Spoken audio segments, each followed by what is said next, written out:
Sao vậy đi?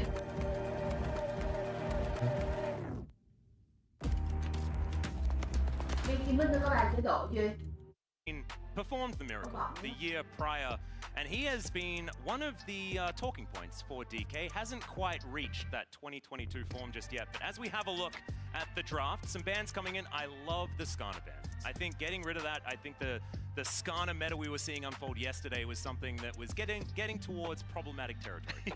Yeah, it's very, very strong, especially into a lot of those dive compositions. Also interesting to see the Ashe ban, because this traditionally means you're trying to set up for something like a Kalista bot lane or something like that, or you want to try and get rid of what has been a good pick for Light in general domestically, but it still says to me that you're either looking at maybe an Orianna here if the One ban comes through last, or a potential for an early Kalista to try and have that strong bot lane where you can fight toe-to-toe against Light and Crisp. Yep, and I wonder whether DK were watching yesterday, because Xiaohu looked really good on the Orianna. Something that was sort of banned, and then that allowed things to look a little bit better, and then just came out with an incredible performance. So Xiao, I think that one needs to be addressed. The Yone's still going to be banned away. Feels a little bit more like a King in ban, which is very, very strange. But Kalista going to be locked in first up. This is something that you were expecting, perhaps, but for me, I don't know. I feel like it's very, very dangerous to get what feels like a bit more of a niche pick here in your first round. I think it's just to try and punish Light and Crisp. Crisp hasn't been particularly strong in the laning phase, so having that opportunity to just try and fight Light and Crisp and take that against them, I think is something that could work out very well. Also, Weibo have kind of been playing a lot of these compositions that tend to jump in on top of you, like the Aries and having this kind of stuff, so an opportunity to go for a Kalista or Renata can always allude to removing some of those dive potentials from the opposite side. Yeah, but this could be Orianna Nocturne.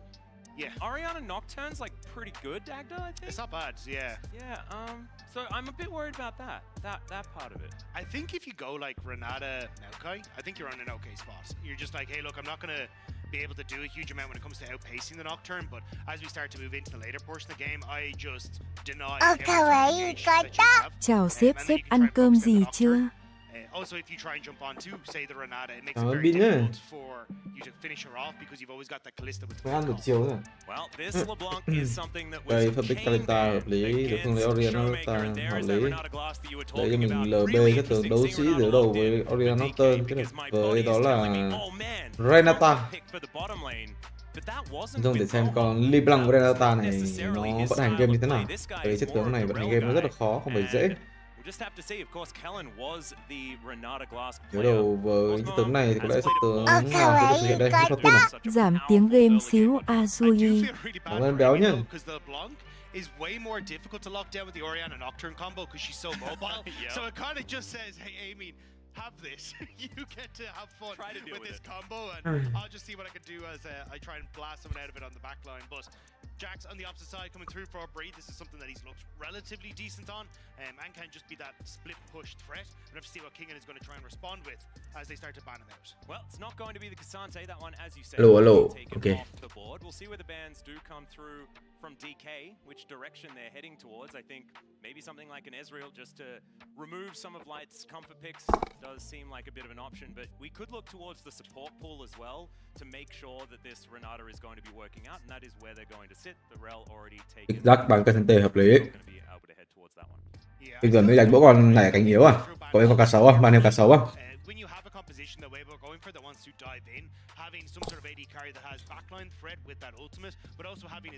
Còn bên nhìn nó hơi ao trình nha. Cảm thấy mấy con DK đánh mấy con Kalista LB với Renata này là cái 2-3 quen lắm này. Vừa là gác hợp lý. Ác cái là bàn bích nó với mình kiểu bàn bích nó rất là tốt lắm. Vấn đề của Weibo Gaming thì có lẽ là vấn đề teamfight in game. Nếu mà di chuyển nó hơi macro hơi lỏng. Weibo Gaming kiểu bắn biết game nào nó cũng tốt lắm.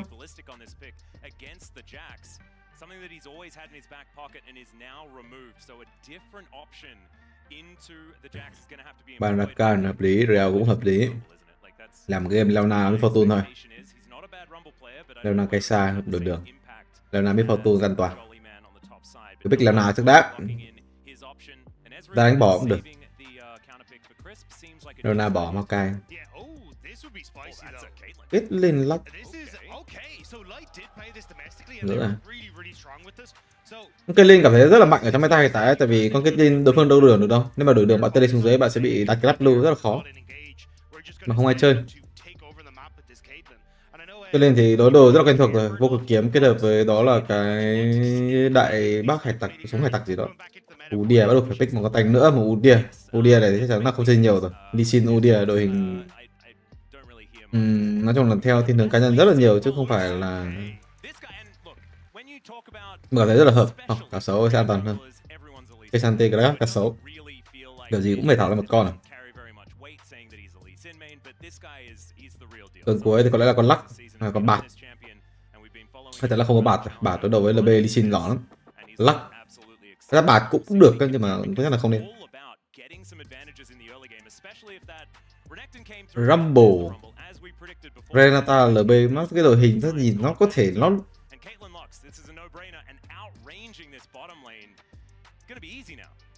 and that's the kind of worry that I have for DK here. Like, there's no real CC setup for their composition.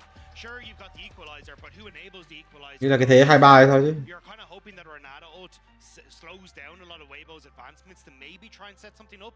It feels like you're playing pretty heavily for a pick with the Lee Sin and the LeBlanc, but that doesn't really fit into what Renata fully. Thế đi đường nha anh em, không đi đường là cúp. Thực ra đi đường cũng đâu có lợi thế nhiều đâu. Renata nếu mà muốn thắng cái lane lắc thì phải rất là quan trọng cái bụi khu vực đường dưới, nhưng mà mid rừng của bạn nó không hỗ trợ quá nhiều cho điều đó. Ý là cảm thấy nếu mà đi đường mà không có lợi thế với DK thì cảm thấy cực kỳ khó đánh luôn đấy. Và cái đội hình mid rừng nó bổ trợ cho chất tướng không quá nhiều. Cánh trên và cánh dưới đều là những kèo cực kỳ PK và rất là cần đánh nhau. Nhưng mà mid rừng cảm thấy tempo nó không đủ để ăn một cho mình là con cua đầu tiên.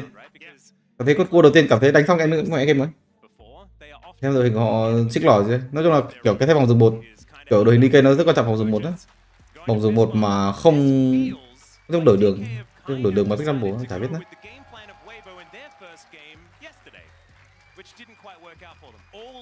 Bây giờ kiểu Caleta Vedata pick Rumble ở đây có lẽ là muốn đi đường rồi.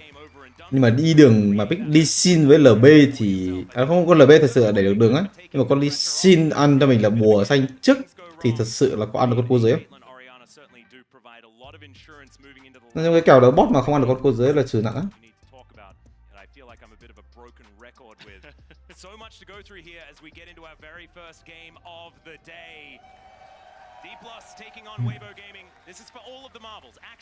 Điều này thì con Renata bơ phải cầm máy quét, lắc cũng cầm máy quét. Trong support thì tại máy quét kiểu như là auto cầm máy quét rất là hiếm có trường hợp mà support cầm mắt á. Mắt không đi đường được, cầm mắt đi đường nó kiểu như là không đi được luôn á. Rất quan trọng cái bụi đường dưới đang hợp lý hơn từ vị trí của DK với cái địa hình của họ đắp đu lên đánh tay kích hoạt cho mình là cái tác động bất chợt. Kiếm cho mình là khu vực đường dưới địa hình là tốt hơn từ vị trí của DK. Weibo Gaming thật sự là không có một sự chuẩn bị gì ở đây cả. Đội hình của họ đang chia ra rất là sảng. Cảm thấy cái bụi sẽ thuộc về vị trí của DK. Cũng là hơi khó trong cái kèo đó Oriana với LeBlanc này mà chiếm bụi rồi. Con Oriana đi với LeBlanc không chiếm được bụi mọi người. Bạn mà xuống đường dưới thì bạn mai ra mid luôn đấy. Bạn xuống đường dưới bạn lộ phát là chắc chắn nó không ra được mid luôn. Hợp lý vị trí của DK đánh rất là hợp lý ở trong cái kèo đấu đường dưới này. Nhưng mà Crispy đang làm cái gì đấy? Cái lane lắc xong đi ra đường ra sau á.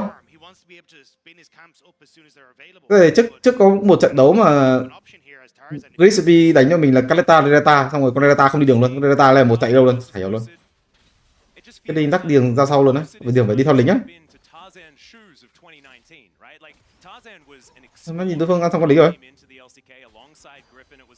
Hợp lý. Chứ không phải cho mình đối phương không có giáp cốt à?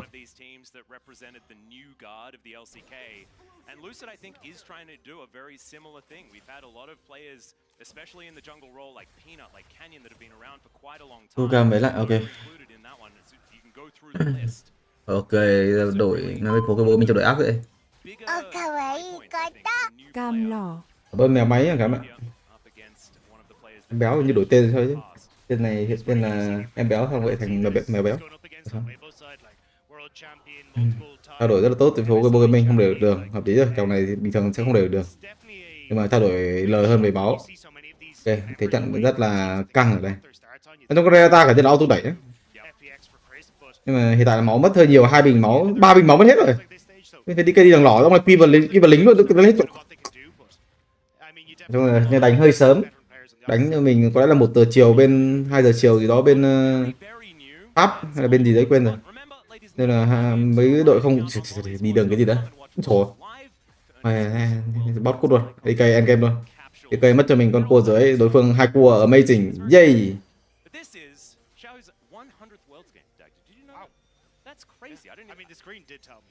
Ghê, bạn tự tin cho mình là Canada đi đối đầu thì bạn phải thiện đó là bạn Canada của bạn như thế nào chứ. Bạn đánh Canada xong bạn thua đường xong rồi không pick rumble để đi đường, nhưng mà như thả từ đường biết con gì từ đường với ai biết. Getting the shove is a theme for this bottom lane as well. As we know, Moham now just holding down the fort as best he can. A little bit of a cheater recall coming from aiming. Thế ăn cho mình con cua trên từ vị trí của Lucid. A Duy thử tâm bit rate. Ở bên em béo nhá, quyền đấy. Tăng rồi mà. Barret là 50.000 nữa. Đang để 50.000 luôn đấy. We'd see more of this Caitlyn looks was just because of the changes to the towers. The bot lane tower is so weak at the moment. You can pick up a ton of these place knights and early, but this is sick pathing from Lucid. Tarzan moved down to cover the bot lane, but Lucid stuck around. Lucid đua vòng rừng cực kỳ all-in ở đây, all-in vào tốc biến, thực sự là không cần đi bộ này luôn, vẫn còn tốc biến vào bại lính không bị quỳ rồi endgame.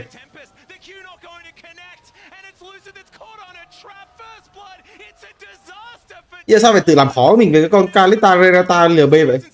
LB thì đừng có pick cho mình là Renata được không? Thế là kiểu bạn phải đi đường kinh bờ L mới đánh kiểu Kalista Renata kiểu đấy ấy. Rồi về một kiếm BF cộng 2 cái kiếm dài đánh cái gì?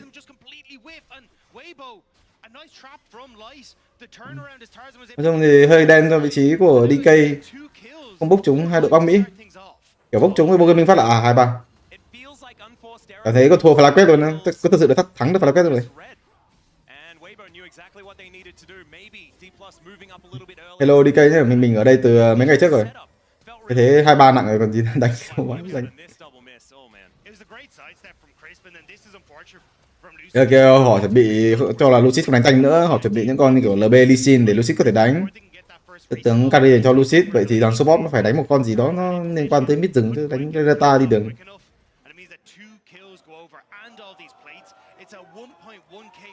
Thằng này gần như là endgame rồi, đánh cái what the fuck. Mà nó mang kiếm BF, nó kiếm dài BO3 kiếm dài với cái giày hơi hiền. Tầm này hết spell rồi nhưng mà thật sự là vô nghĩa tại vì con cua dưới ở đây. Đây, con cua dưới endgame luôn. Cua 1 ăn hơi chậm nên là không có cua dưới. Nhưng mà Norton của nó đang hoàn toàn có thể gọi là thì Norton tầm này tempo rất là đẹp. Ăn cho mình 2 bãi xuống dưới cắm mắt đổ bụp đánh đứng dưới trụ người ta đánh như con. Hoặc chuyển sang con sâu đánh kiểu gì cũng thắng à. Nhưng mà hiện tại là lợi thế những cánh khác đang rất là có trong vị trí của DK, cánh trên của họ đẩy, mid của họ cũng đẩy, bot của họ gần như là không chơi game được. Nên là vẫn chơi game được nha mọi người.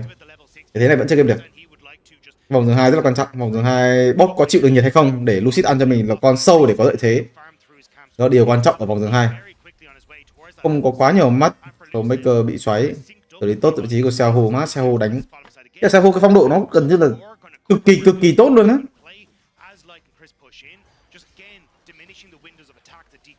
Cái thế sâu gần như là mất rồi gì đó. Maker bị xoáy vắt ở cái nó thằng bot. Thì là con Delta nó có thể gọi là đi bộ lên nó quy cái chết à. Ma Sehu đánh nhỉ. Tham mình mầm mọi người ơi. Tham mình mầm. Maker chắc chắn là không ra ăn mầm rồi. Vì tao lưu vào phát là phải về à. Ăn mầm rất là lỗ lính để vô Sehu back về và sẽ ăn cho mình là con sâu ở tham minh 7 phút back về hợp lý luôn. Back về Sehu đánh. Cái kèo này không biết là tôi đánh kiểu nhìn nó mindset nó rất là rõ ràng, không xuống bot giúp bụi xong rồi đánh ra cái thế sâu cua trên không endgame mà Sehu ạ. Đi cap rồi. Đấy, ăn cua trên bro. Sao? Nó ăn giống. Mid đối phương nửa máu nửa mana rất là cần back về. Rất là cần back về. Thì mình lại ăn giống. Mình pha này mình phải ăn con trên xong rồi gọi lắc lên trên xong kết lên làm gì làm ở dưới bot thôi. Kết lên thì cứ đẩy thôi. Delta vừa về mà. Hiện tại thì đang muốn đánh trụ bot đấy. Đừng bảo ta tăng xuống dưới đánh cái trụ bot nhé. Được rồi đánh trụ bot là đấm luôn á. Đánh theo mất sâu mất cua. Không đai con đang bù con gì kiểu gì. Không có tốc biến á.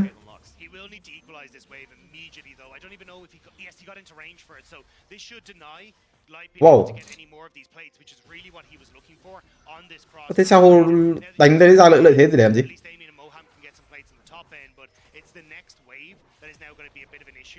Cái này con đang đi lên trên, không lại đi xuống dưới là sao?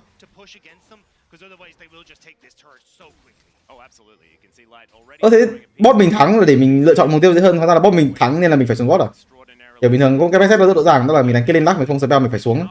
Kiểu đâu, sao hồ nó bị ganh rồi. Khó cho mình thể thủy ngân rất là khó chết. Lucid ở đây đang gặp khó khăn nhưng mà Rumble tới để backup. Vẫn là xử lý tốt cái điều của mình, nhưng mà mất tài nguyên khá rồi. Brett ở đây đang chịu kèo 1v2, không thấy đồng đội đầu, đồng đội way my team. Ok, lắc bắt đầu chuyển sang kết linh xuống cánh dưới để có thể bắn vào trụ đường dưới hợp lý. Tức là mình có lợi thế thì mình phải lựa chọn mục tiêu, mấy thứ nó sẽ dễ dàng hơn đối phương, nhưng mà không. Với bộ game mình bot có lợi thế là lựa chọn mục tiêu nó khó hơn.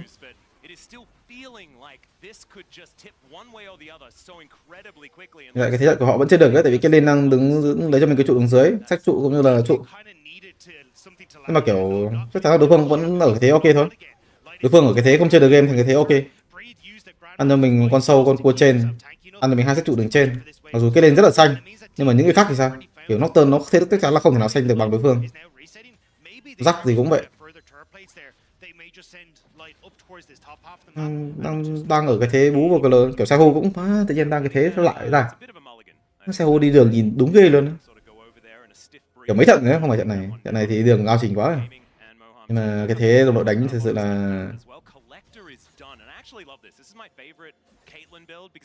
tầm này khó, không có tốc biến.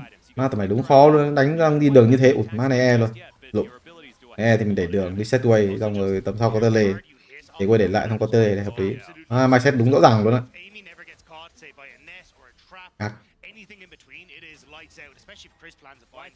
Mà thắng được không thì sao không biết. Hiện tại thì bên vô mình chỉ có Lai là đang chơi game mà thôi. Rừng thì đang cái thế nó end game, mid rừng khó quá, tầm này rừng nó xanh hơn thì đánh cái gì. Tóc cũng khó luôn. Chỉ có cái Linh là đang chơi game. Nhưng có rắc cái đánh cái gì? Nên là win này luôn.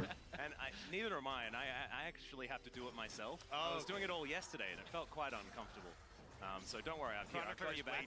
Yeah, I know. Never wants to put me under the bus, but I grew up with Papa Smithy, you know? That's where I lived. Okay, that is. Thì cái farm mindset nó rất là lỏ luôn. Mindset của Tắc Giang với mindset của cái support ấy, của mình kiểu cứ pha team nào tới là kiểu gì nó cũng lỏ. Chả hiểu vì sao. Đấy, hiện tại thì biết dừng đánh cái gì nữa. Sao 83 lính không được chơi game luôn. Áp lực là quá lớn. Cua cũng mất luôn. Đấy, cua dưới nhưng mà mình đánh cái lên lắc mình thắng đường dưới nhưng mà mình mất cua, nên đánh cái làm gì?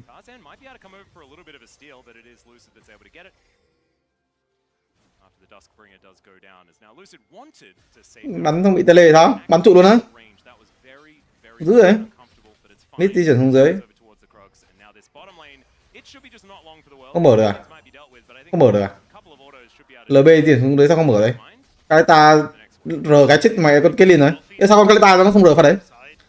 Nó lên bắn tay với Kelly xong rồi nó tốc biến qua cái E của con Kelly xong rồi R Redata là con Kelly chết chắc rồi còn gì đấy. Sao mà sống? Đấy.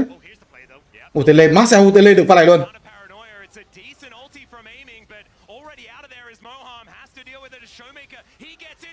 Má nhìn khó. Thế này là vẫn thua. Má nhìn thua một cái bình đánh đó.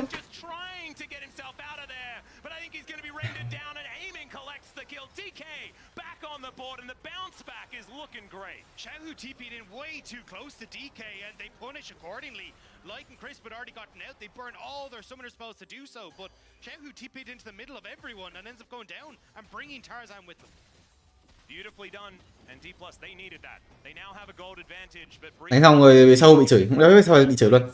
Má đánh một cái thế này, mình thì đang bị đẩy đường giữa, xong rồi mid đối phương thì thế tele đẹp, bắt đỉnh tele theo, xong rồi tele theo thua luôn.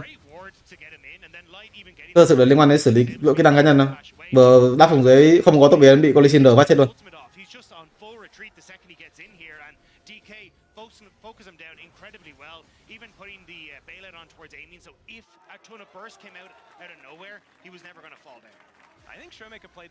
Mất 6 thâu luôn, đánh cái gì đấy, đội hình này đánh cái gì đấy. Hôm nay cái cánh ai đi nữa. Rắc thua nặng, mid thua nặng, rừng thua nặng. Có mỗi AD là đang chơi game Kim Lắc thì làm được cái gì. À bên kia DK, ok.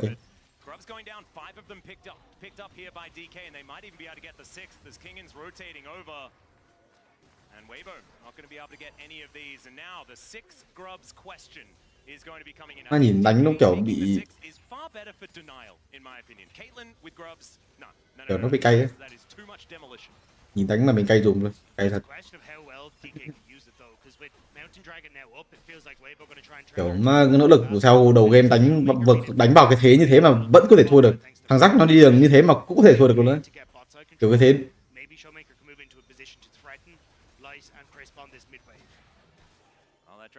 Top đi đường thắng, mid đi đường thắng, dừng đi đường thắng. Xong rồi giờ thành cái thế 3 thằng thua đường để cho con Kênh nó chơi game. Thực sự là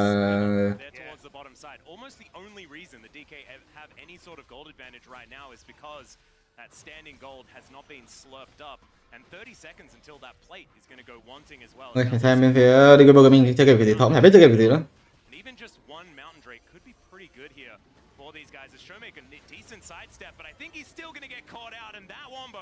Is going to hold him in position for easily long enough. Now Lucid, can he actually get in here and take this one? And he does so. Finishes the dragon. So they get that as a ăn đồng mà phải ăn đồng lén này. Tức là cái mình đang có lợi thế rất là lớn nhưng mà mình phải ăn đồng lén luôn hả? Lén. King biết tới đây xuống dưới không? King biết tới đây xuống dưới không? À không, cái trụ này mất rồi mà. Trụ này còn có xíu máu mất rồi. Không kịp. Đủ dốc vũ trụ luôn. Tự nhiên có tiền, tự nhiên có mạng. Lại là top WBG Gaming gánh, lúc nào cũng thế trao đổi Tham minh cánh, thế là top lời, thế là gánh. Okay, thế trận bắt đầu mở ra là AD xanh, top xanh. Mid tường nhìn như kiểu chơi cho có.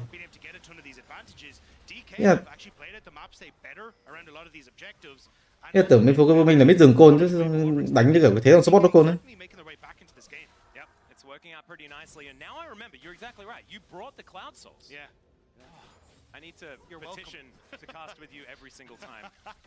Pha rừng ấy. Như là thật sự liên quan thằng rừng, như là đâu biết thằng nào côn cái pha sâu đâu một đâu.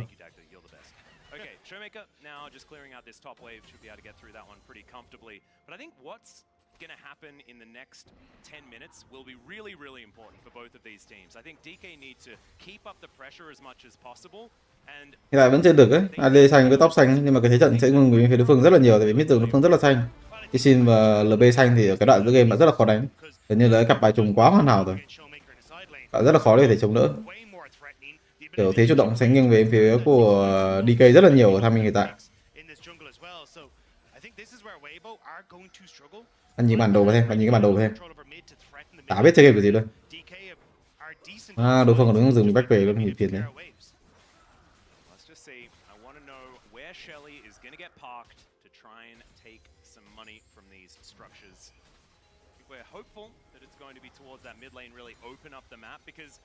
It is very dangerous for Weibo to get wards onto the map.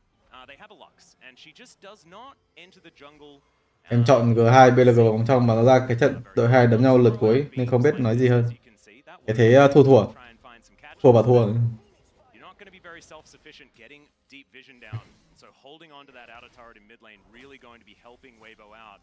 Điều tắc cam nó đâu liên quan gì tới cái này đâu.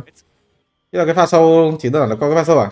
Có cái pha sâu cái thế của Sehu là ê đánh mục tiêu đi game dễ lắm. À cua trên kìa đánh cua trên đi. Tao mạnh lắm đấy. Bây giờ Sehu sẽ nói như thế. Xong rồi đội bảo không xuống dưới này đấy, sẽ có thằng nào đấy nó kêu không xuống dưới. Không xuống dưới gặp con Rumble có ulti ok.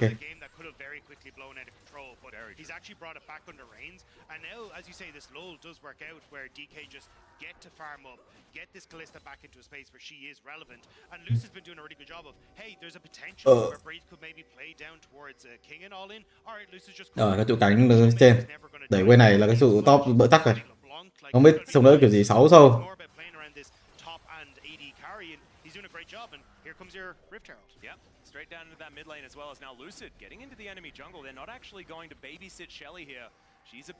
đẩy xong quay đến này thì đép quay tính trên kiểu gì, treo hô ép được không? Bung R ra rồi, bung R ra, à không chưa bung R, đây là pin này.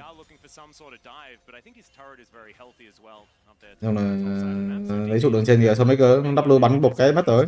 Trụ đường trên có xíu máu mình 6 sâu, chiều hồi 2 nó sâu đi chứ. Cái lính vô rồi chiều hồi 2 nó sâu ra. Rồi lấy cái sổ back về hợp lý. Dầm gió à? Cái này bôi mình một thắng là phải kéo dài tới rất là lâu luôn á. Ok, Weibo Gaming không đánh con rắc lên đồng hồ cát nữa. Này, rắc phải 2 đầu rưỡi mới đánh được.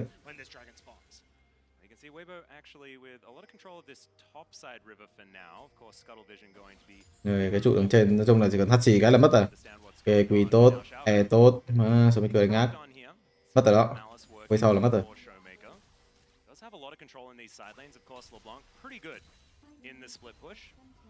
LeBlanc's such a weird champion because I feel like she's like a mage, but also an assassin, also a poke champion, also a split pusher. Depending on how you play it. Of course, Showmaker definitely more of that poke variety. Very good at getting in there, getting the distortions to work. Bắn vào cái trụ cái để triệu hồi con sâu cái. Ý là lính cứ đẩy vô trong trụ xong mình bắn cái cooldown 15 giây xong rồi lính sau vô lại bắn cái. Không thôi. Trụ cái đấy kiểu gì cũng đánh cũng lấy được rồi. Làm gì có chuyện LB tôi thắng được như này mà không lấy được. Ý là bình thường mình phải thắng nhanh lên để gọi là tới cái trụ 2 ấy. Cái trụ 2 là mình phải làm như thế luôn á, xong rồi mình tele luôn. Cái đội hình này đánh team fight rất là khó. Nhưng mình phải tele các kiểu các thứ luôn để lấy cho mình cái trụ 2 đường trên càng sớm có thể càng tốt trong cái tham binh rồng này. Đấy trụ 1 nó hơi lâu. Này có quay xe đây, quay xe phải như nào đây? Theo kêu đâu được hay không? Kêu đâu được sẽ đáp được. Kêu đâu không thành công rồi. Áp lực trụ 2 là có cho mình vô cái mình nha. Cái thế Rumble tele lên trên không? Biết đánh không? Rumble tele lên trên không? Không, cái thế là cái thế Showmaker back về tele đánh nhau rồi. Showmaker back về tele đánh nhau cũng được. Mình vẫn hợp lý, rồng còn 8.000 máu, cắm mắt tele chịu Lucid không? Cắm mắt lên ở trên không? Không, ngồi ok, có mắt tele đẹp, ok, mắt tele rất là đẹp luôn. Weibo cái bình vỡ trận rồi. Theo cái thế xấu quá, các bạn áp lực ở cánh là lớn rồi, tele ra thì rồng mất rồi, tele xuống dưới cũng chẳng biết tele làm gì, giữ lại kiểu gì đây. Ok, đối phương ra đẩy mid, mất luôn cái trụ mid, Kelly mất trụ mid thì đánh cái gì nữa? Lucid đánh rất là khó chịu, đứng quá bô lao, đối phương là Nocturne mà, Lucid. Đối phương là Nocturne mà.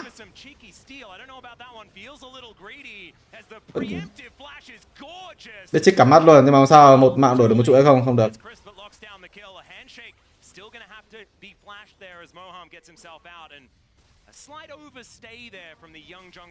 Hơi tự tin. Nhưng mà nếu mà xử lý kỹ hơn thì có thể chạy được. Trích Lee Sin cả mắt khi bị hoang tưởng là phải biết nhé. Trích đấy biết thì có thể cả mắt qua tường được. Thế nếu mà có Nocturne rửa mình bị cả mắt qua tường mình chạy được rồi. Rồi mấy ông Weibo mình lại đẩy mid xong lại bị rờ xong rồi rồi đâu vậy? Có W cứu cánh nhưng mà không có cứu cánh vừa hết thời gian rồi.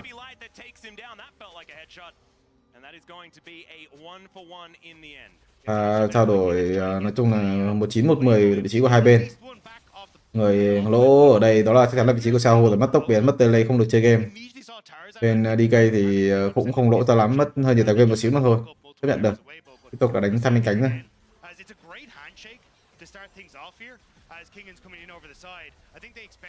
Quy được luôn, má dữ.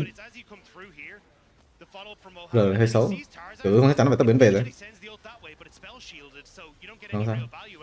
Không phải vấn đề.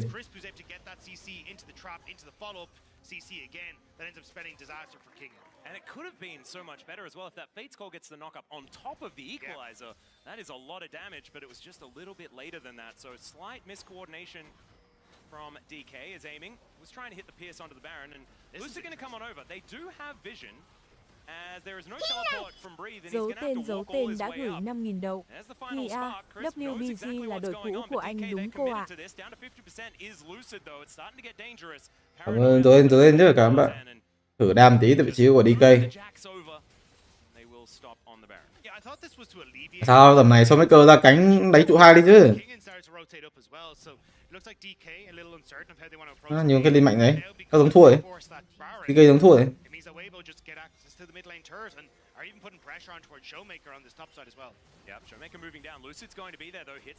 Cái này chỉ có mỗi Showmaker và Lucid chơi game, Lucid vừa trôn vừa pha. Không thì cái lane nói chung là con Liêm Long mà muốn chơi game thì ở tham này nó phải làm một cái gì đó. Trước đấy thì đối phương có đồ khó đánh. Ra lên 16 mạnh. Em LB đánh giữa game thế nào đây? Hơi khó tại vì có con Rumble ở đây nên là đối phương rất là nhiều kháng phép. Nên là sao không thích Rumble như thế này. Rumble ở đây rất là bóp con LB. Kiểu có Rumble ở đây thì cái thằng được vài cái ở đây đó là thằng Lee Sin, nhưng mà thằng Lee Sin nó trồn mấy pha lận rồi. Nên là game đấu nó rất là khó đánh từ phía của DK. Hiện tại họ vẫn có lợi thế nho nhỏ ở cánh của vị trí của Showmaker và khả năng team fight từ Caleta, Reta, hai đồ, BO3 Cái băng Radun là món đồ vị trí của mình sẽ hướng tới ở đây.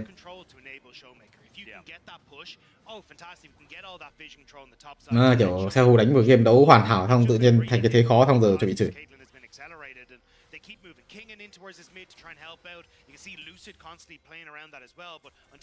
Mùa sau chơi lại đánh Apex cho vui đi, đấu má sao được nghe nó lỏ rồi.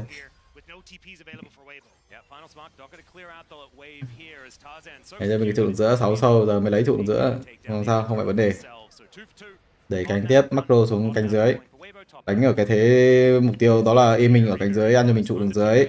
Maker ở giữa chơi game một mình, hợp lý không? Rất là hợp lý luôn chứ, đối phương là Baron. Nếu mình muốn đánh nhau à? Đôi này sao mà dễ mở được?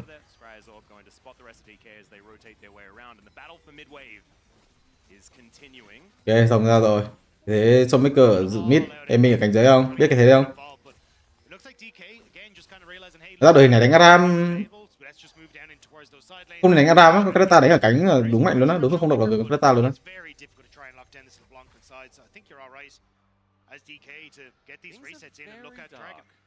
Một tay nữa. Thế ra Baron cắm mấy cái mắt xong rồi chúng dòng. Nó cắm mắt ở đây rất là xuống khe dưới. Ok, em mình chạy ra mid, tại cái thế Aram đánh thua rồi.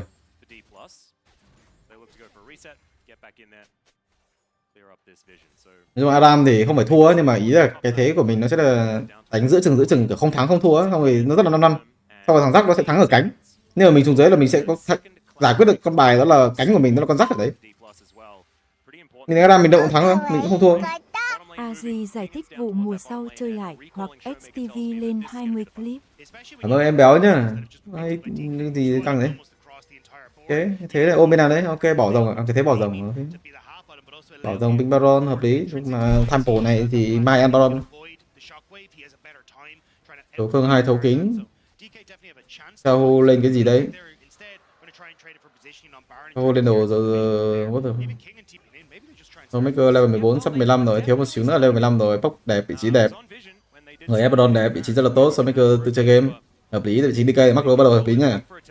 Đúng là dòng gió khác, dòng gió khiến DK macro nó hơi ghê. Nhưng mà Abaddon được không? Không có tắt đèn, vẫn là tanh Baron á. Sao? Baron 4.000 máu má là vào, má né luôn. Baron. Đi cười đánh ác vậy.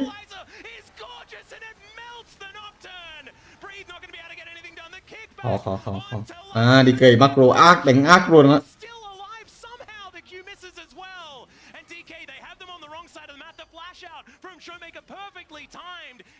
Đội hình cái Bovin Tham này đánh vẫn không lại ấy. Biết dừng hỏi yếu. Rắc mạnh nhưng mà con rắc cũng khâu rồi nó bị phát hiện tầm nhìn, bị con double nó cản quá. Đó.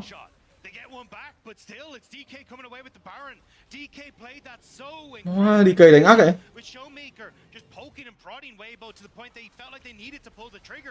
The trigger did not go off well. That was the flash that we were talking about for this Kalista, crucial to avoiding that. And with that Warden's Mail, Tarzan's just not really a threat, so he has to run away. Baron goes down, and that equalizer to finish off the low health Nocturne was perfect from King. Oh, Lucid, if that net hadn't have come through, Light would have been very, very dead. That would have been a delivery perfectly over towards Showmaker, but he walks out with a sliver of health. Moham tanking at Ace in the hole as well. And now you're in a position as DK where you can just look to even funnel Showmaker more. You've got that 6-boy grub buff. You have Baron. You have control of the map. Wait, he's gone? Yeah, Showmaker in a lot of trouble here as the paranoia does come down. Breathe is going to secure. Lại là Weibo mình top cánh team. Mà AD về top cánh à? Hiểu mình nhìn vào Weibo mình mà top AD top đánh hay BLG. Biết từng đánh như con cún đấy kiểu đấy. Là cái thế trận mà họ đánh thì nó ra như thế. Cũng chẳng biết vì sao. Ok, cảm thấy cái game này đáng lẽ là top win, dừng win, mid win, bot win. Ăn trụ 2 luôn. Cả back rồi. Đánh hồi mất trụ 2 rồi. Bây giờ tiền rep lại phát đánh hồi mất 2 trụ 2 mất luôn Maker rồi. Còn cái liên ăn hết mạng chứ. Cái liên tí nữa mà nó có cái liên tầm này đồ thì mọi người không biết chơi cái liên đấy. Cái liên huyết kiếm hả? Thằng kia là lên khen bằng. Lên hết kiếm gì ta, có lên đồ đấy, nên lên đồ Canter con LB hay con nào, kiểu team kia không có thằng nào mạnh ấy, cảm thấy có mỗi Canter mạnh à. Đây rồi Kanta thì có mỗi cái nỏ thần này, nhưng mà thật sự nỏ thần là thiên thần của what the fuck, cách nỏ thần ha, nỏ thần.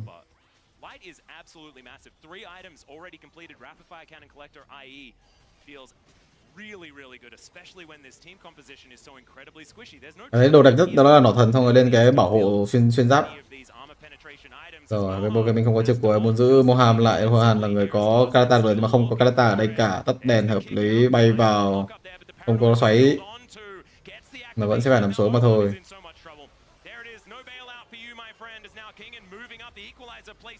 Chắc là đây bị tóm lại. Brett đang ở đây 2 đồ rưỡi tại vị trí của Jack rồi. Bên phố DK vẫn muốn đánh à, có Jack nhìn nó mạnh dữ vậy. Wow, AD với top. Thực sự game này thì vấn đề đó là vị trí của Lucid nó hơi trôn. Cái thế LB Rumble mà 1-3 khó.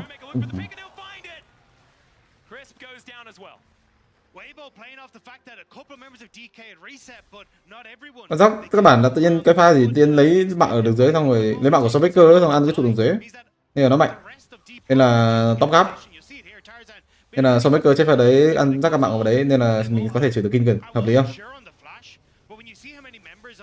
Cái thế mid chết nhưng mà chỉ top.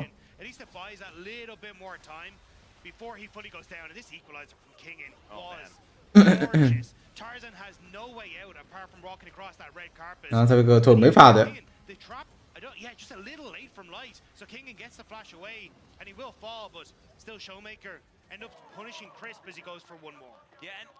I just want to say, this is exactly what we were expecting out of these two teams. It is fighting for, I don't even know what, I'm sure they do. Jack 2 đồ, nhưng mà lại là cái đồng hồ cát, mà không sao, vẫn là 3 đồ ấy.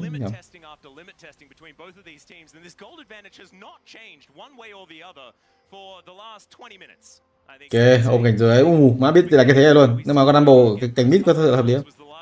Con cảnh mid thì có lẽ là có tele luôn thì sao? Tele dùng luôn không? Đối phương cháp phải khó tele chứ bị bóc ác. Ok. Mình biết đánh cái kiểu cảnh giới luôn, đón nó trụ 2 luôn không? Kệ con rồng không? Hình như rồng 3 rồi, linh hồn rồng à mọi người, không để ý. Như linh hồn rồng đúng không? Linh hồn rồng thì phải ra đánh chứ. Đẫm cháp luôn đấy. Đẫm cháp.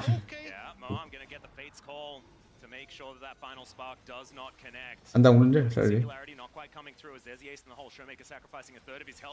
Người bố của mình muốn bỏ rồng à? Rồi, cho mấy cờ lao vào để có thể ăn được rồng. Khó cho mình phải đi cây quá, bị áp lực rồng quá. Cái bộ của mình nó mà không tới luôn cả, Jack vẫn đang đẩy. Nó nhìn đúng khó luôn đấy. Khó. Jack mạnh quá không ai đánh lại. Hai bên macro áp nhưng mà thật sự cái thế bên phía của bộ của mình nó dễ hơn hẳn. AD họ mạnh quá, cánh của họ cũng mạnh. Nên là họ macro rất là dễ.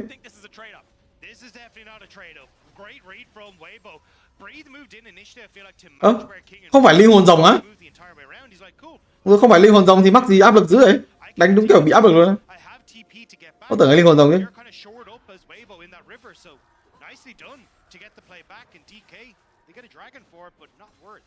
Không phải linh hồn rồng thì để thằng dừng làm gì ở đấy, xong mình lấy trụ 2 để bot đi gì chứ.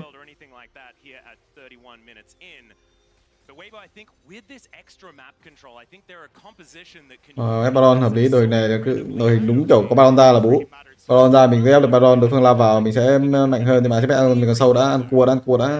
Ok, đẩy mid không? Thế em mình đẩy mid xong thua này. Em mình đẩy mid mất cho mình mắt bên phải mất một mất mắt, bụi 2 chắc chắn sẽ mất tiếp theo. Ok, bụi 2 cũng mất mắt, ra đẩy mid cái mất mắt luôn. Xong rồi quay lại kiểu gì? Hết mắt rồi. Đấy là cái thế mắt vừa rồi phải cương luôn, nó kiểu Rumble tele luôn, cương luôn, nó không được hai cái mắt đấy không được gì mất đấy. Cái hai cái mắt đến 7 mất đánh cái gì đấy? Hết mắt rồi. Thì rồi Baron kiểu gì đó, rồi con Jack nó xuống đẩy boss đúng free luôn á. Cái tầm này đừng bảo kêu cái lượng mắt như này là ép Baron nhá. Cái mắt này ép Baron là kiểu đúng kiểu vị trí cho hết đối phương ấy. Cái thế gì đây? Cái thế không gây áp lực được Baron nhưng mà con Jack đẩy boss. Tele là sau từ vị trí của Jack. Cái lên bị kết lên có dây trục tội rồi bung R ra để cứu vị trí tác gian bo vào vị trí của Rumble như là không hợp lý cho lắm. Em mình vẫn đang bán em mình bị có rắc em vào, em mình không biết sống kiểu gì, em mình chỉ có thể lao lên về phía trước nhưng mà kết lên bị Soulbreaker giết rồi. Nhưng Lucid giết thì sao á? Lucid vào rồi vòng của bãi sói thật thế mà rắc Rắc má nó giết 2, giết 3 luôn, nó giết hết nhưng mà vẫn không đủ để gánh. Cái nên thì con đi xin tốc biến đá chịu. Khó. Kiểu ý là bên phố mình chiêu nó rất là lỏ, cái tắt đèn với con rắc nó chưa vào vị trí tắt đèn mẹ. Ý là con rắc nó vòng sau nó vào trước, xong rồi mình tắt đèn. Ai biết con Taleta hay con Nghiệp Lăng sống kiểu gì đó. Nhìn team 2 nhìn đúng lỏ luôn. Cái timing nó không hợp lý, sao bao giờ tắt đèn để cứu cái Lin thật sự là hợp lý không? Cái Lin nó full spell thật sự nó chết được không?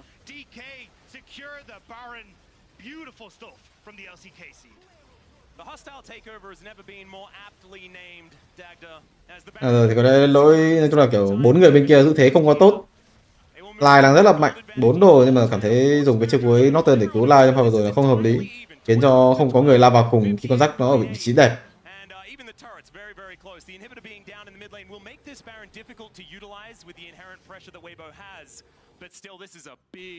Đây mọi người thấy thì đó là Lai tham cho mình quay đường giữa nhưng mà không ai nhìn vị trí của Lai cả. Lai ở vị trí cực kỳ lỏ, bị Rumble lấy được máu nhưng mà cảm thấy không có áp lực ở đây cả. Nhưng mà kiểu rắc nó chưa vào vị trí mà đã rờ rồi á, xong rồi Lai vào vị trí mát vị trí của Lai cả nhìn đúng khó luôn đấy. Tôi cảm thấy nếu mà Rumble kiểu có rắc nó vào vị trí xong rồi mình tắt này là mình sẽ là cái thế đẩy lên đấy. Chứ làm gì có người có cái đội hình nào mà chịu được con rắc đồ này bọc sau xong rồi Rumble cái gì Norton rồi với Ordinal rồi. Kiểu bố phát là cái thằng ở phía đấy chết luôn đấy.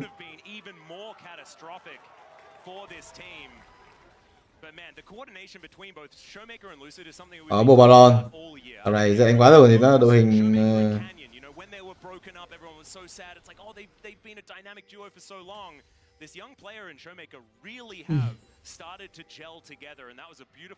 nhưng mà vô mình kiểu nó tại biết phải nói sao. Ban big tốt đánh ý là đi đường các kiểu có thứ tốt, ban big tốt đi đường tốt nhưng mà thua tại biết vì sao đâu.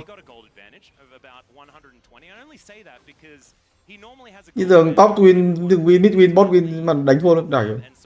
Ý là bình thường người ta đi đường win là người ta rất là dễ mắc roll luôn. Mình đi đường win nhưng mà mình lại mắc roll lỏng khó. Hôm nay thì đội hình này ra sông có thực sự đánh được rồi. Nhìn nó khó quá, cái đinh không spell, cái đinh có spell đánh không thắng. Cái đinh hit kiếm vào mọi người, xong nghĩ là nỏ thần đúng không? Thế nỏ thần đồ bảo hộ. Rắc đảo vị trí cực kỳ đẹp nhưng mà em và ai đây được đồng đội chắc chắn là không có quá nhiều tác dụng ở đây rồi. Em và ai để ôm vào Rumble rồi, Rumble có đồng hồ. Đi vào LB né được với cái rầu của mình. Không có xoáy vị trí của sao không hiểu sao.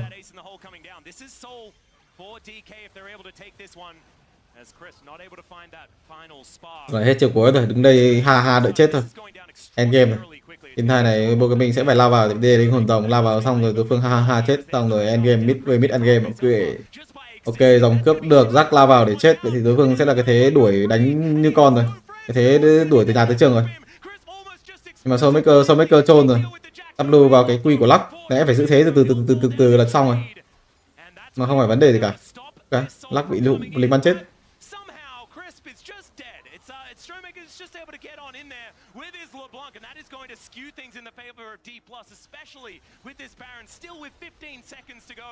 Đánh xong game này thì tôi cũng bảo là má bà biết đỏ quá, bên phía con Taleta mạnh quá, kiểu chả biết là phải tính sao.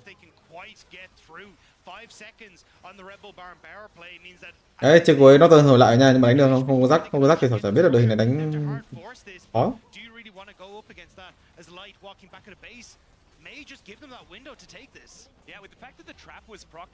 Hai game luôn rồi. Không sao game được. Hai. Hợp lý. Macro rất là tốt luôn, ăn. Nói chung là cái nhà lính đường dưới nó rất là quan trọng ở trong cái game LOL này. Nhà lính đường dưới thì nó sẽ liên quan đến con Baron rất là nhiều. Nhưng mà tele 4 bọc đầu ở đây vị trí của Xiaohu á. Hai tele trước vị trí của Jack, tele sau vị trí của Xiaohu, tắt đèn để có thể cover. Bắt được vào vị trí của Kalita sẽ là người bị em tới, Kalita không có spell, Kalita không tới bên. Mà Jack ở đây vẫn chưa có đồng hồ, xoáy quá đẹp vị trí của Xiaohu. Mà tốc biến đi vào vị trí của Reata, em mình ở đây chắc chắn là sẽ phải nằm xuống rồi. Pha tele cứu gấp game đấu này tại vị trí của Weibo Gaming.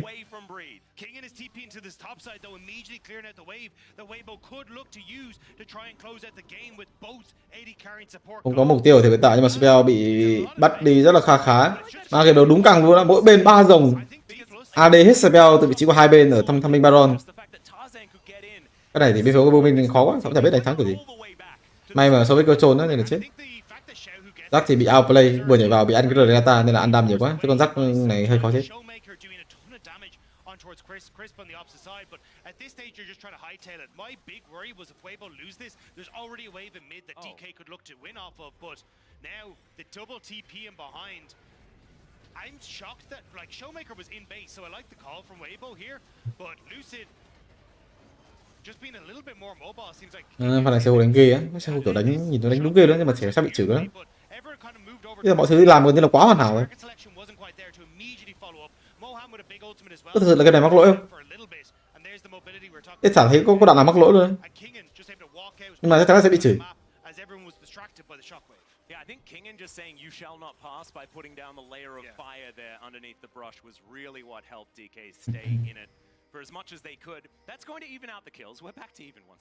Ok, 48 giây nữa Baron ra. Live thì đã có cho mình đồ cuối cùng của con Thiên Linh, đó là nỏ thần Dominic, rất là quan trọng trong cái lối bùi như thế này. Tại Live bắt đầu có những cái lượng đam cần thiết rồi, rắc 4 đồ rưỡi. Trong thế trận đang rất là căng. Lợi thế là cho DK khi họ sở hữu cho mình đó là cái quay lính đường dưới của họ, đây là quay lính BO3 gì đó, nói thì mọi người tự biết, quay lính xe siêu cấp gì đó. Đây, mọi người thêm áp lực quay lính đường dưới sẽ là có. Không có tele, không ai người chúng đánh dưới được, khó quá. Hôm này đội hình này bước phải Amberon, nhưng mà đội hình kết liên Amberon kiểu gì đây? Bắt buộc phải gọi là câu giờ đến khi ai đó có tele mới xử lý được vô địch đứng dưới được.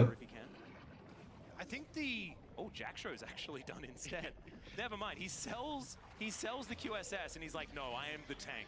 Allow me to frontline. But the thing is how much has actually been utilized by Weibo with this combo? We haven't seen it really hit home, this Nocturne Orianna combo. So for him, I think it is just a case of, hey, if I can survive the Nocturne, I'm fine.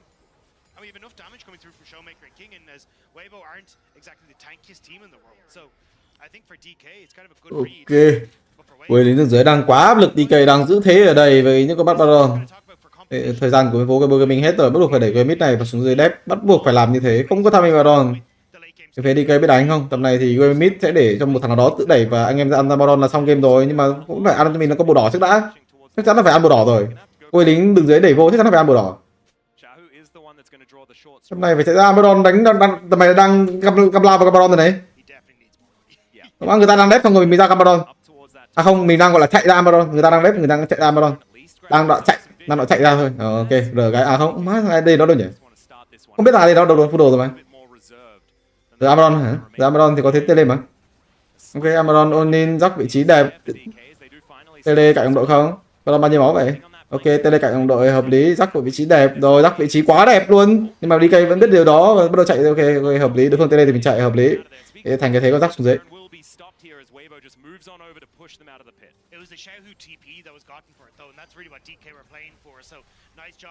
Ok, quay lính đường dưới hết áp lực rồi, hết cho mình là cái nhà lính siêu cấp rồi. Có cho mình tele, hiện tại là có quan trọng, mục tiêu quan trọng đó là con rồng gió, con rồng gió này hơi khó cho Weibo, mình bắt buộc phải đánh thắng xong rồi đánh thua, tại vì quay lính đường dưới của họ rất là lỏ, đối phương hoàn toàn có thể tele vào end game.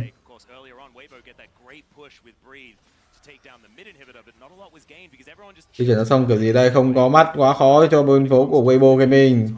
Hai bên đều không có mắt, không support nào có mắt cả. Rất là khó để có thể tìm được cái timing back về ở những trường hợp như thế này. Cùng đờ ra để gọi là hello một xíu, rồi chuyển trật tội để hồi máu lại tốt. Đúng đường dưới đép tốt. Nhưng mà con rồng gió này còn lại sẽ là mất mà thôi. Rồng gió nó có 12.000 máu, đánh chiếu cái là chết rồi. Nên bắt buộc phải Onin Baron, đội hình kết lên Onin Baron. Bắt buộc phải Onin Baron rồi, sẽ có rất là nhiều mắt tele đằng sau từ vị trí của Dumble cũng như là vị trí của Lim Lăng ở quay lính cánh trên. Tele từ tele đúng rồi, tele ở cánh trên rất là sớm, nhưng mà Dumble tele cũng một vị trí rất là đẹp, tele vị trí quá đẹp. Nguyên phố của mình chắc chắn là gặp khó khăn rồi, đội đánh kiểu gì đây? Kết Lin đi Baron. Các bạn bắt buộc phải Baron của mình. Các bạn bị có máu. Các bạn bật rờ ra để gọi là tự cứu bản đồ vào thế thua, Weibo Gaming vào thế thua rồi, quá đẹp. Rồi. Giờ thắng kiểu gì? Nó xoáy ác, nhưng mà thực sự là cứu được không? Nó rờ ác vậy. Lee Sin nó được 3 thằng luôn. Kaleta vẫn đang phun máu, Kaleta mai thắng.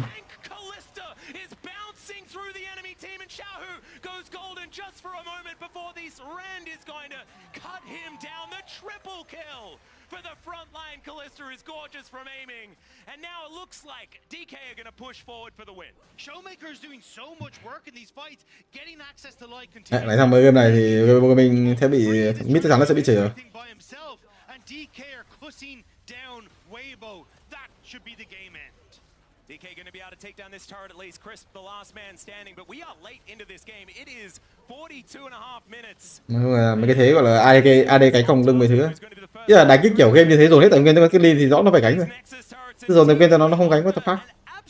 Cũng chả hiểu sao phải đánh cái kiểu rồi tài nguyên kiểu đấy luôn đấy. Rồi tài nguyên cho con Lin nghe nó yếu. Kiểu ok cây xa gì đó thì ok hợp lý. Cái Lin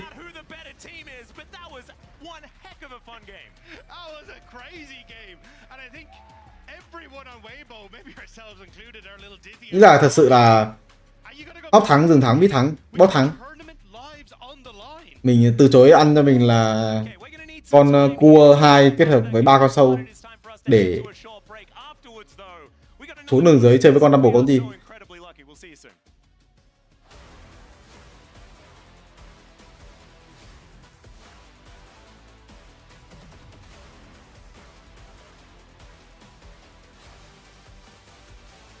Còn cái Lin là chất tưởng đi đường đó mọi người, chứ nó 5 đồ 6 đồ nó đâu có mạnh đâu. Nó không bằng một cắt của con Kalista 6 đồ 5 đồ á. Kalista full đồ chắc chắn là mạnh hơn cái Lin rất là nhiều.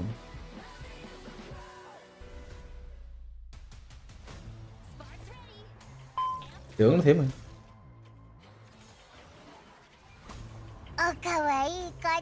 Này có chảo lửa đờ CKTG.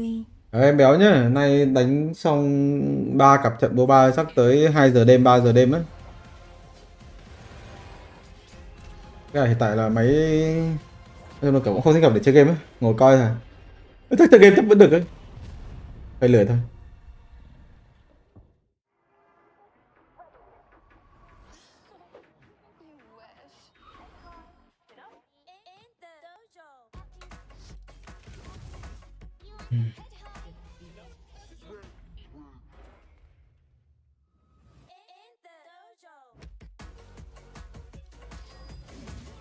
Hay là cái quảng cáo nhìn ác vậy.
I've been a since cradle, built different, homie. You could go and track the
trap first blood. It's a disaster for D+. Tarzan is burning down. Lucid's still on the Baron. It goes down there. This might equalizer. It's gorgeous and it melts the Nocturne. Very nicely done on the exiters. There is Showmaker. Với tư cách có phải cool ngầu đúng không? Không, thế là đánh giải với mấy thứ ra thiện thế thôi. Còn nói chuyện qua với Dian mấy thứ.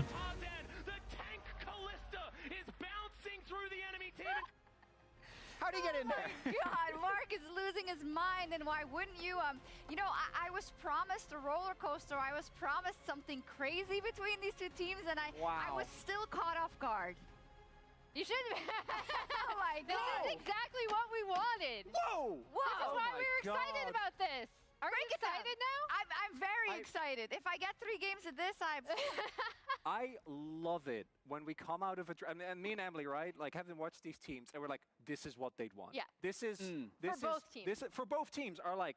I think that for DK, this style is where we saw them, I think, have their best individual games, right? And the fact that I think you can look at both these compositions and very clearly identify what they're trying to do and how it works for the respective teams was what led to the game that we had. The big thing for me is it plays on comfort picks on both sides, right? Like, it got to a point in the draft where me and Mao were just calling exactly what they were going to lock in because we're like, okay, Lucid wants the Lee Sin. They're going to be banking on this LeBlanc pick for Showmaker, which is a classic for him. We've talked so much about his Syndra, yes, but this pick has been banned against him so much. It's one of his best champs. On the other side, breathe on the Jax. We have the Knock Ori combo. And then the Caitlyn Lux, which they brought up, is something that has been incredibly successful for Weibo, and specifically this bot lane of Light and Crisp.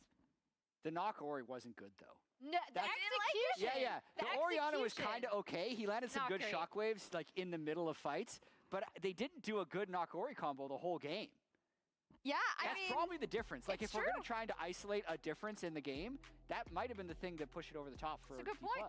I also think if you're looking at these drafts, DK do have a lot of really good answers for that Knock Ori combo as well, right? Like, I think it's both. I think they had answers, and also the execution was not that great from Weibo.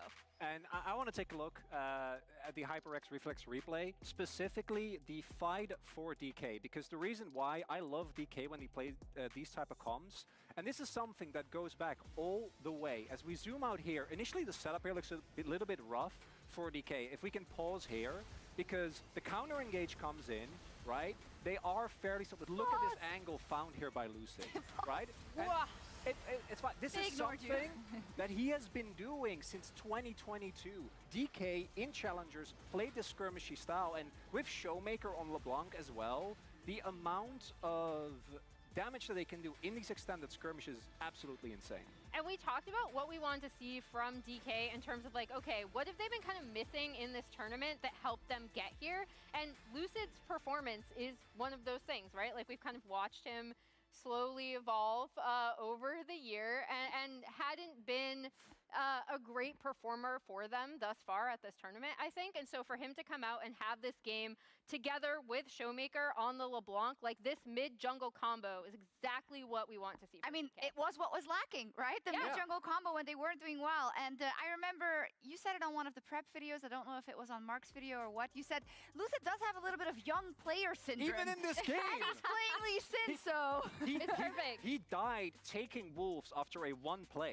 Like, worth. Definitely not worth. And that's to me why I think if you're a DK fan, as much pain as this team has caused you, these are the moments that make it worth it, right? When it does all come together. And it's very fitting, again, that this is so messy because DK had some of the longest average times. I also very quickly want to highlight, for me, even though I think Lucid and Malm have obviously had a lot of struggles, this being their first international tournament, Kingen and Aiming have disappointed me more. And I think this game, they both really stepped up. Given what we've saw from them domestically, this is a lot better than everything, particularly for Kingen, that we've seen so far.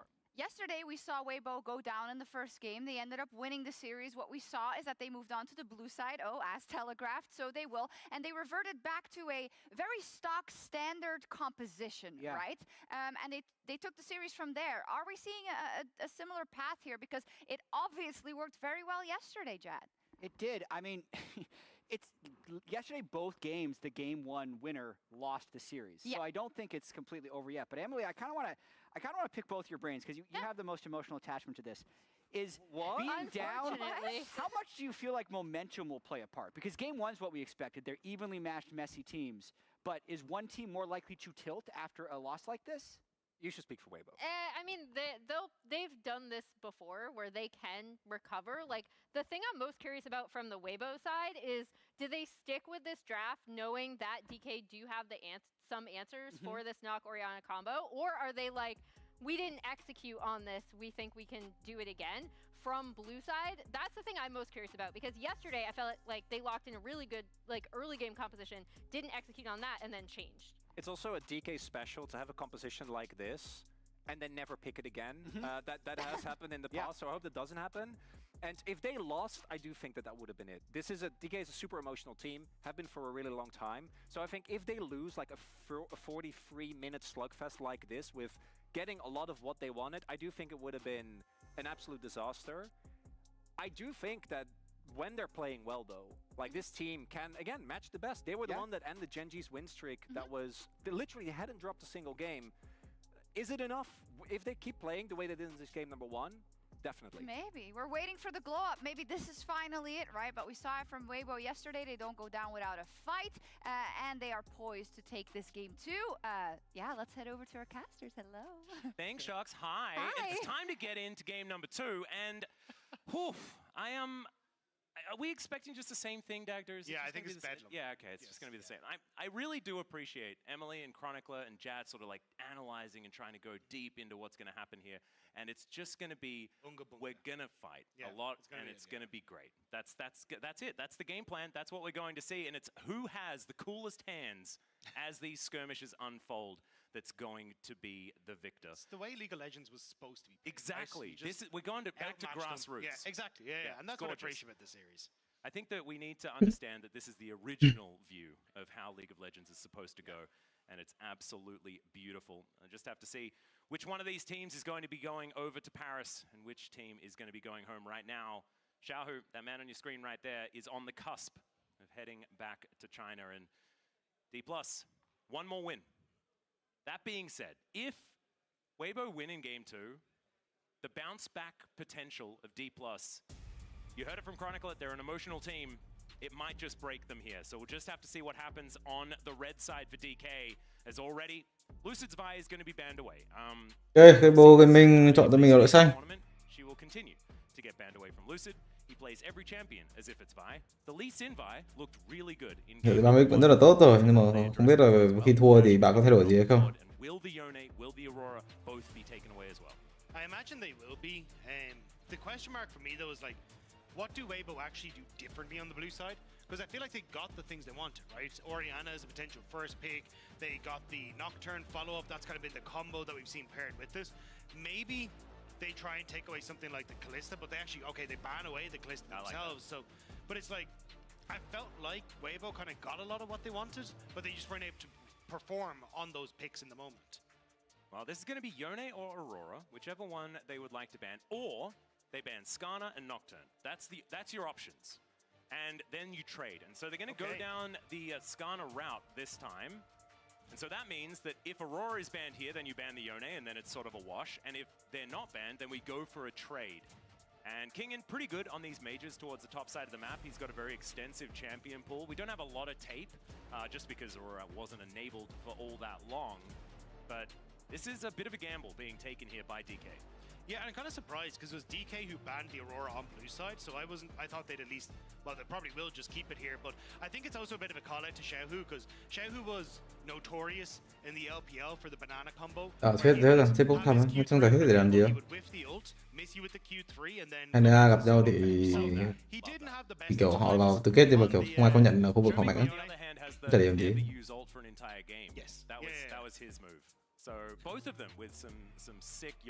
Người lợi nhất thì có lẽ là người vào trong thôi. Kiểu cái công ty đấy có gì? I wouldn't be surprised to see Weibo just take the Aurora side of it and just say, look, Shellmaker, you have a loss on the champion already at Worlds. Maybe we're happy enough to play into it. The other option, of course, is that Kingen has also brought out the Yone as well, so maybe they are a little nervous of the flexibility. Zone này tự nhiên DK. Có cho mình Aurora luôn. Aurora và Zone. Bạn chọn cho mình là Zone, tại vì đối phương đánh gần như là không đánh Aurora, nhưng mà Aurora đi mid thì vì Zone này thì chắc chắn là sẽ pick ở đây rồi. Aurora kết hợp với Nocturne. Bên kia sẽ là Tanh và gì đó.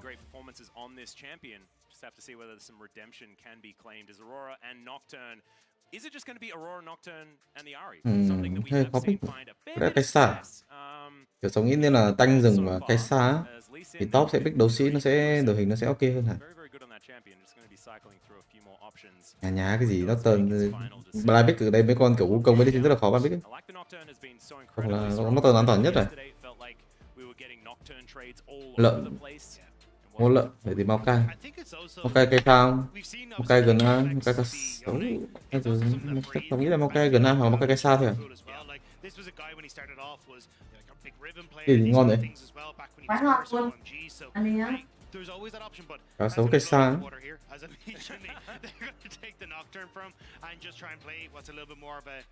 FTU Maokai. Đi Maokai cũng được. Maokai mua làm phép. FTU support xong rồi pick dừng đám phép cũng được. FTU cá sấu cũng được luôn.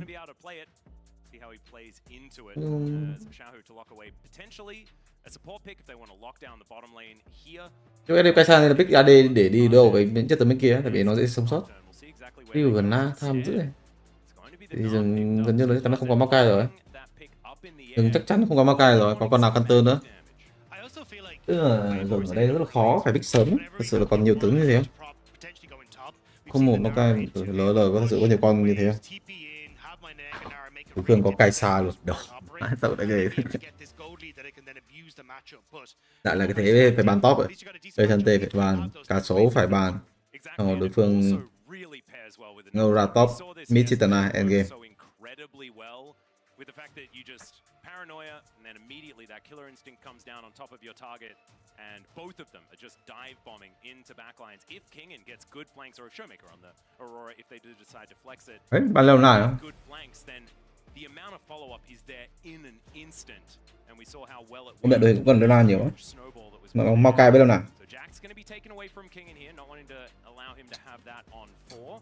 I don't really want Kingen playing Jax either. If I was going to be the Điều các má, có thật sự là bạn đánh được tướng các ma đi với ba con này không? Kaisa, Nocturne và Aurora bạn đánh điều các ma luôn.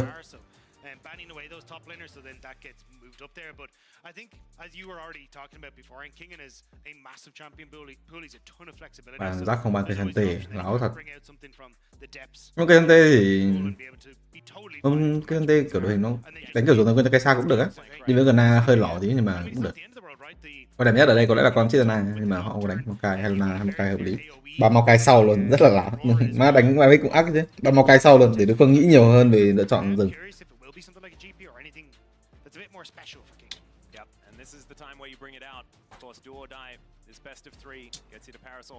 Bàn reo hợp lý.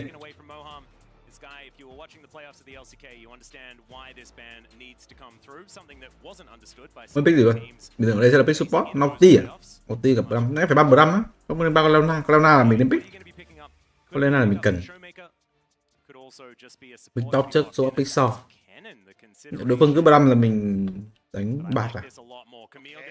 Camille, chất tướng đấu sĩ hợp lý. Đội hình cái đúng đẹp luôn á. Đánh cái gì nữa? Không có Maokai ở đây, sao biết đâu. Gwen à? Gwen?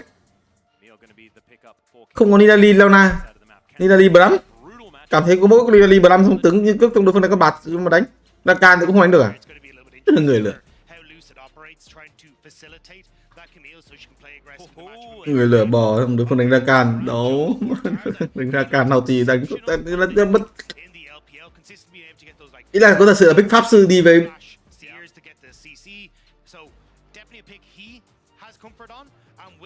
going back towards the Alistair, I think you do alleviate some of that pressure in the bottom side because you do want another follow-up kind of. Game 1 bắn pick tốt nhưng mà game này bắn pick nó kiểu gì đây? But forcing the Nautilus, not the worst pick here, just not the best into the Alistair. No, exactly right. Also means that I'm kind of expecting a lane swap almost absolutely from Weibo.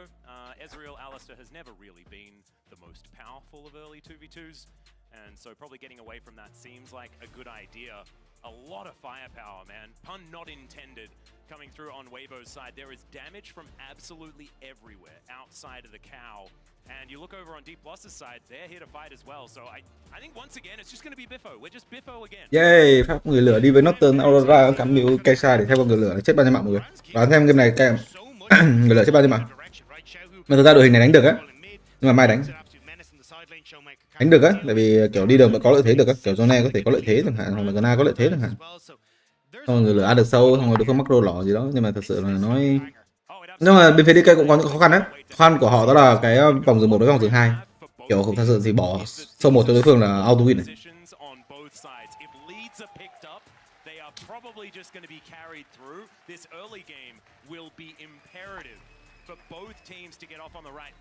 DK had a little bit of trouble with that in game number 1. Let's hope they've tidied it up moving into game number 2, but this is going to be DK rất dễ rồi. Nói chung là đừng có Oni đánh sâu nhiều quá, vì đội hình đối phương sâu 1 rất là mạnh. Tại vì lúc đấy những người đi đường như ở Zone cũng như là Gna sẽ có rất là nhiều lợi thế. Người lửa lúc đấy cũng rất là mạnh.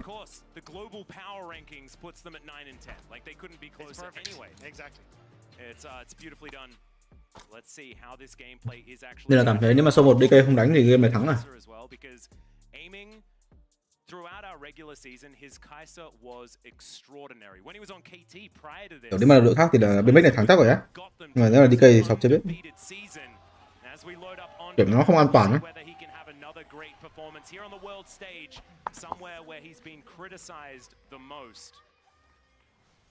Now, where is Weibo going to go? How are they going to find these early advantages? Looks like they're just going to get the invade from DK. Sự vận động của người lửa. Người ta thì có người lửa này chơi được ở trong vòng rừng 1, vòng rừng 2.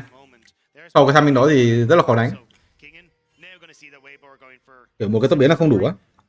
Nếu ra xong rồi là hát chỉ cái chứ này. Khó đánh á. Weibo are moving across. It's 5 members. DK are split. This ward is getting so much value as now Lucid is going to get spotted. There's the flash pulverized. Lucid flashes away, gets the Dustbringer for the extra movement speed. And might be able to get himself out the block on the Mystic shot. Lucid isn't taking more damage as Showmaker does hop himself back. A bit of damage with the passer on the Q. Nicely done. And DK get themselves out, but no flash on Lucid. But I think it's actually a bit of a win for DK. Light no flash, crisp no flash, and you mất tốc biến. Xong rồi con Gna lên đường của gì đây? Con Gna nếu mà lộ trong kèo nó cam như này thì rất là dễ bị chặn đường nhé.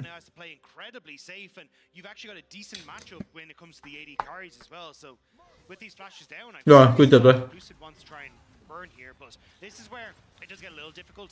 Nautilus is kind of hard to play into towards the Alistair because if you time the pulverize correctly, he's just able to interrupt the hook and move away from that. So maybe that's a little bit of a saving grace for Weibo, but still nice wins for DK just on summoner spells. Yep, and the fact that they get those standard lanes like you were talking about. So DK now, let's see how much pressure they can put down.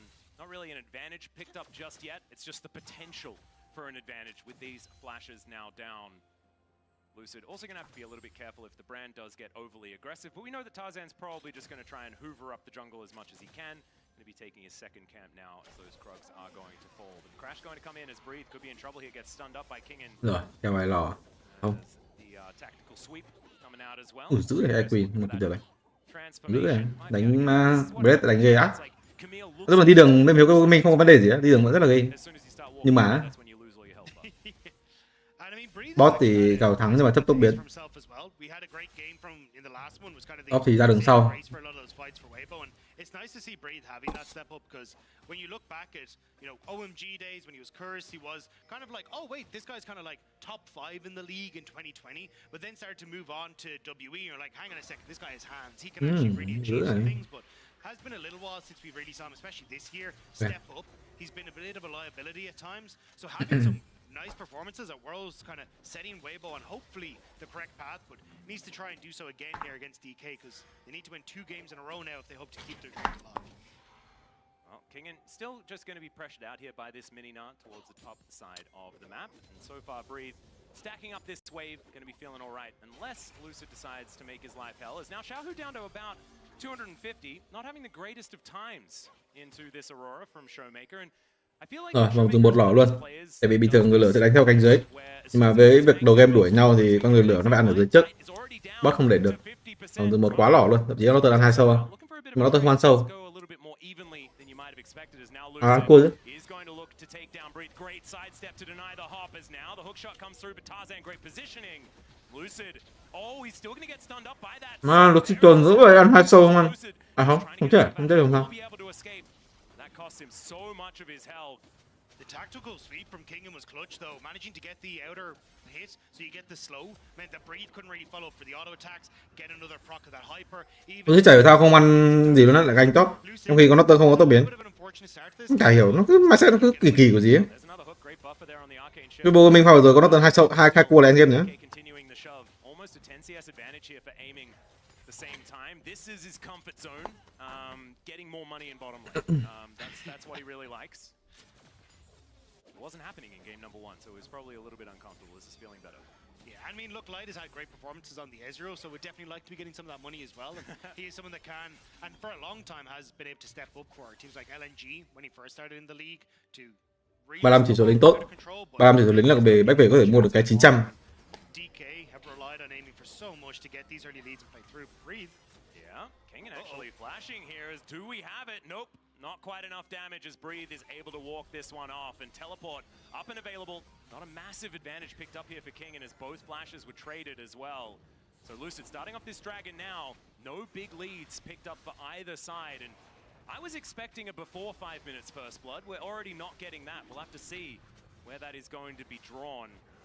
As so far, many advantages being picked up, most of them towards DK with that bottom lane push and with the fact that Showmaker has had so much pressure on Xiaohu, despite the fact that there is not really an advantage to speak of in that mid lane. Yeah, just keep my eyes on Tarzan on the mini-map because did spot out that Lucid was on the dragon and trying to put some pressure down. Main might fight. Showmaker's starting to roam across. He's just reset. Yeah, mắc gì anh Tùng ạ? Man, this dragon takes so long to kill. Mountain Drake is just very tanky. Crisp in a lot of trouble. That's going to be the steal for Tarzan, but is it going to be first blood going over to DK? No, it is not.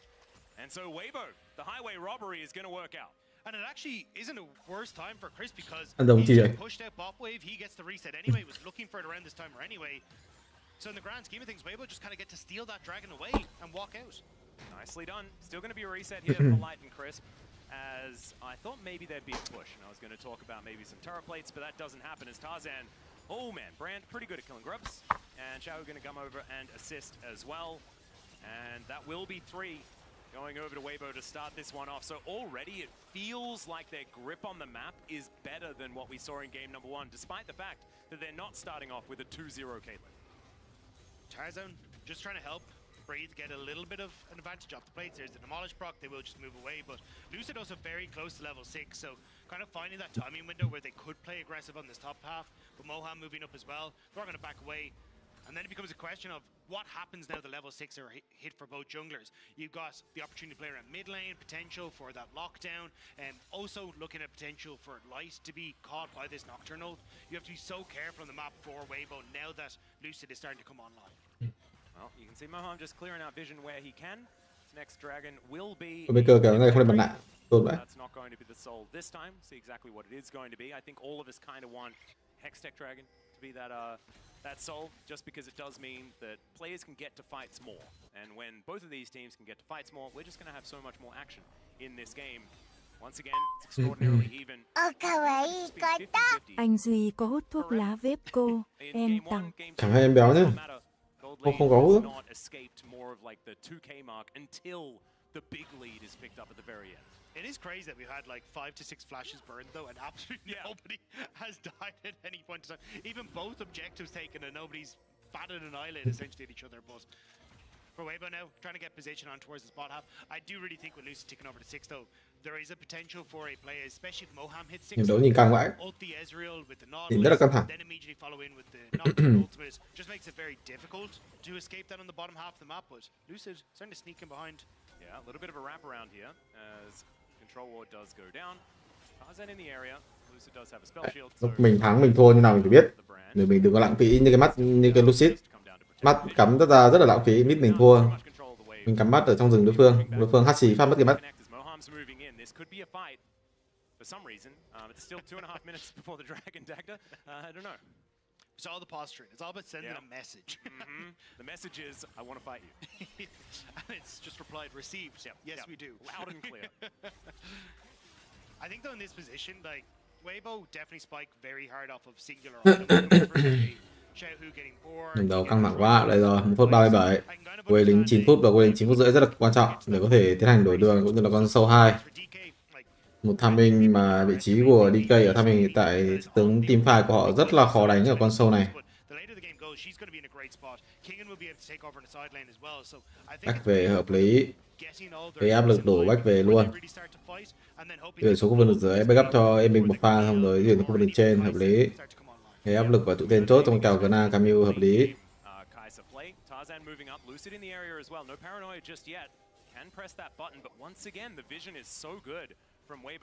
Giữ chiếc cuối hợp lý, một tham minh chuẩn bị quan trọng, tầm này chiếc cuối va bẩn lỏ. Hợp lý, 50 giây nữa. Tham lính, mất máu, không sao, back về. Nguy cơ đã để lính hơi nhanh rồi, đang thắng đường mà để lính lại hơi nhanh rồi. Thắng đường nên để lính từ từ nha mọi người. Thắng đường bạn để lính nhanh gần như là không thắng được ấy. Cả cái đó áp lực gì cả. Đây, ví dụ cái lính này đi. Bình thường người ta sẽ bị deny lính, nhưng mà không, đợi để lính nhanh quá nên là người ta chả biết cái con tí gì. Chỉ mất cho mình là con đánh gần mà thôi.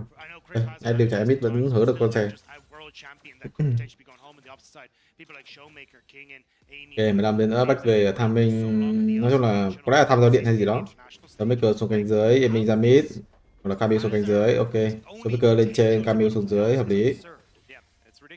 Cái đường rất là hợp lý, nhưng mà cách đánh team fight phải rất là rõ ràng.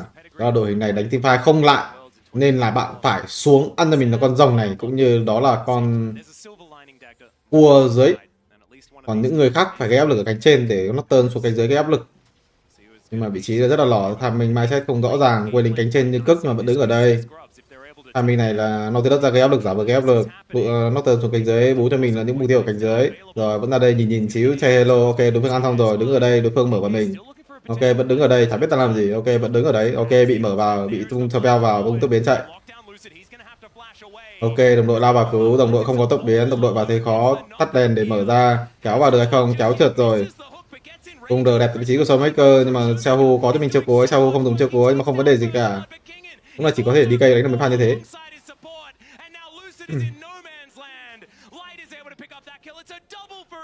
Đánh đúng, đổi đường tham minh đúng, nhưng mà kiểu mindset nó phải rõ ràng những pha team fight á. Team fight có đánh được đâu mà cứ đứng đấy. Quay lính lại còn lỏi. SofM dạo này ốm à? E xem thấy anh hát xì miết. Cảm ơn hát xì nhé các bạn. Thì có thể bạn hát xì rồi.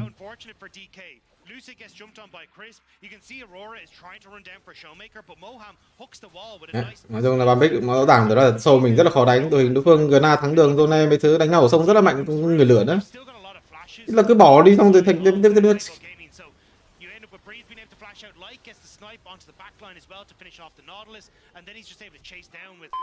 này liên quan tới vấn đề của DK đó là quái kinh nghiệm. Để hiện DNT đi a, em DNT nhiều hơn. Đó, chưa hề để donate á. À. Tại vì bạn setup quên mất để tao không có để. Play đùa. We second. Ok. Ông bình thường để mà. Rồi cái vấn đề của DK nó là kiểu quái kinh nghiệm lắm. Cái pha như thế không nên đánh. Cần sao trao đổi mục tiêu nhưng mà đồng đội phải gây áp lực ấy. Đội hình đánh rất là dễ nhưng mà thực sự là khó thôi.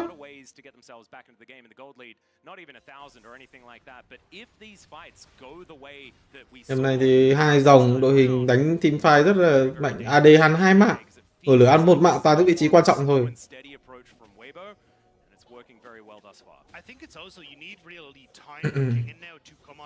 Rồi mình bắt đầu biết chơi game rồi, cứ biết Gna là thắng thôi. Top mình lúc nào cũng gánh, mình đánh Gna là hợp lý quá rồi thì đó. Nhưng mà giờ mình ban Gna chứ game này đội xanh mình không pick nhưng mà họ không pick.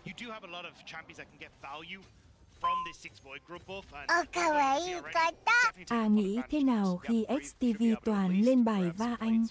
Mèo máy rồi. Dùng thì chịu rồi. Gna nhìn nó phiền. Soulmaker trong trận này không lên mặt nạ. Nhưng hiện tại cái thế của DK nó thua tỏ mặt trận đó, chả có thằng nào đang chơi game đâu nữa. Chỉ có em mình đang chơi game một xíu. Anh SofM có hay ăn chay cùng chị Ly cô anh mũ mũ. Cảm ơn Thắng nhá. Có ăn chay cùng á. Rồi, mà 6 sâu. Đang cái thế đổi trụ 6 sâu chắc chắn là lợi thế hơn rồi. Cố gắng lấy cho mình cái trụ đường dưới. Nói chung là hiện tại khó quá, chỉ có thể đánh được cái thế này rồi. Đối phương 6 sâu, má triệu hồi 6 con sâu ở đây.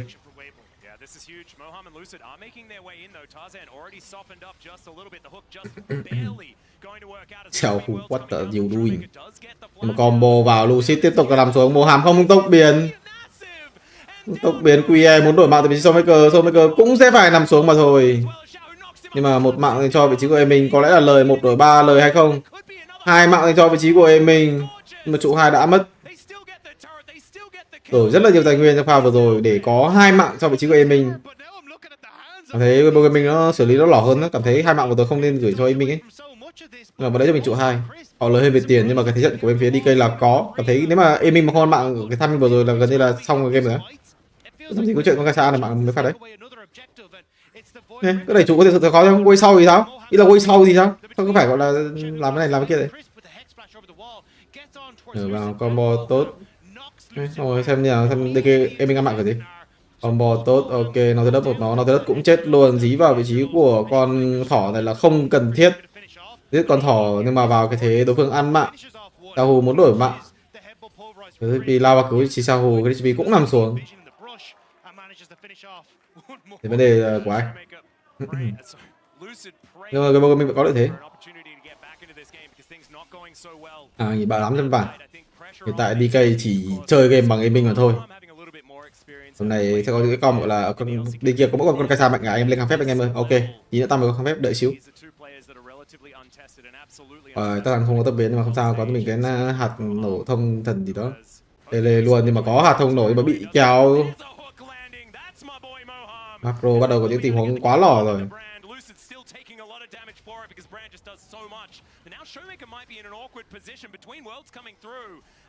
À, còn Gna kìa. Đánh cái gì đấy? Gna kìa. Nhưng Gna kìa. Mà 1v9 rồi đánh cái gì? Cái đây xuống cánh dưới trong kèo Zone với Camille này. Kèo này con Zone rất là khó để có thể... hết máu kìa. E phúc nó. Kèo này nếu mà bạn không có kinh nghiệm thì bạn rất là dễ khó xài E nhé. Kiểu con Zone muốn xài E để có máu con Camille không phải dễ. Vì nó có cái chiếc của Camille. Nếu hiện tại đồ này thì cảm thấy con này nó cứ bốc thôi. Xong rồi đối phương R thì mình cứ E2 quay về thì mình đánh thắng mà. Mình đánh một thắng nhưng mà không có một thằng mất E mà thằng mất R.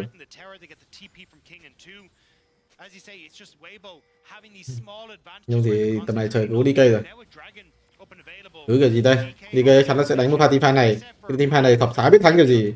Teamfight này nói chung là bắt buộc phải đánh rồi. Đội này không đánh thì mai thắng.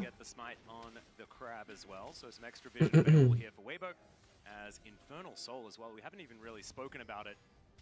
As Chris going to get hit by Duskbringer, doesn't really mind about that one at all. But Soul Point is a big deal. Showmaker's ultimate is nearly up and available. Had to use it to escape, so doesn't actually have it available for this fight. And I think that's why DK just don't feel comfortable taking this scrap. Also, top wave not in their favor, so Weibo get 3 dragons with little contest from DK. Absolutely nothing they could do about it. And Soul Point just such a big deal. We talk about it all the time. Didn't even need. Rồng để thấy rằng rất là lớn.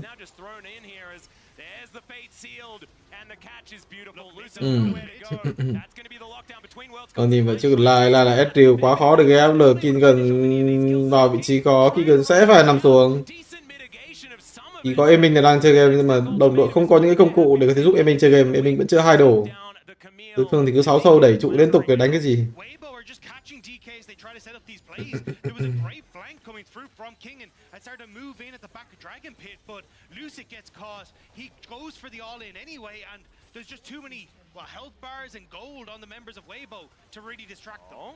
Depth charge to come on through here. Showmaker trying to at least follow up, but not able to get into position, and feels like clutching at straws here just a little bit. DK, they were answering a lot of aggression in game number 1. This feels like they're throwing themselves at the problem and not quite figuring it out. I don't really know how they try and stop the bleeding is the problem. Again, the 6 void grubs making it very difficult to really try and push back against the onslaught that is breathe right now. This Gnar has been absolutely spectacular so far, but Xiao who's been able to pick up a ton of kills. You have the Trinity Force and very close to your Mermana completed for light as well. You're just slipping further and further behind, and need to go in, so they have no other choice. Yeah, and the problem is that tại thì cái thiết của DK chắc chắn là không còn nữa rồi, không có cánh thì có mình đang chơi game mà thôi. Nhưng mà tầm này bắt đầu phải đánh nhau để gọi là dồn mạng cho em mình á, em mình thì cái 3 sức mạnh, đấy những 3 đồ càng sớm có thể càng tốt. Mà thật sự là tranh thắng được gì Sọc vẫn chưa biết, cảm thấy không thể nào vượt qua được những chất tướng đấu sĩ bên kia. Kiểu con bò thì tại cũng rất là khó chết luôn đấy. Rồi này với cái nào thì khỏi nói rồi, cái nào bách về lên cho mình đồ thứ 2 ở phút thứ 19. Lúc này cũng sắp có đồ thứ 2 rồi. Đối phương thì AD là SD full spell, chả biết giết kiểu gì. Một đội hình ban pick hợp lý các kiểu các thứ, nhưng mà đánh teamfight đầu game macro, những cái vòng dừng đầu game nó rất là lỏ.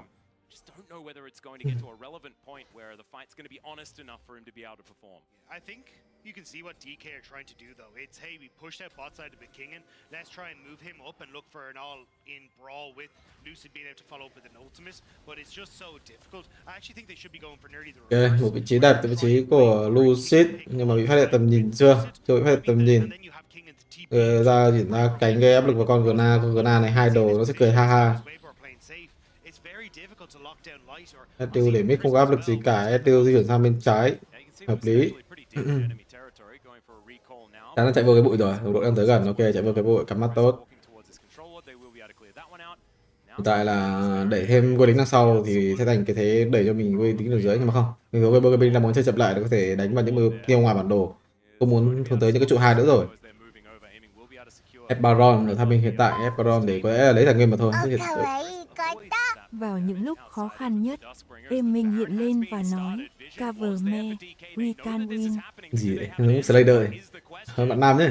Ok, 7.000 vàng rồi, Lucid lao vào bị cầu máu, Lucid gặp khó khăn, bật chiều cuối thì sẽ là dừng đam, bật chiều cuối rồi, dừng đam rồi, bên phía Weibo Gaming hơi trôn, mất hơi nhiều máu để có thể thành Baron. 3.000 máu, tầm này Baron mà Weibo mình đánh cái gì đấy, đánh hồi mất trụ mid thì sao? Trụ mid tower bro, mid tower. Anh SofM ơi, BLG win được G20 anh. Cảm ơn Thảo Nhi nữa cả mẹ, mình không phải thầy bói. Mấy cái dự đoán khó. Ok, trụ 2 mid ép được. Mà Temple hơi thua thiệt một xíu, support đối phương back về sớm hơn mình rất là nhiều. 5.000 vàng lợi thế, em mê. Liệu có team HW được hay không? Team HW được thì còn chơi được ở pha timing dòng này. Dòng này có thể thua nhưng mà em mình cần phải ăn ít nhất là 2 mạng thì có thể gánh team. Không có cho mình đồ rồi. Team HW rồi. Đồ này là đủ team HW rồi. 35, 40, 25, 95. What the fuck? Sẽ back về chi vậy? Có đủ không? Đủ chưa? Đủ chưa? 40, 20, 35. Cộng lại bằng 95 mà. Ơ thế sao nó chưa đủ mà nó back về nhỉ? Cái back về để cancel cái tắc. You get the Gnar who's going to push in on top side and basically has to be answered by the Aurora because she's the only one with TP because they got that TPF from Kingen. But Gnar is currently grouped with the rest of the team, so it looks like Weibo just feel confident enough to take the full-on fight rather than looking for a trade for an inhibitor on top. Có bằng ngọc đủ rồi mà. Là sao bạn đánh cái xa tiến hóa thì liên quan tới bằng ngọc?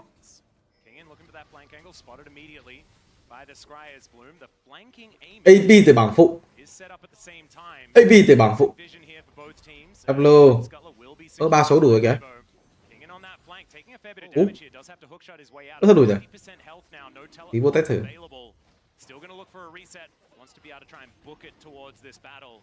Cậu lại đang có 95 mà sao đủ rồi? Đang đánh 14.18 đủ rồi. 14.18 thì liên quan gì nhỉ? Ngọc cũng tính nhé. Sao nhớ Ngọc đâu tính nhá.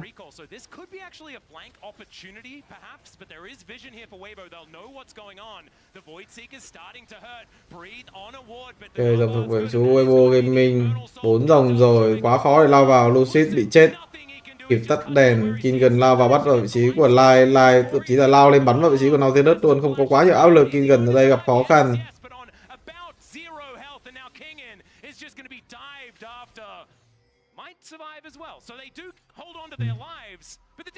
being done. That's Infernal Soul. And potentially Baron. Weibo have already got pushed. They're still healthy. And maybe looking to stop the resets. Won't quite get này đánh cái gì đó, vô test game. Weibo just get Baron off the back as well. Yeah. It's a disaster here, and with Lucid down for another 10 seconds, Đó, bên đấy. Nó cộng răn gì đó, cộng mỗi cái 5 AP. Bây giờ Ngọc đâu có tính đó, không nhớ Ngọc làm gì tính. 35 AP. 45, cái này 45 à? Từ khi nào cái này 45 rồi mọi người?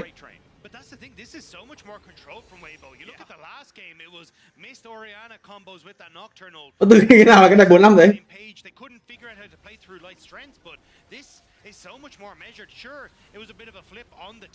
Cái 45 thì đủ rồi, nãy tính là 95.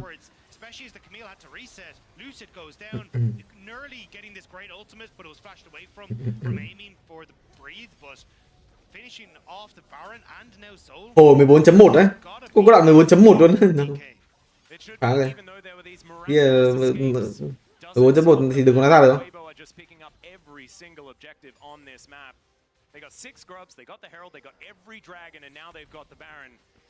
Tưởng phải là cái is very short. We've lost King. Okay, he's back. No. But yeah, I think this is where you kind of scratching for anything. Like again though, I think you're running out of options. The moment where you could have tried to make some sort of play. Chờ game 3 thì có solo với AB the CKA. Solo gì với anh bạn? Solo một tay à? Cảm ơn máy nhé. Oh, it's ridiculous. That is going to be some bounty gold going over, so maybe a silver lining there, but you can see here, after that does fall, the Rebel Baron power play does dip for a second and now goes back up to 2k as that inner turret is taken. Aiming takes most of his health bar from one True Shot barrage and is denied a recall, so the base is going to get broken open. Just looks like DK have no real response to what's going on here.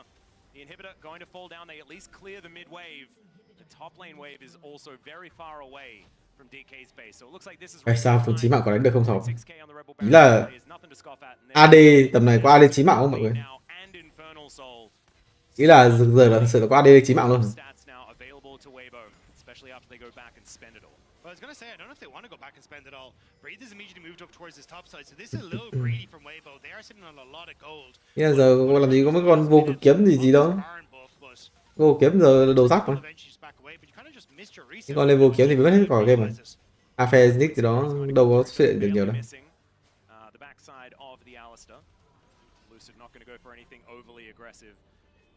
Jin à? À, Jin thì nó cái Jin thì chịu rồi chứ. Yeah, Jin thấy cái ta cũng lên sát lực không à? Lên giao điện gì đó. Là ai tính mấy kiểu đấy. Cái con kiểu Nick lên kiểu co của nó là vô cực kiếm kết hợp với cái đồ tăng tốc đánh từ cái song kiếm ấy.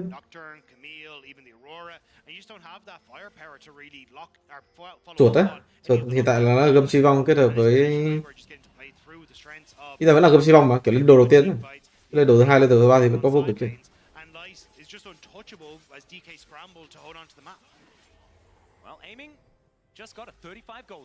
Các bạn cái đồ đầu tiên thôi. Đồ đầu tiên thì chắc toàn vô cực kiếm xong rồi đồ hai song kiếm gì đó. Rồi thì đồ đầu tiên hầu hết một là gầm suy vong, hai là kiểu SDU này thì khác được nói làm gì.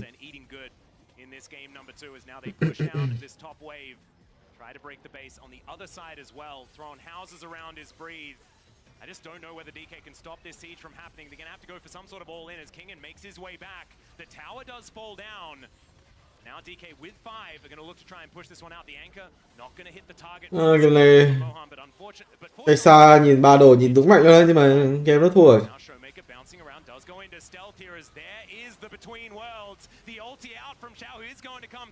Đủ.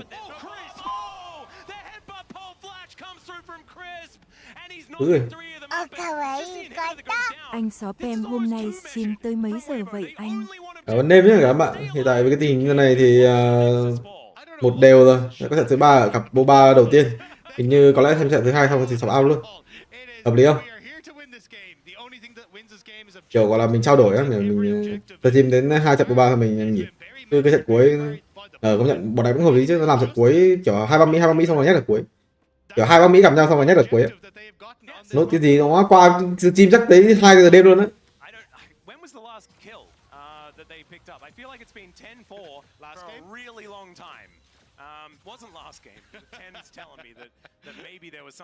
Giờ là 9 giờ này, đánh trong trận này 10 giờ bắt đầu trận kia đánh hồi 1 giờ bắt đầu cái cặp BO3 cuối cùng.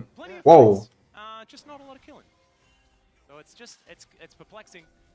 Giờ mình nghỉ stream xong trận 2 mình nghỉ xong rồi mình qua mấy stream kiểu anh Hoàng Luân hay là anh Văn Tùng xong rồi coi người ta khổ như thế nào. Nghe hợp lý không? 4 giờ thôi mà, 4 giờ bốc thăm, nó không có 4 giờ.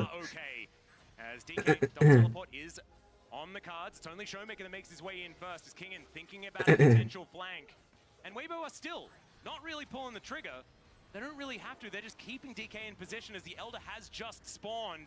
And they have the inside. Yeah, cuối có gì đâu, stream chốt này. Setting up for some sort of engage angle as there's the ulti. They've caught Showmaker and he just explodes. Nothing he could do about it now. The late teleport from King and 2 already dead. Xiaohu out of there. Lucid also going to be dead. This is so clean from Weibo. The X-Tech ultimatum comes in aiming, trying to do all of that cool stuff, but the wallets are so heavy. And Weibo will push down. They'll destroy the Nexus and they'll take us to a game 3. Điều khó mọi người. Support thì là support trong một trận đấu đánh hàn nhưng mà kiểu kinh nghiệm, nói chung là kiểu không liên quan tới support nhiều ấy, nhưng mà kiểu nó cũng có một phần nào liên quan với support. Ảnh hưởng có xíu à. Quan trọng nhất thì đó là dừng ở vị trí của DK. Nó quá ít kinh nghiệm đi. Thế cái pha như thế đánh chi vậy? Vòng dừng 1 lỏ, vòng dừng 2 lỏ, vòng dừng 4, vòng dừng 5 thì cũng khó lắm. Bây giờ đâu đánh ở đâu. Vòng dừng 1 thì chả hiểu sao không ăn hai cua. Master ăn người đi với người lửa, ăn 2 cua là end game này. Vòng thứ 2 thì ăn gọi là đánh rồng cho ấy, rồng này ăn đi, tao ăn ok ăn đấy. Xong rồi sâu 2 thì đánh đã biết.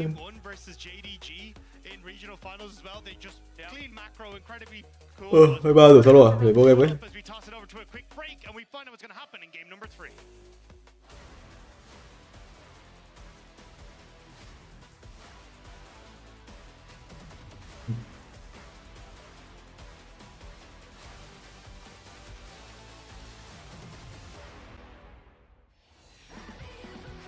Tóc thách lớn tương hòa MP không nghĩ ra thằng kia nó đã từng lên.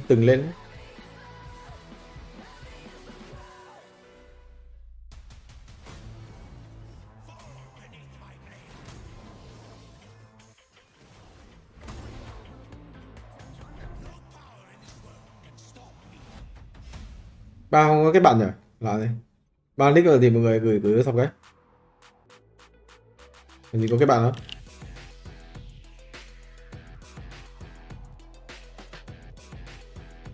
Bây giờ 3 attack là gì ấy?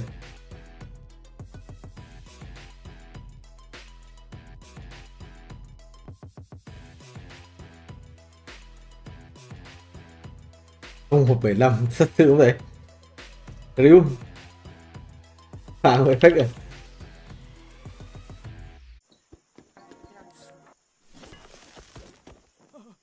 Red Bull gives you wings.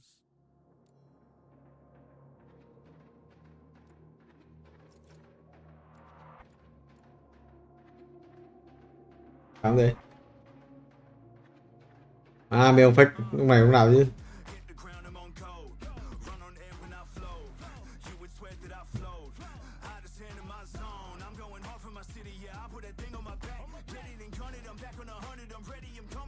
Này chứ, trồn thật.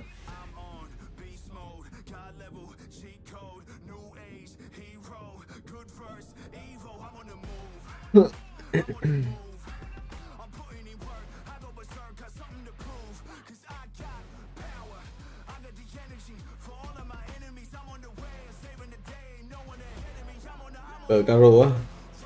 Cờ caro lại.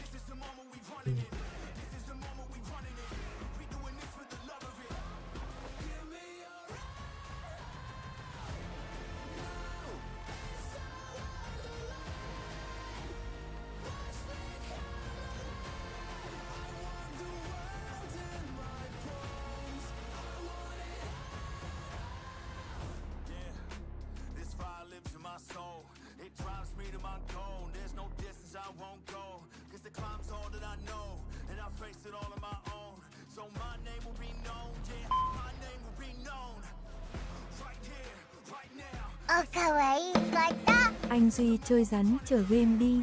Em béo nhá.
Tao đi thâu đấy.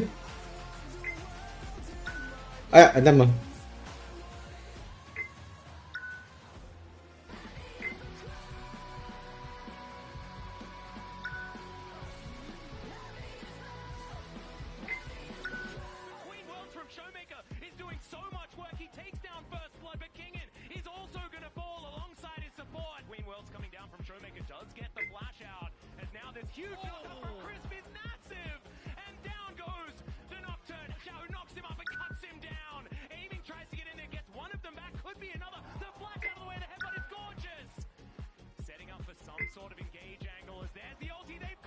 Okay.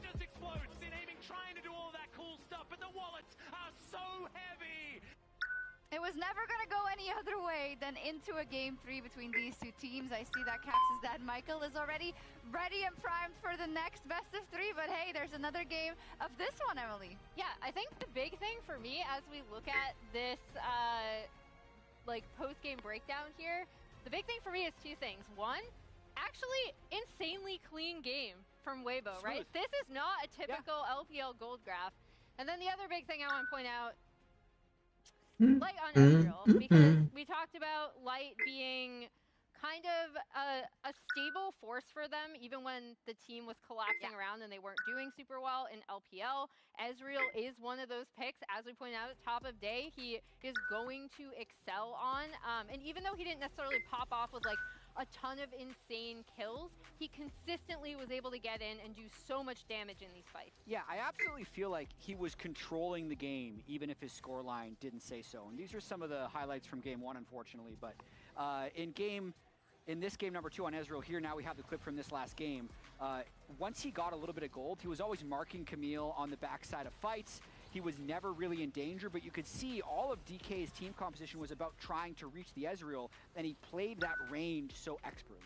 And I really like not only seeing Weibo play, I think they did a very similar pivot to what they did yesterday against Fnatic, where game number 1 didn't go their way, and they really pulled it back and were very, very disciplined, which against DK I think is a good call. And we also saw, unfortunately, a lot more in line with the rest of the tournament performance from, I think, Mom in particular, but also Lucid really not having a good time on that Nocturne. Yeah, I mean, I want you to tell me more about that, but I did want to say, because you mentioned Weibo. Weibo last year, by the way, they played and lost a close game in the best of ones versus G2. They still ended up in the 2-2 pool. They played Fnatic, where they lost the first game, but won the 2 thereafter. They qualified to the quarterfinals. And the rest is history. I'm just saying, you know, if there is ever any synchronicity, can we not? Can we not? Because you don't want to see it. So I want to relay it back to you and give you the opportunity to talk about, you know, in this game 3, then for DK, what do you not want to see from game 2? So Moham individually needs to step it up. There's obviously a built-in. This is a guy that was called up very late, that is playing his first international tournament. But even taking that into account, that Nautilus game was not okay, right? There were a lot of moments where a hook could have made a difference early on. Wasn't the case. You watch Mickey X Files? That wasn't me. And then secondly, Lucid, we saw him hover the Nocturne. I think a great pick. Also, the same way that I don't want to see Lucid and Maokai. I think that there is a specific style that this guy plays really well, which we saw, even with all the flaws in game number 1, he was still a big reason of why they won. And I think that they need to go back to that for game number 3. I think the other thing I'm super curious about is this Aurora-Yone trade, because I don't think either of these teams are particularly the teams that you might want to see playing the Yone. I actually don't think it's a pick that Xiaohu and Showmaker, like neither of them, even though Xiaohu like didn't perform badly in this game, right? Like, and Yone was a factor in a lot of the fights as the game went on. I don't necessarily see it, even as strong as it is, as a pick where these two teams want to go for it. So it's interesting to see that trade go through. And with DK having selected blue side for this draft, I'm very curious to see if Weibo just ban out both of them again on the red, or if we see a trade coming through as well. Actually, DK banned Aurora, I think, on blue. It's been kind of a weird series because the team with more of like Wombo team fight comp has lost both games. Yeah. Which, when we were originally approaching the series, we saw the Weibo series yesterday against Fnatic, and they were just like grouping up around objectives 24/7, even if they weren't up. And it was like, okay, yeah, the team with better team fighting is going to win. But the opposite has been true today. I think part of that is because of like how well, if you look at Showmaker on the Blanc, he can kind of just do his own thing and still be able to make the plays, but the overall cohesion of D+ doesn't necessarily seem like it's there. So I'm really curious to see what we see back on blue side, and I think Showmaker was probably just hoping that he can get LeBlanc again. Yeah, for DK, we have seen them have these oscillations many a time, right? And this is something Showmaker has obviously made worlds every single time ever since he came into the LCK with Dom1 back in 2019. Last time was the first time that he didn't make it out of groups. And obviously was pulled KT, right? You can look at that, but I don't think that's going to matter if you are Showmaker. This is a guy that has also been struggling a lot with the pressures of being a Pro 1 very early in his career. And I know that for this team, as you can see, Moam, I think understandably feeling really rough. The pressure on him to make these engages needs to also be caught by the experienced players, and that's going to be Big Game Hunter King and Showmaker, I think, that need to step up. Yeah, that's the nickname he gets in the Korean community. He usually does step up, so this might be it. So what does your gut tell you? Because you've prefaced this about the rookies, and you see their faces there, right? This is so incredibly stressful. Where you have on the other side a Weibo team that, yes, is extremely up and down and as a roller coaster, but I would kind of say in a clutch team fight, I trust in Light a lot. I trust in their team fighting a lot. So what does your gut tell you? My gut is actually saying Weibo is going to be able to handle the pressure better. I loved your point at the start about how these moments can be forgotten in the grand scheme of things, because the winner of this game could still very well go to the World Final. And because so many of these players actually went to the World Final last year, I think they're going to have the confidence to step up here. Yeah, and then Xiaohu is just with his hand in his head as you say that, as you give your vote of confidence to Weibo. Emily, final notes? Yeah, I mean, I think for Weibo, we did see a much more disciplined game from them in this game. So regardless of what they end up drafting for this final game, and I do want to keep an eye on Aurora and Yone, I want to see that same discipline from them in order to win. Okay, how's the stress levels here, Maurits? Not great. No. I appreciate He's you ripping asking out shocks, his mustache hairs, right? that's actually, it's a great stress level too. It is. Don't do that. I believe in them. I think they can do it. I hope that they can band it together. It would be a really big deal, both for the rookies, but also for Showmaker. Okay, let's see what happens. Who's heading to Paris? Let's find out. Thank you so much, guys. And I wish I shared your sentiment, Chronicler, as another LCK representative, but we've seen Weibo do this too much. Shocks already took us through the fact that we're just following the script that we wrote last year. You know, we're recycling, and this is Weibo with now some momentum moving in, and we've seen this so many times that they get their for fun game out of the way, and then it's business from there.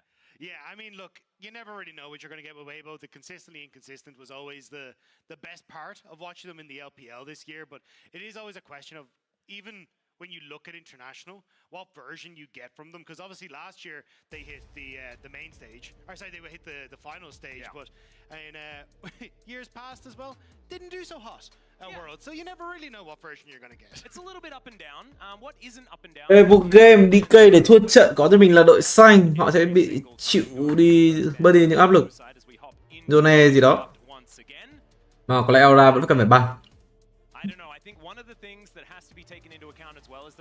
Còn quan trọng nhất ở đây có lẽ là con Gna hay Tham. Thì vừa mình có được thả nó ra như trước ban Oriana rồi. Bắt đầu có những đổi ban ở đây rồi.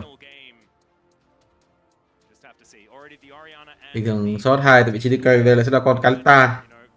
Không? Ta đâu? Kalita đấy là bên Vô mình băm. Được ban Kalita hay không? Cảm thấy không đủ được ban. Đang nghĩ tới, đang huấn luyện viên cảm thấy không có nói gì cả, quyết định ban như thế nào đây? Ban con này đi. Ban vẫn là ban Kalita, khó. Kiểu nhìn cái vẻ mặt nó như kiểu còn là không biết là sẽ phải làm gì á. Thì mất cho mình là con Oriana rồi, không biết là biết mình sẽ chơi cái gì. Bla bla bla đấy. Và tiếp tục là nghĩ có cho mình là Zone, có cho mình Aurora, có cho mình là Nocturne, con được đặt nặng nhất ở đây có lẽ là con Nocturne. Bởi vì nó phối hợp với chất tướng mid rất là nhiều. Bạn pick Aurora với nó kiểu mid nó không có ngon lắm. Con Zone thì ngon lắm. Ban cho mình là K6, Zone và Nocturne. Tôi nghĩ hai con được đặt nặng nhất. Aura nói chung là value cao. Ban cho mình là K6 rồi.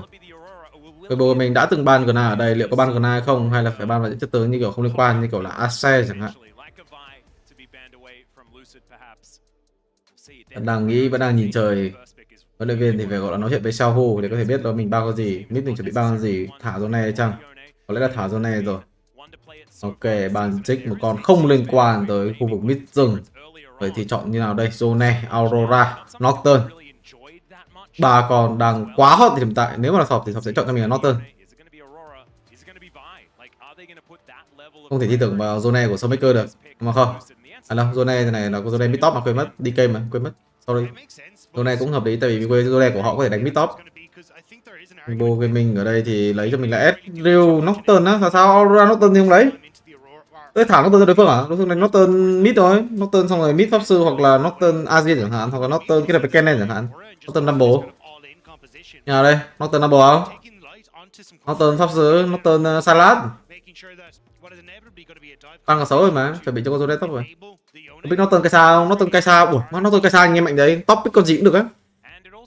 Northern Kaisa đúng mạnh rồi đó, nhưng mà không, vì tại vì thật sự thì Lucis đánh con Northern hơi cute. Để là cho một con Vi hợp lý, Vi Kaisa.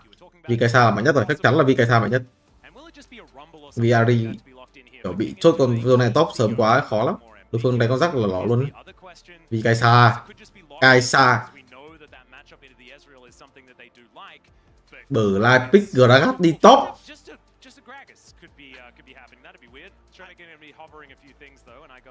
Vì pháp sư chốt cho mình Zone này top. Vì Reo, ok, Reo thì còn ok. Cái pick top mid thử được. Ok, bên này thì khó hơn một xíu, bên này thì có lẽ sẽ là không nghĩ là rắc. Rắc hoặc bò, rắc hoặc bò. Rắc ban Kennen. Ban Gragas, bò. Bên này rất là dễ rồi mà. Bên này cái pick bình thường để top của mình slot 5 cũng được luôn á. Nên là pick bình thường, có nghĩa là pick rừng với cả pick spot ở đây. Hoặc pick top trước vậy thì slot 5 sẽ là chả biết là cái rừng. Pick cho mình còn Gna, ưu tiên hơn còn Gna hơn. Nếu mà không pick trước, pick ở slot SU cả.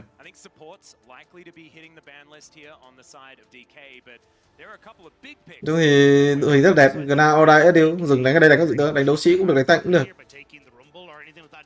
Game dễ. Ban có lẽ là ban mà sẽ tướng AP, Kaisa, Double, easy game, J. Kaisa là ban rồi. Con bổ thằng nghĩ không phải ban á, có lẽ là con Zone này top. Nhưng mà sao pick Gna được phương Zone này top mà? Con Syndra. Nhưng con Gna đi top Zone này lỏ lắm. Chắc chắn là Zone này top rồi. Zone này vì kết hợp với pháp sư. AD đánh một con ở đấy nó không liên quan đến cho mình. Ban Syndra. Syndra đi vào ra có lẽ ban Syndra hợp lý rồi. Ban Syndra.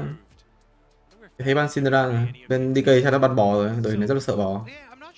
Syndra bò SU Leona, mình có Leona. Bên Global của mình có con Leona rất là mạnh.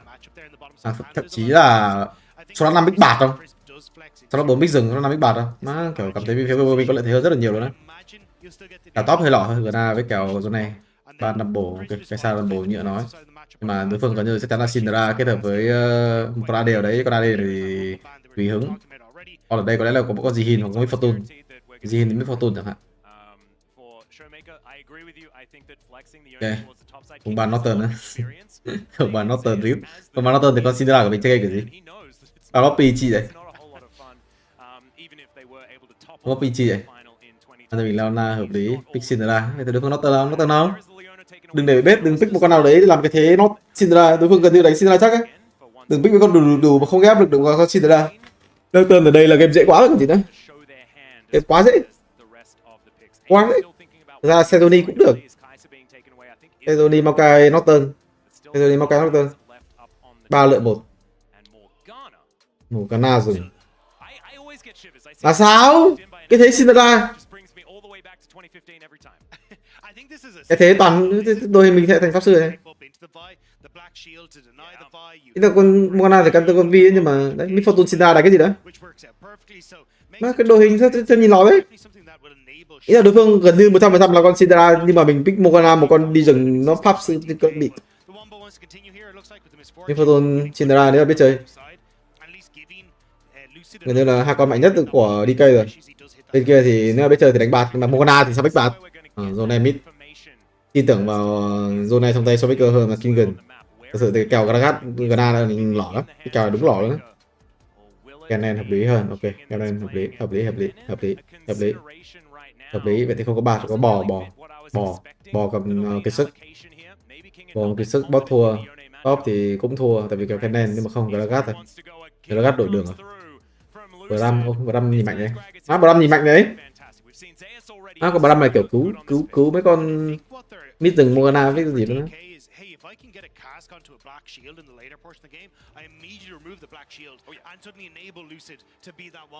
Morgana support thì sao? Morgana support.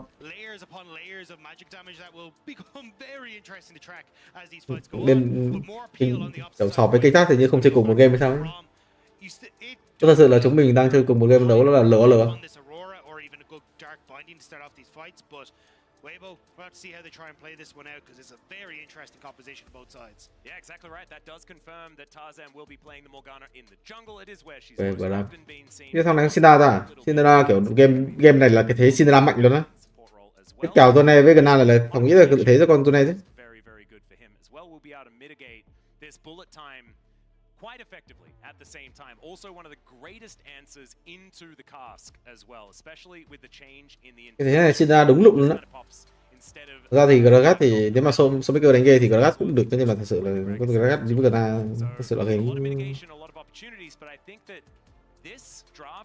cái has a lot more upward momentum and movement and opportunity in this game than what we saw in game number 2, even if there is some kerfuffles early on. I think it's a composition that just has fighting power throughout the game, which is kind of something that has been missing from DK, not only in parts of this series, but definitely earlier on as well in the tournament. So I'm excited to see DK almost feed into what is, I thought, going to be their game plan of fight early, fight often, find these early leads, and then run away with the game through that. And especially when you've got a wombo setup like this, it feels so easy if you can get that lead to capitalize on it further.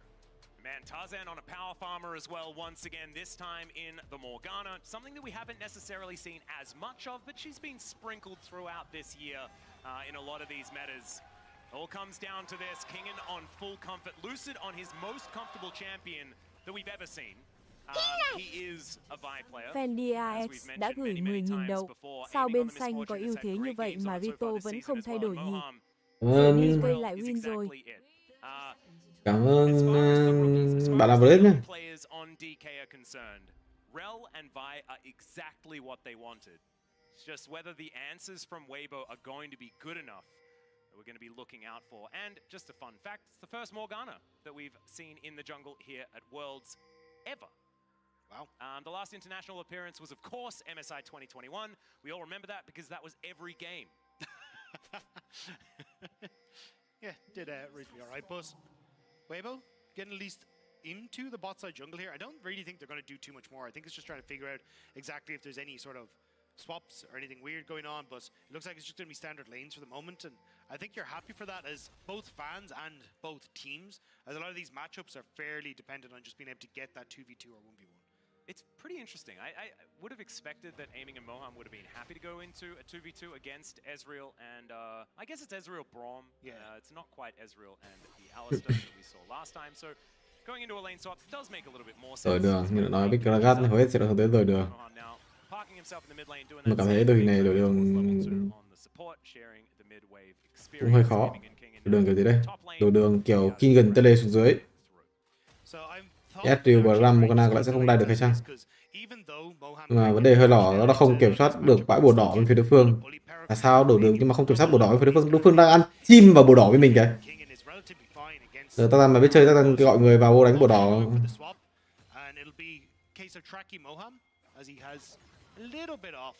Đó, gọi người vô đánh bồ đỏ rồi, ping liên tục rồi. Bố anh em ơi. Ok. Bố. Means that he won't get stuck away from his turret and actually be in a potential falling down. Now DK going to be farming between turrets here as Kingen using his belly bop to keep these minions together. Him and Aiming should be able to get through this pretty comfortably as it's only Moham underneath this turret now. Going to be Kingen teleporting down. We expect. Đại chủ ở đây 2v4 từ vị trí của DK. Gragas ăn xong mình con xe nhưng mà ăn con xe kiểu gì tôi vẫn chưa biết. Đâu ở đây thì cái tác động ganh chắc chắn là không ganh được rồi.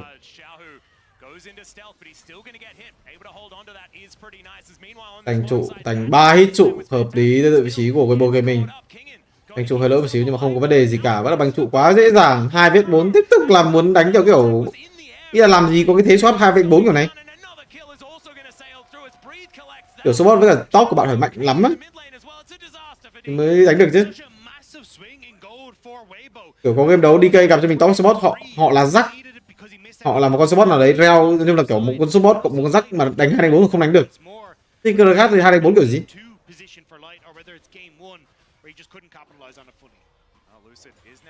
Nếu cái bộ mình xử lý băng trụ rất là tốt. Nói chung là kiểu đội đường kiểu DK chắc chắn là sẽ có băng trụ á. Mình chỉ chuẩn bị cho cái tình huống băng trụ của mình là được. Anh trụ cực kỳ tốt, anh tận 3 hit tốc biến lên để make sure là mình không chết.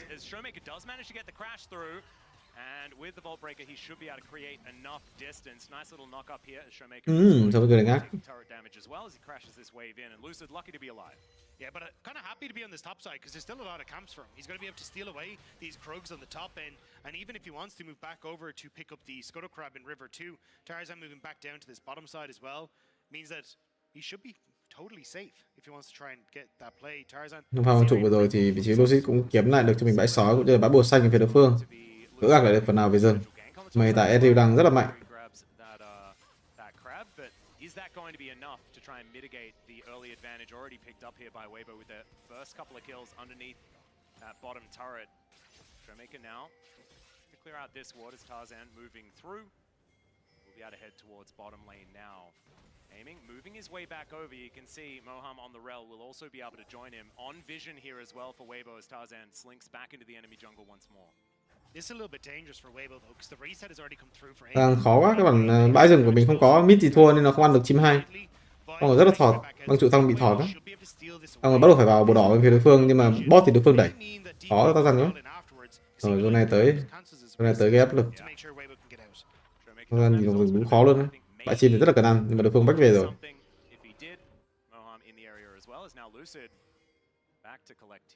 Quả là rừng nó bị băng trụ nên nó bị thế ấy.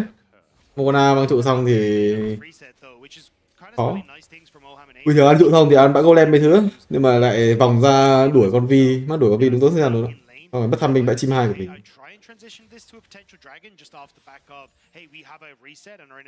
Hiện tại bên phía DK lợi thế rất là lớn dành cho con Miffatun của họ cũng như là con vi. Đồ này có lợi thế rất là lớn. Thực ra cái đổi đường nhìn nó hơi lỏ nhưng mà thật ra cái thế hệ của hiện tại của DK nó rất là tốt. Đẩy được cái bot này. Để được cái bot này thì Tham sâu rất là tốt. Mid thì gần như là vị trí của Showmaker đang làm bố với cái dệt cuồng nộ. Crisp is essentially bluffing that Tarzan's behind him. That's why you're seeing so much respect given to Moham because you have the item advantage and the level advantage, at least for the beginning of that, on aiming, but unsure as to where the Weibo Gaming jungler was, they will just back off, and that gives at least some push on the bottom lane, but will only be the junglers on this top half that may run into each other. Yeah, and the Grubs have just spawned as well. It's going to be an important thing to track as Crisp looking to go home. At least channeling the back for the moment. Tarzan looking to clear out this control ward. Lucid in the area as well. Doesn't have his level 6. Only halfway towards it as well, as we can see. They have the vision of the crab. Breathe is moving down. You got the Gragas also in a flank angle. Has the ultimate available as well. Breathe didn't hit level 6 because he lost so much. Anh đều đã biết đồ ác. Này ăn sâu bị đối phương đấm vào lấy được lượng máu. Còn Morgana lại đang không phát huy được quá nhiều hiệu quả ở đây. Tại sao không phải là một con có thiên hướng utility nhiều để những đồng đội như kiểu là Ezreal với Gana gánh team, lại là một con gánh team. Tarzan going to be able to grab that second one, so a grub advantage here for Weibo, but it's not a wash. That's what we've been seeing in a lot of these games, is 6 on one side, 6 on the other for games 1 and 2. This time a little bit more split, as there's a knock-up on the Shahu, but he still takes a lot of damage back here. And Shahu on this Aurora is doing a lot of work with this harass. Yeah, I think DK have just been doing a good job of pushing some of the advantages they had. Look, they only get one group there, but it is, you know, they get the reset quicker for aiming on bot side, so he can get the push, denying Chris being able to roam up towards top. Breathe being behind on the level advantage means that they have a little bit more threat towards that top half. Weibo, though, calling the bluff as soon as Chris does get that quicker reset is a nice job from them as well. So a lot of this is coming down to the map state and where people are, particularly the supports and the top players. Between worlds is going to come through. Showmaker going to have to flash. Does get himself out of the way of that, but that is a big cooldown that Shahu was able to pick up basically just for free. I know you have to invest the ulti, but flash is a very important cooldown. And True Shot Barrage not quite going to connect, so Showmaker going to be able to make his way back. No teleport. Does want to stop this as Lucid. He's moving over, Vault Breaker in hand. Can he find it? There it is. The cease and desist comes down. The ulti comes through, collects both of them. Great side. Showmaker cố gắng gây đam. Và tốc biến tốt từ vị trí của Xiao đều W vào trụ. Pha đấy có nó đâm ở sau lưng xong rồi tốc biến hồi máu các kiểu nữa. Nhưng mà vừa rồi đi gây Onin vào đánh đúng thế, nhưng mà ý là thế có bờ thì nên chạy á. Rồi đánh cái gì nữa, rồi ai đánh.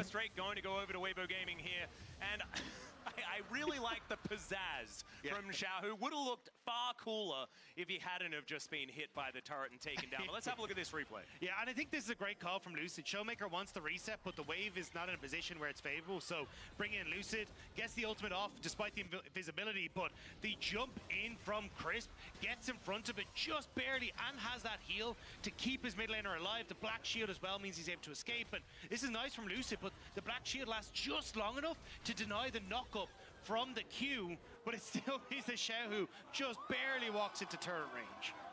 And you can see DK. Kiểu con này đơn giản là e về xong rồi Vi có tốc biến rất là được mà. Tôi dễ chết từ pha vừa rồi đâu. Thế cái Bram phát là bỏ luôn đấy.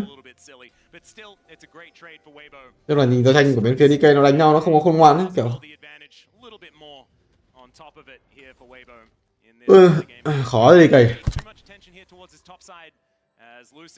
Going to be his next avenue of attack as Minina now back up. Certainly a point of attack potential. It is going to be Lucid just moving away and Breathe doing the same thing. Crisp, can he find an avenue here? Good sidestep there from aiming. No Winter's Bite's going to be connecting down here. And otherwise it is just going to be a little bit of picking up as much farm as we can. Not too much fighting for the next little while. Giờ đi đường ác. Và ngoài đường ra thì có rất là nhiều những cái yếu tố ảnh hưởng tới game đấu.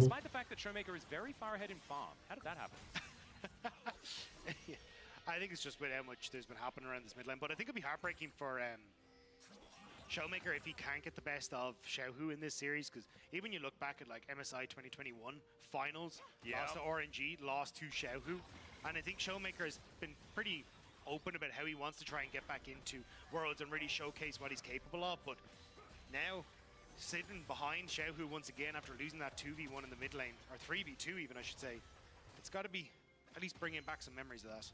I would agree. I think as well, one item spikes, you mentioned it for game number 2. That's happening once again here. Is that Blade of the Ruin King going to be very important here for Showmaker? I think Kingen getting towards an item or two as well, where this cast can really Đồ chỉ đi lấy nick sọc chat rồi. Đổi nick mấy cái thế dữ.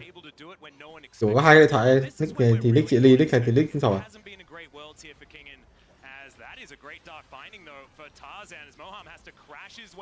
Moham chuyển ra rồi bùng tốt tự chứ sao.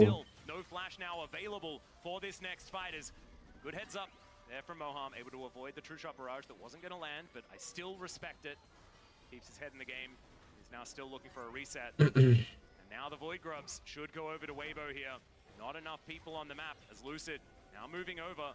Doesn't want to give this one up without a fight as now Moham gets tagged by a Mystic Shot and almost just straight up dies. That is going to be the first two. There is 4 or 5 grubs picked up as Crisp doesn't find too much with the ultimate. The bullet time also not really collecting too much here as well. The door is now on cooldown as Breathe is going to get punched a few times. Black Shield is now on the Gnar. But now it's going to wear off. DK just not quite able to find a foothold in this. Bên phía toàn pháp sư bên phía cái bộ bình đi đường có lợi thế. Macro nó dễ quá. Có vì thế đi cày. Đi cày phao rồi cơ. Tập biết nên ra đánh hay nên bỏ, cái này có được mục tiêu đấy. You could see in their eyes, we have the ultimate advantage. Our wombo combo is still there, but without that black shield going down, there's just no way for them to start off that fight. Yep. And the issue was that there was no other target presented. It was just Breathe with that black shield that was there. So Lucid couldn't just say, oh, well, I'll just hit the other guy, because the other guy didn't exist. Okay, Weibo being able to perform the highway robbery very, very nicely. NT Anh Khánh đã gửi 5.000 đậu. Meta tứ kết trở đi liệu có khác vòng Thụy Sĩ không anh SofM? Lo cho công nghỉ lâu quá lại dễ chốc quá. Nếu trước con này không, bạn này vừa có này này. Nhưng thì năm trước người ta có kinh nghiệm rồi nên chắc năm nay không sao đâu.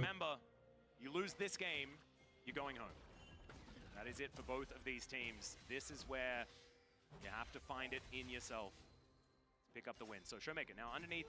his outer turret. Not feeling great because there are 3 bad guys there. Now Lucid looking to make his way in. Certainly some targets, but the Black Shield standing around Moham looking for an angle. They just grab some plates. They will move on. Yeah, I don't think we're going to get too much until the Dragon in a couple of seconds. Still, looks like DK are saying we don't really have position to fight for this. We're going to try and make a cross-map play. I thought it would be towards Breathe, but Weibo again defending well here, denying that red buff take even. It feels like DK kind of scratching their heads as to how they want to open up on the map, and they just can't really get any wiggle room here. I think picking up this Drake could be a good thing, as the Rift Herald going to be coming up now in 8 seconds time. Đổi lại đường hợp lý, được không? Fight towards this top side that both teams are looking for, trying to break open this map, give themselves some room to play, and you can imagine. Game nó hơi buồn ngủ, cảm thấy DK khó đánh lắm. Hiện ra thấu kính tốt, thấy rằng phần đằng ăn bắt đầu collab tới vị trí của Bram cũng như là Aurora, vị trí rất là đẹp. Bắt đầu tiến tới khu vực này, 5.000 máu, DK bắt buộc phải mở nhưng mà không tốc biến đến vị trí của Kingan trong pha vừa rồi, mất ra lợi thế mở rồi. Tầm nhìn bắt đầu mất dần, Kingan ở đây bị trói lại, Kingan nằm xuống, Kingan chắc chắn là trồn. Pha đấy phải mở, pha đấy đối phương điển vào tầm nhìn của mình phải mở ấy. Chứ để đối phương phá được thì mình khó đánh lắm. Onin vào Gna E tốt cho tác dàn bên phía DK không chơi game được nữa rồi.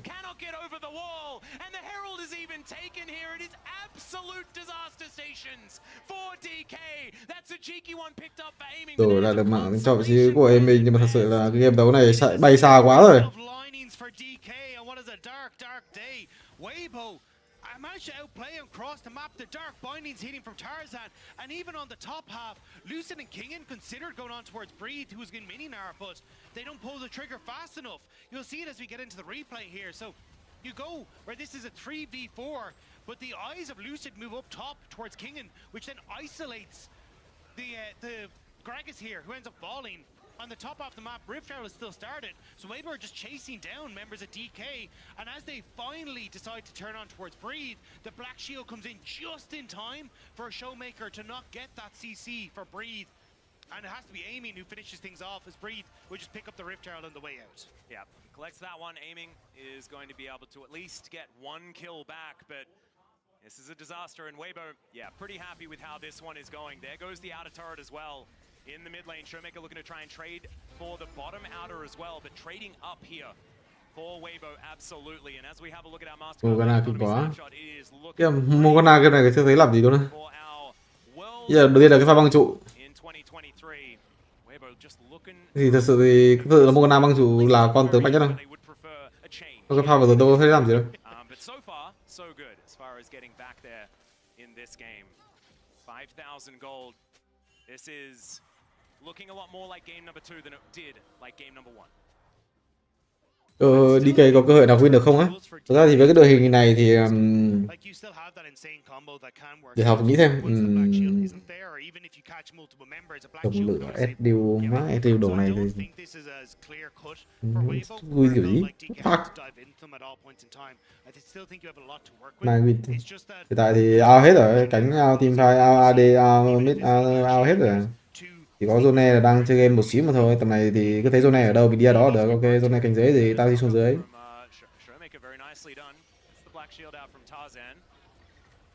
Lucid on vision here. The Shahu cuts him down to about 50%. This Aurora is very scary. Shahu on control mages seems to feel a whole lot better.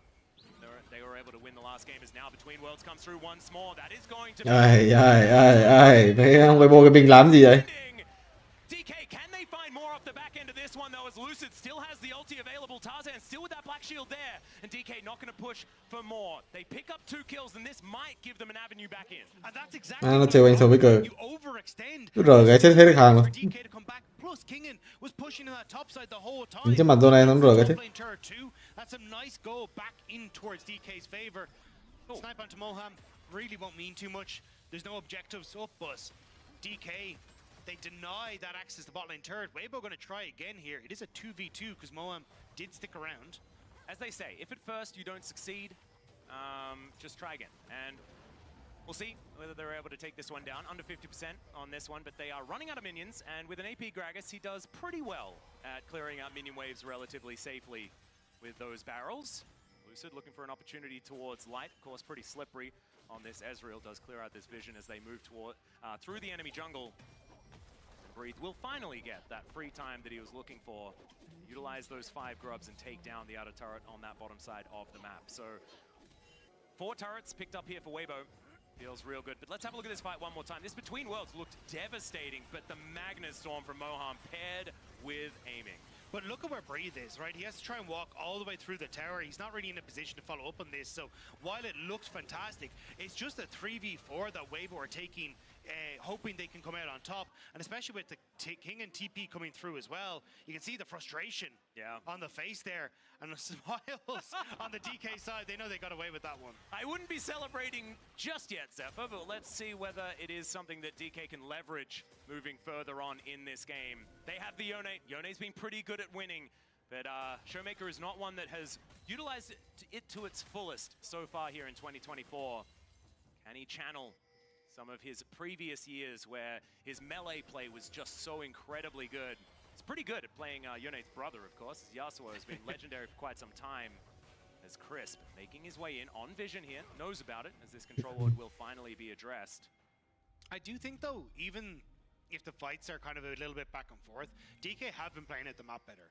Weibo kind of stalled out where they're not really sure how they want to try and approach. They overforce on boss.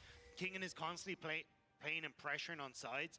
And at this stage, with Showmaker being a fairly sizable threat when it comes towards just how much damage you can do in a side lane, you need to be in a better position to respond. But Weibo just haven't really wanted to play around sides, and this is something that we started to notice a lot when they brought out the Oriannas and moved away from the AD carries, was just not sure how to facilitate a control mage like this Aurora on a side. Now Aurora has escapes, but Xiaohu just hasn't really been going to a side lane by himself. Vũ trụ lên hướng tới yêu sao hồ. Next one's going to be up in 15 seconds time. It is once again an Infernal Soul in this game. It's going to provide so much extra damage for either team. The mobility of the Cinders as well is, I think, Em hay nhiều AP á, nên là cần lên cái viên càng sớm có thể càng tốt. Nói chung kiểu cảm thấy không đủ giàu để vừa lên độ cơ vừa lên xuyên. Nhưng em hiện là mày đâu có thua đó. Ao cánh. Nhìn nó hơi ghê thôi. Tự nhiên con Mephisto nó 2 đồ kết hợp với Vi nó hơi phiền. As like takes a couple pop shots. There's moments where you can still find picks here as DK, but I think if you do end up just letting Weibo slowly but surely take these objectives, they're just going to be in a great spot. Their team fight is exceptional. The ability for DK to start fights is really tough unless Weibo overextend like that again. So that's where DK, I can understand trying to trade the Dragon for vision, but now I need to see them play heavily around this mid lane, force light off of the wave, and then look for some sort of pick inside, or even try and force on this mid wave. Even if Lucid dies for the engage, just getting that pick onto a potential turret take opens up the map so much for DK. Yep, not to mention the fact that Baron is now up and available, has been for about a minute and a half. 2 items now completed for both the Ezreal and the Misfortune. We talk about the Ezreal variety of this all the time. Doesn't quite have the transformation just yet, but very, very close. And in fact, as I say it, does get that mere amount of transformation. So Light is at full power. He is only going to get more scary now, but this is the first step. Infinity Edge completed for aiming is certainly good news, but still wanting to get a little bit more. We'll see whether he can have once again one of these big bullet times like we saw towards that bottom lane. Whether DK can just get themselves together. That's honestly what I want to see, is just pull themselves up, as now Kingen, yeah, he could be in trouble. Crisp making his way around, gets the extra move. Nhưng thì lợi thế phiếu cái vô là có, nhưng mà kiểu không quá nhiều không. Họ mà mất Baron hay gì đó, Baron lỏ thì cảm thấy cũng sẽ thua dễ dàng á. Nhưng đánh bình thường, macro bình thường là dễ rồi. Hiện tại thì đội hình này không cần thiết phải lấy cho 2 nữa rồi, chỉ đơn giản đợi dòng đồ có đánh là win mà. So look at the bot side instead. DK get to take control here. They're going to set up for Showmaker to be a threat on the side. And this is where if Weibo can get those plays to work, it's great. But these little mistakes do give DK windows to try and fight back. I think still no pressure on mid wave for DK is a bit of a mistake, because Aiming can contest the wave. It's just that he doesn't have the help from Lucid right now to really force on mid wave to open up a play on these sides. Breathe going to be able to clear out this wave towards the bottom side of the map. And it is back to pretty defensive play, but slowly but surely it's a closing of the gap instead of an extension here. So DK pulling themselves back in is so far working out. 2.6k going to be the advantage I think the Baron Pit is going to be where we're going to see the next big fight. Kingen getting closer and closer to 2 items. I believe Cosmic Drive going to be coming in next. Does have the Seraphs for the shield as well. Some added durability for this Gragas. Feels pretty good. DK, can you actually approach? That is the question. This battle for vision.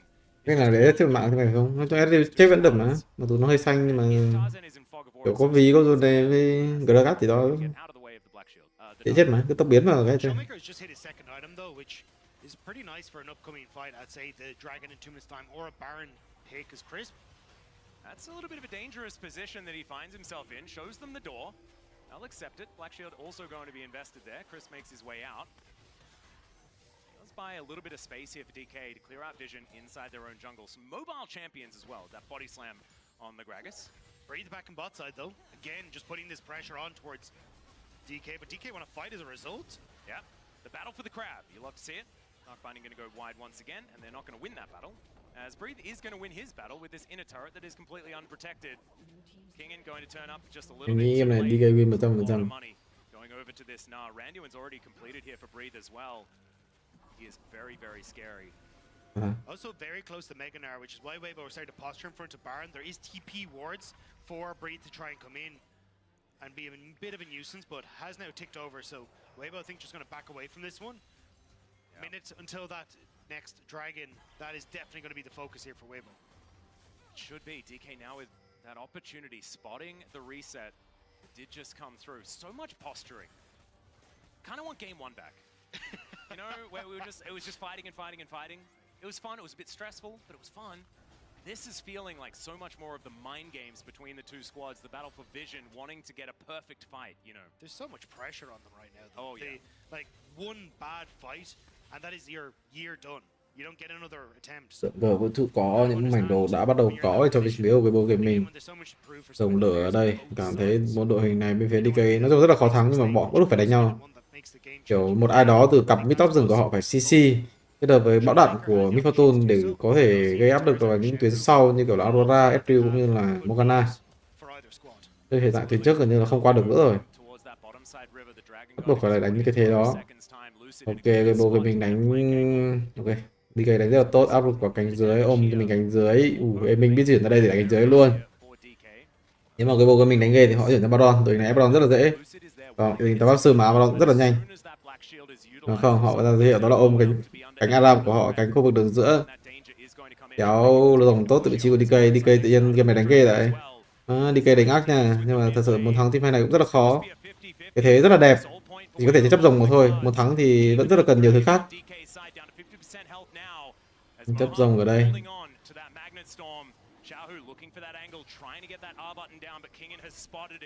Knows exactly what's going on. Winter's Bite going to connect Darkbinding, not going to so far.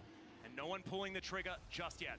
The timer on Breathe is going down though. They need to start. Yep, down to 1,000 health. Who's going to get it? It's going to be loose. Và thành công mở không quá tốt vị trí của Moham. Sẽ là thế trận cho đội hình đối phương Ebaron. Có lẽ là pha vừa rồi bị outplay à? Muốn mở vị trí của Xiaohu nhưng mà Xiaohu tốc biến được à?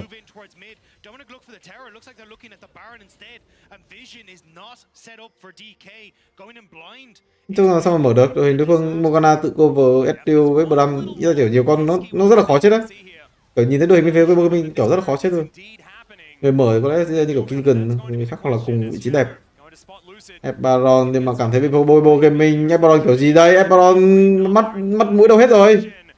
Không có Baron thì phải ra đánh nhau chứ. Nhưng mà vẫn muốn ép Baron cố gắng all in ở đây, và người cầm chân vị trí của Lucic đó là vị trí của Gna cầm chân thành công, Baron có cho mình thành công. Không hiểu sao Kingen không all in vào một thằng nào đấy. Kingen làm gì đấy? Sao pha đấy kiểu không ai tốc biến vào thằng nào đó? Chỉ có Gna có tự đứng trước như thế không?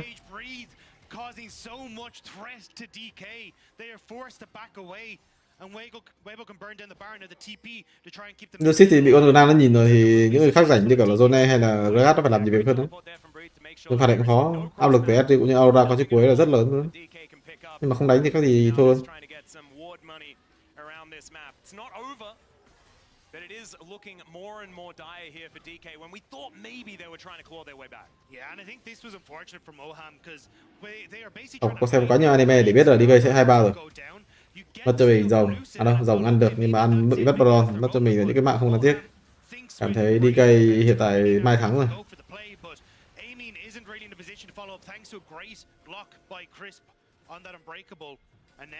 Weibo Gaming set up with the bar and breathe on bot side. A lot of the damage already done to these tier 2 structures. Yep.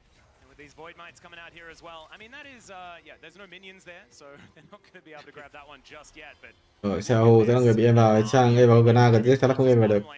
That will spell the inner turret going on over the entire outer section. Removed. It is only the base left up here for DK. Can they actually manage to defend? That's the question. Double siege minions are just pummeling this inhibitor turret. Not a lot of range, so they can't really walk up just yet, but they've got another wave conga lining in. Okay, can they find the angle here as light arcane shift? Tốc biến vào bị lai E để né nhẹ. Onin vị trí của lai có cho mình khiên đèn lai tốc biến né được bên phía của DK đánh được hay không? Giết được vào vị trí của bố của Na cũng như Bram, nhưng mà Na cũng như là Xiaohu tới rồi. Pha macro hơi lỏ từ phía của mình đánh cho mình cánh giữa với cái người mối liên kết ở cánh dưới cũng như cánh giữa không quá tốt. Mà đánh ở đây mình làm được, mình bắn hạ được vị trí của Gna. Xiaohu có cho mình đồng hồ, Gna đang tấn công, có cho mình vẫn lấy được mạng của vị trí Eddie là quá thành công rồi. Pha trao đổi được gọi là lời 3 đổi 3. Này thì cái mối liên kết ở khu vực đường dưới không quá tốt đấy. Người ta mở vé đi thì mấy ông ở dưới phải ra cover chứ.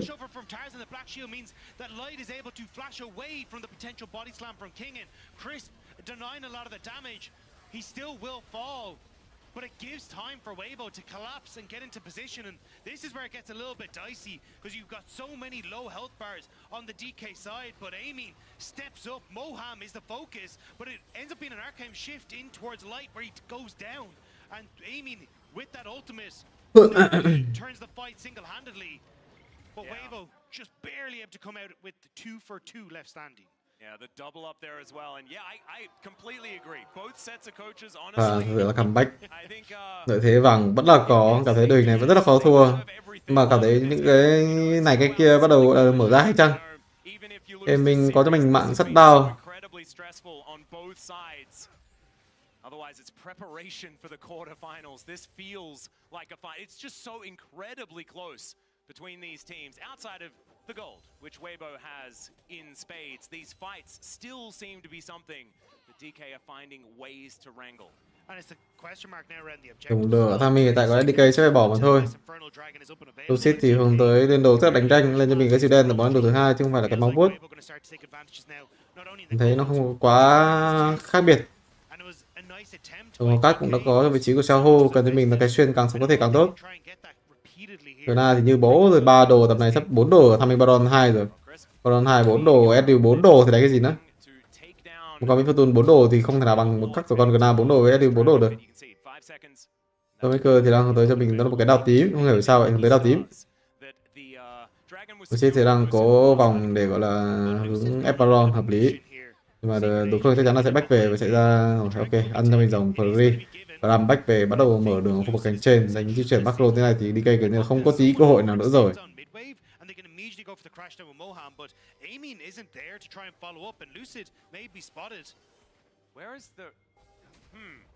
Lucid không bị phát hiện từ điều chết chắc rồi, nhưng mà bất phải Onin đây. Những cái tình huống hợp đấy có thể bắt được vào vị trí của Lai hay không? It's even in advance of Baron. It may look a little funky, but this could be the call. This is what the Lee Sin kick did to Light last game. Can he get it again? Rồi, đứng trước mặt con Netrio và khiên đen đen kìa.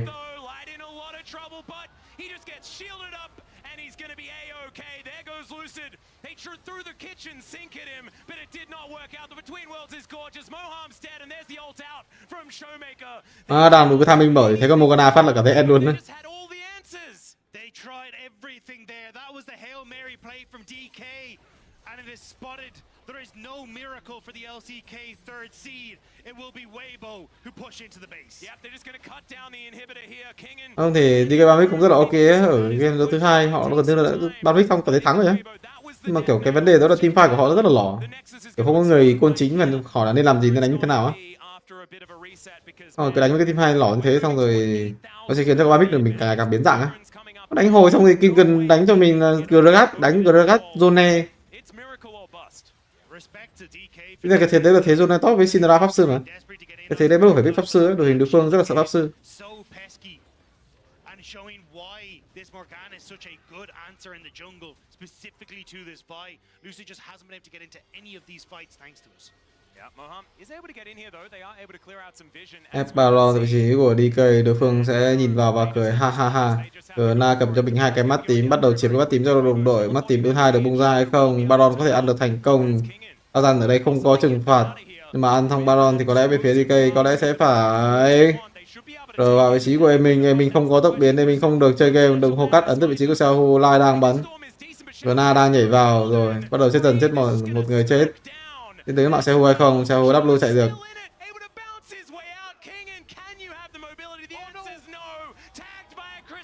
Rồi endgame rồi. Đội hình nó khó đánh quá. Kịp rồi.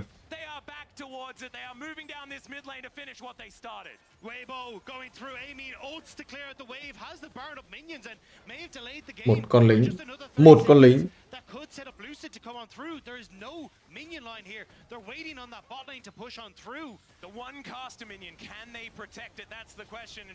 Rồi mình bị êm vào. Na tốc biến đánh, cái điều tốc biến đánh em nằm xuống.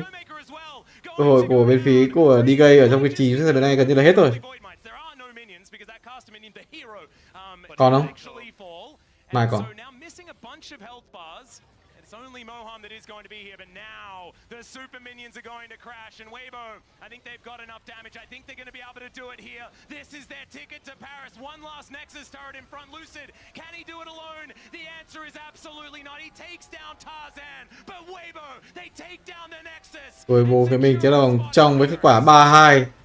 Nói chung với thực lực của Weibo Gaming ở trong vòng trong, gặp bất kỳ đối thủ nào ở nhánh 3-0 đều chắc chắn là sẽ thua. Có lẽ sẽ thể hiện được một cái gì đó trước những đối thủ tiếp theo hay chăng? Nhưng cũng rất là khó.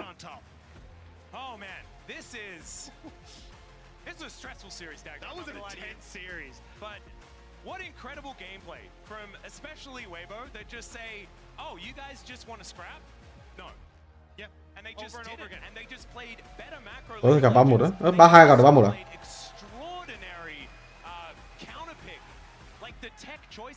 À có cơ hội thôi đúng không? Tất cả 3-1 cũng tăng người mạnh mà.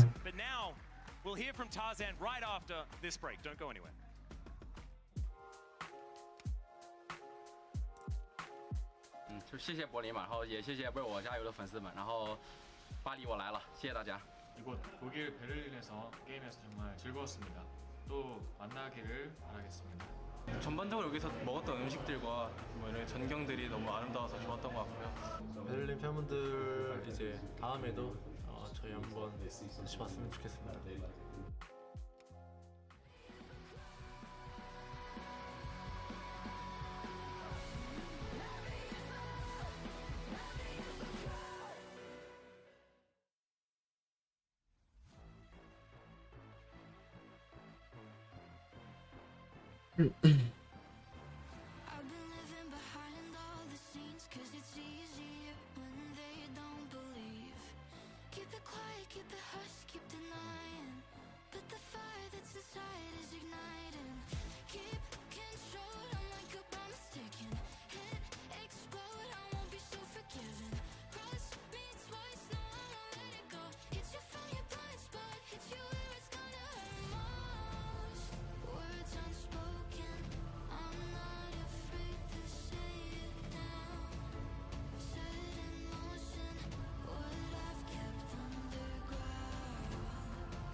Kể một kỷ niệm vui nhất của Aji đi.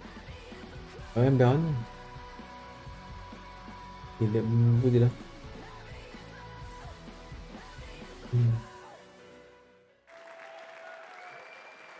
And welcome back to the stage as Weibo Gaming saved the world's run. And Tarzan, thank you so much for joining me after this one. Wendy, thank you so much to assist me with the translation. I want to talk about that last game because you picked Morgana in an elimination series. What made you think it was the right plan and that overall you had the draft that was going to bring you the victory? 那首先恭喜你们获得这场比赛的胜利，你们的世界赛之旅还在继续。 Ok, chúc mừng bạn thì cái hành trình tiếp theo của thuốc thế giới vẫn có. Vậy thì sẽ sau một trận đấu rất là quan trọng như trận cuối cùng bạn pick Morgana. Bạn có thể nói cho bọn mình cái kế hoạch được không? 其实已经提前准备好的英雄，然后教练就给我很有自信了，我的摩甘娜就很厉害，所以我选出来了吧。 Thì Morgana của tôi rất là hay nên là huấn luyện viên cũng đã chuẩn bị cho tôi cũng như là tự tin vào bản thân. Global như thế. Enough trust and enough belief for them, Morgana. I'm very confident with this champion, so that's why we like to just give this champion a try in the elimination match. Confidence and a well-thought plan. Now, Tarzan, I remember that a few days ago, you told me that you were the last Griffin who was not yet qualified to quarterfinals. Now that you made it, how does it feel? Bạn thấy là vòng top tứ kết rồi. Bạn cảm thấy như thế nào? 所以其实就今天进了8场之后，就跟之前队友就一起拍合照，就应该这样就很开心。 Yeah, I'm the last one be able to qualify to the quarterfinals as a former Griffin player. Tôi là người Griffin cuối cùng tiến vào vòng tứ kết. Tại vì những đội, những thành viên ở Griffin khác như kiểu Lihen, Chovy cũng như đó là Viper thì đã vào trước rồi. Tôi là người cuối cùng. Nên có lẽ sẽ có thể cùng rất là vui tại vì có thể cùng những người đồng đội khác có thể gọi là chụp ảnh gì đó. 目前为止，整个的过程可能有点艰辛，但是你觉得我们可以从你们身上期待一些什么？觉得哪些部分还可以做得更好，能够让你们未来走得更远呢？ dùng từ ác dữ đấy. 未来走得更远。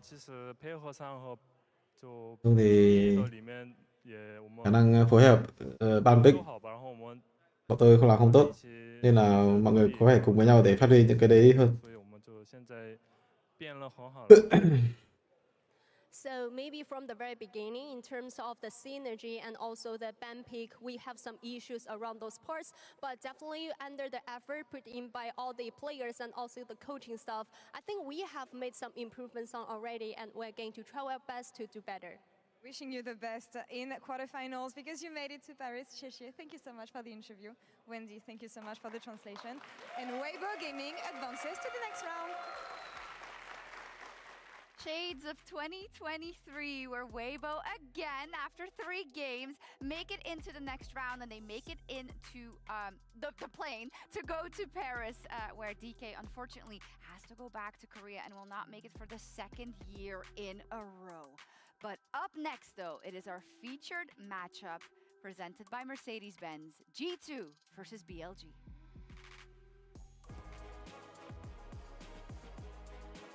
G2 faces their executioners from 2023. No! Hot Sama is already dead! Caps hit by the arrow! Shun's ready to jump in and try to take this guy down! He goes golden! Caps should die here!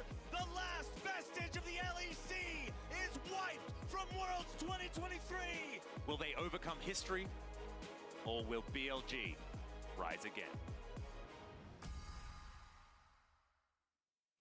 There we go. We found ourselves in this exact position last year, if you all remember. It was for G2 after they dropped the ball, fumbled the bag in the biggest way beaten, possible fair and square.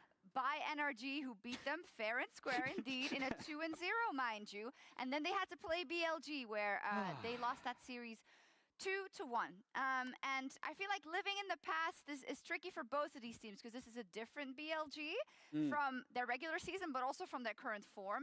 And this is definitely not a 2019 G2 that we should expect to easily favor in a matchup like this. This is hard. Where do we start? Pick something. Okay. The things that G2 does that to me make them exceptional. Okay. I feel like there are some commonalities there. I feel like even if I look back to 2019 G2 and compare them to the G2 we saw at MSI, they had incredible level 1s, they really cooked in the draft phase, and they had world-class macro. And I think those things can be true. And just to refresh people's memory, at MSI, just MSI, that one tournament when they created Peak League of Legends and what it looks like, they flexed all 5 of those champions within the same tournament. At MSI, they were the only team to play Leona, Lilia, Bel'Veth, Yasuo, Jinx, only team to win with Rek'Sai, and they had 2 wins with Zac. The rest of the tournament only had 1 win with Zac and had 7 losses. Even at this tournament, they cooked a little bit. They flexed Poppy in game 1 against HLE, looked pretty good, almost won, and they counterpicked the Rumble top with Galio. They didn't cook as much as I would like for them to cook against T1, and still had like a triple inhib game and had Baron stolen on them in that game too. So I actually think these 2 teams are closer than we think. Than I might perceive. Also, T1 just put like a whole vat of salt in that by picking the Gragas and distorting their comp, let's not forget. So yeah, I think for G2, they are the first seed coming out of the LEC. Their entire 600 plus day run, right, has been building up to this, because they've never gotten the result that they wanted. Emily, let's contrast that with a BLG, a first seed out of the LPL with tremendous pressure. This was supposed to be the team we were not supposed to worry about. Yeah, first seeds from the LPL, you know, it's been a little bit of a coin flip as to how they're going to do over the years. I think the most stunning thing for me about this BLG team is, like you prefaced, they were not supposed to be the team that we were going to worry about, right? They looked by far and away the strongest team in LPL. It also looked like the meta was going to be something that would suit them, especially with Knight being able to go back to stuff like the Syndra, even the Ahri pick, which they have played, but they haven't done as well. And as you can see, this video behind me, this was subtitled by iCrystallization on Twitter, but it is a rant by a popular Billy streamer.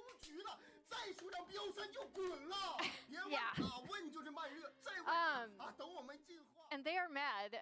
My favorite line comes after, where it's basically like, don't tell us that you're going to evolve. Like, if you lose here, you need to go down. Cái kênh TikTok ở đấy nó chỉ phân tích BLG, chỉ BLG. Not only because it's funny, but because it illustrates how much pressure this team is under, right? Number 1 seed from the LPL coming in, expected to be a favorite to win this tournament, and has performed incredibly poorly compared to what we know this team is capable. And now you would be the only LPL team not to make it out. Yeah, and we have seen, I think, out of the other LPL teams, Weibo in particular, I actually rated pretty highly coming in, but LNG having the glow up that they did, I think is also a large part of của chắc lì đỉnh thôi, chắc tỷ ban. Nói chung thì thực lực với phía BLG vẫn là có. Thực sự thì cái meta mà họ đang chơi nói chung là càng ngày càng hoàn thiện rồi. Nói chung thì hiện tại là không có Gna. Game đầu tiên đánh Gna, game sau bị ban Gna. Game sau thì đối phương pick Gna. Không có Gna để chơi. BLG bắt đầu phải chơi những con đấu sĩ thật sự là hơi out meta. Những con đấy nó cần điều kiện này điều kiện kia để có thể chơi game, như kiểu là rất là cần đổi đường. Mà đổi đường thì BLG không biết làm, trong khi họ là người đầu tiên phát hiện ra cái đổi đường này. Hirone đã gửi 10.000 đậu. Ở đây có ai fan J2 không dày? Cảm ơn bạn nào vô nhé. Cái gì đấy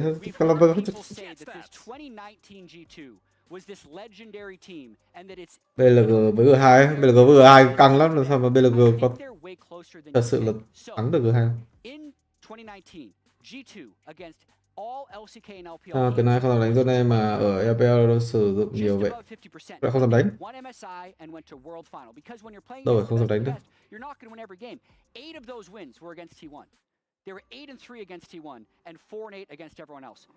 Thì là cái BG2 mà kiểu đúng hai đội mạnh nhất của cái vòng 22 rồi. Mạnh nhất này. Mạnh nhất là có gì đó, nó là mạnh nhất là có gì đó. Hai đội mạnh nhất vòng 22 gặp nhau.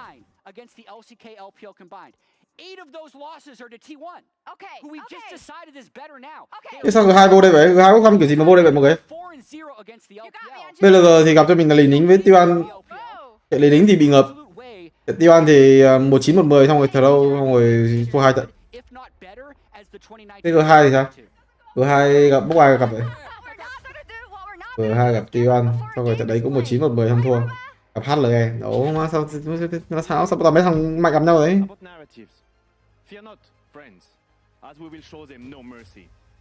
Bây giờ gặp nhau ở đây thì liên quan gì gặp nhau đấy?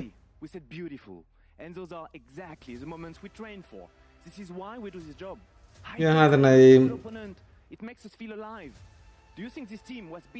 thì còn big quan trọng nhất ở trong cái cặp đấu này đó là những chất tướng như kiểu là đầu tiên Kalista, Nocturne, Gna, rồi này 4 chất tướng đó đang cần được đặt cao lên tất cả.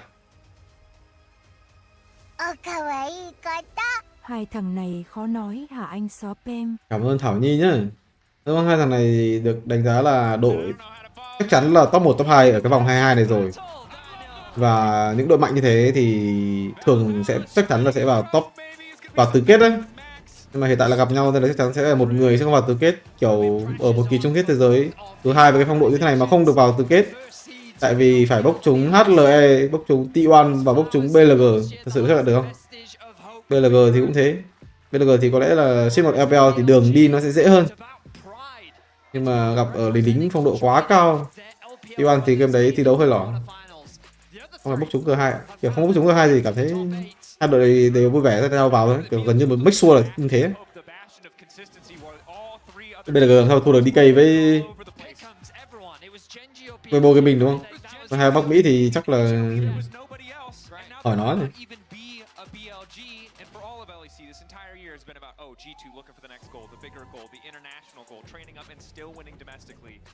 Nhưng là nếu mà Gam vào vòng này thì Gam đâu có thắng được ai đâu. Gam vào vòng này với slot đó là vị trí của team Liquid. Đã từng gặp FlyQuest rồi nên không thể gặp FlyQuest. Nên là chắc chắn là sẽ gặp LPL, SK hoặc là G2. Ví dụ dễ thì chắc là DK à? Nhưng mà mai thắng. Ban bình Ari hợp lý, bên này ban Zone hợp lý. Kalista, BLG gần ban Kalista. Trong slot 3 sẽ xem xét xem đối phương hướng tới cái gì. Ban Kalista ở đây, trong slot 3 ban Nocturne là đẹp không? Ban Aurora rồi, họ vẫn nghĩ rằng Aurora là chất tướng mạnh. G2 nên ban Gna, không hiểu sao không ban Gna ở đây. Chuẩn bị bài vở gì cho con Gna hay chăng? Cảm thấy Gna trong tay BLG chắc chắn là đi ôn kèo rồi. Nhưng mà đấy là khi thời kỳ có cho mình đó là Way. Hiện tại là Shin, không biết là con Gna có bị giảm sức mạnh đi hay không. Gna gần như là chắc chắn tốt nhất cho G2 rồi. Ban cho mình là Nico, hướng tới Nocturne. Chắc chắn là hướng tới Nocturne rồi. Và Nico hợp lý chứ, nó có bài vở hay sao ấy, BLG có đánh Nico đâu. Có lẽ là những cái bài vở như kiểu là Nico kết hợp với chất tướng của vị trí của Shin như kiểu là Wukong này nọ. Ban Kalista hợp lý. Gần như sẽ là Nocturne ở trường hợp này. Đối phương không có đánh Nocturne nhưng mà mình không nên đặt cược như thế, cần pick Nocturne ở trường hợp này. Oriana trước. Hợp lý. Đối phương đã có đánh Oriana nhưng mà không đánh Nocturne nên là mình đặt cược là đối phương đánh Nocturne. Bắt buộc phải pick Nocturne đây. Nocturne Gna, đội hình pháp sư, Nocturne Gna và Syndra đội hình quá hoàn hảo cho BLG. Quá hoàn hảo. Nhưng mà không, lại là rắc rồi. Fuck, có Gna Pro. Nocturne. Nocturne Syndra kiểu pick Nocturne để thằng Syndra mình đỡ bị áp lực hơn. Scanner cũng được. Vậy thì mid của mình chơi cái gì? Không có Ari, không có Nico. Bình thường cái trường hợp này cái này sẽ hướng tới Syndra á. Nhưng mà để đối phương có Nocturne thì làm sao mà đánh Syndra? Cái con Scanner công nhận mạnh thật. Công nhận có Nocturne, có Scanner mọi người. Nocturne cả con Scanner lỏ á. Nocturne thôi. Nocturne Gna là đẹp nhất rồi. Tương Gna, Nocturne, Poppy, tướng rừng carry. Nocturne the pick ở đây vậy sẽ là Gna. Chất tướng carry trong tay Broken Blade chứ không thể nào đánh chất tướng kiểu Kashante được. Cảm thấy Kashante thì Hazama chỉ có thể ban xa là cảm thấy Hazama bị sát down hoàn toàn. Gna thì nó sẽ toàn diện hơn đấy. Nhưng mà cảm thấy G2 đánh Gna nó không đủ mạnh để có thể pick ở đây. An toàn hơn thì sẽ là Kashante. Còn Gna. Nhưng mà con này không phải tướng. Kindra gặp Nocturne. Salat thì ở một trường hợp này pick được, nhưng mà Salat đi với Nocturne với Oriana mai đánh. Có lẽ Salat sẽ là hợp lý hơn chứ con Kindra sao pick được. Kindra sao pick? Salat này. Yeah, Salat đi với Oriana Nocturne lỏ lắm. Mà không sao. LB là chất tướng cái này. Jack LB à? DK à? Chắc chắn là DK trên với BLG rồi mọi người. Y chuẩn. Ok, đội hình đối phương bạn đi con Draven hay sao? Đối phương không đánh hay là ban treo hay là như nào đây? Mình có lẽ sẽ hướng tới, cũng chả biết là Slot 4 bình thường sẽ hướng tới SDU và Saya. Ban cho hai con đó, ban Draven một con mà mình không chơi hợp lý. Con ban tiếp theo có lẽ sẽ là con Jihin, mình không thể đánh được Jihin được. Mình không bao giờ đánh Jihin đi vào Oriana nó từng Gna được. Nên là mình sẽ ban Jihin để mình có những trường hợp pick có Kaisa cũng là một vấn đề nữa. Thì đối phương cũng rất là đẹp nếu mà có Kaisa, thống nhất nên ban Kaisa xong rồi hướng tới Ezreal cũng như là Saya slot thứ tư. Bên thứ hai gần như make sure là mình sẽ ban cho mình là con Saya rồi. Chắc chắn là ban Saya. Chắc chắn là ban Saya. Ok, bây giờ bình thường nếu mà đánh tốt ở đây sẽ hướng tới cho mình là Kaisa. Hướng tới Kaisa hoặc là Ezreal. Ban Poppy hướng tới cho mình là Kaisa. Hướng tới Kaisa ở đây, nhưng mà không ban cho mình là gì này. Hôm nay thì BG2 thì đơn giản ban support thôi. AD ở đây không có quá áp lực đâu. Có thể ban một con support. Ban Ezreal, vậy thì gần như Kaisa đang đặt nặng nhất có thể ở đây rồi. Nó giống pick con Kaisa ở đây vào trong vậy.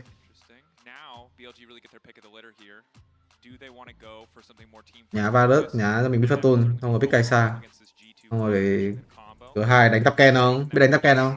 Top Ken là quá tuyệt vời luôn á. Top Ken Varus, top Ken Zik. Bram cũng được. Nhưng là combo chất tướng liên quan tới Bram hoặc là chất tướng liên quan tới top Ken thì sẽ rất là mạnh. Rel thì nó quá bình thường.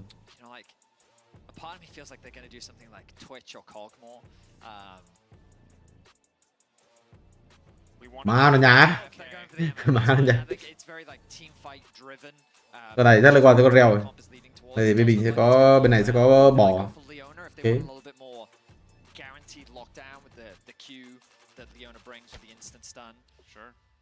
And of course, it's not really the best Merc Treads team to play up against. So many of the CC tools just don't interact with tenacity. But Rel still remains this incredibly powerful playmaker. Thật ra thì Rakan cũng được. Nhưng mà Rakan đâu. Bò thì nó toàn hơn chứ. Bò sẽ đánh quá rồi. First couple of levels, but as you go later in the game, can be such a nuisance to deal with. Bị lỏ cho con LB á. Scanner rắc. Pick LB ở đấy. Không nhận là phải pick LB chất tướng kiểu LB sát đấy á. Có sát thì không đi đường được.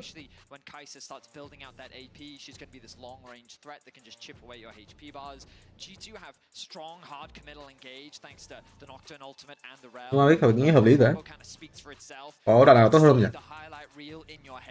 But it's a question of will they be able to enact it when there's so much mobility on the side of BLG. You've got Jax's jump, you've got the you've got the interruption and interference from the Alistar, Kai'Sa's ultimate. Tôi nghĩ là không ban Aura tốt hơn nữa, nên ban cho mình đó là con Nocturne hoặc là con Oriana. Tôi nghĩ ban Nocturne hoặc là ban Scanner, tôi nghĩ là ban Nocturne. Không ban Aura, đội hình đối phương rất là khó phối đi. Đội hình Aura Chitana kết hợp với Zara. Nhìn nó cũng mạnh đi. Như thế thì sẽ dễ đánh hơn. The biggest thing about this is it is of course best of 3 first game. This is going to be very telling because BLG on Bin, if G2 can beat Bin's Jax, then that's huge in terms of confidence and momentum. Yeah. However, you could just have reality come crashing down on you as it's Bin's Jax. I Cái xa rắc cái thế đổi đường à? Cái rắc không đổi đường cũng được á. Cái xa bò không đẩy được đường. Cái xa bò đi với Fortune không đẩy được đường. Outer ăn xuống dưới, Scanner ăn lên trên. Vậy rất là nên đổi đường á. Đánh ở cái thế bot mình thua thì nên đổi đường. Nói chung meta hiện tại cái bot mình thua đổi đường. Tại vì nếu mà bot đối phương thắng, đối phương sẽ tempo sẽ lợi thế hơn hẳn. Ở những pha sâu hoặc những pha đổi đường ở Tham Minh 5 phút.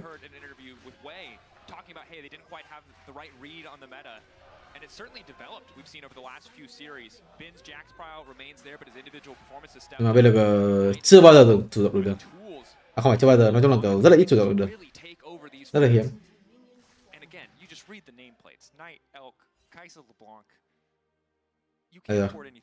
Cap đừng láo, nó đắp lên bàn tay được cái. Chắc chắn nó đắp lên bàn tay rồi, nhưng mà không bắn sớm á, bắn sớm thì nó có thể back về. Nên là mình phải bắn muộn. Ok, 50 mấy giây, 55 giây sẽ đắp lên bàn tay một cái. Làm gì có chuyện Oriana đứng đây khi gặp LB. Ăn nó cái. Ăn nó. Ăn luôn. Cái bộ mid trái chủ động đổi đường thì phía BLG đánh ác này. Đời này đổi đường luôn, biết chơi game dễ này. Phương cắm mắt ra không phát hiện được, tại sao lại bảo Phương cắm mắt như thế? Cái này thì thật ra thì ok. Nó quy của này thì bắt buộc phải dẫn để tăng double tăng gây áp lực ấy, chứ đừng để nó hồi quy lại. Lúc này hồi quy lại rồi nên là khó. Kiểu gì ở đây rất là dễ bị áp lực quy kiểu này. Như này đi đường hình như hơi lỏ. Nhìn này hơi lỏ, nói chung hơi lỏ không ảnh hưởng xíu nào á. Mà ít ta đi đường kiểu này. Na đi đường kìa, làm gì đấy? Nó nhìn nó lỏ đấy. À ok. Mày thấy cap quỳ chật. Ok, đang lưu đến tay, hợp lý. Ok. Này mà cap quỳ chật, quả đấy nhìn đúng áp lực luôn.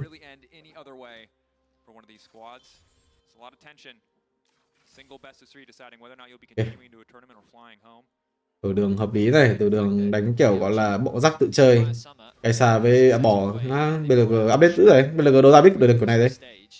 Có lẽ là có gam, thực sự thì cái cách mà gam đổi đường nên cần được gọi là chúng ta gọi là kiểu tham khảo á. Với hai đẩy vô bỏ back về hợp lý. Nếu mà đánh ghê thì Gana sẽ tele. Nếu mà đánh ghê Gana sẽ tele. Nhưng mà Gana không tele. Rồi, bên phía của G2 gặp khó khăn rồi. Rồi băng trụ của chị đây, bỏ ra nó sẽ tới kịp. Quỷ không phản xạ đấy được. Không phải là một vấn đề. Bỏ đây sẽ vào băng trụ. Rồi bên phía G2 lỏng nặng rồi. G2 đổi đường thua á. Ý là cái thế đấy là cái thế của Gana phải lên cánh trên á. Quỷ đánh tay cái, không có quá nhiều ý nghĩa. G2 thua nặng rồi. Gana giờ mới tele lên. Giờ mới phát hiện ra mình không băng trụ được. Quá nặng rồi. Nặng ở đây đó là con Gana bị deny rất là nhiều kinh nghiệm. Norton cũng lỏ ở cái vòng rừng của mình. Thậm chí là Xuyên đang có một vòng rừng canh ra mid ở Tham Minh hiện tại ở cái kèo này canh mid rất là lời luôn nha. Xong rồi sẽ hướng tới cua dưới không? Canh mid xong hướng tới cua dưới là endgame á. Đẩy vào tường rồi. Chết luôn rồi. Hướng tới cua dưới không? Cái thế là cái thế ăn cua dưới không? À, cái thế vừa rồi ăn cua dưới là endgame á. Ăn cua dưới Xuyên này. Ăn cua dưới. Ăn cua dưới 100% là endgame rồi. Was enough to secure first blood. It doesn't go on to the LeBlanc, which would have been ideal for BLG, but still they'll take it. Get the early team. Bây giờ sao tự nhiên đổi đường ác này?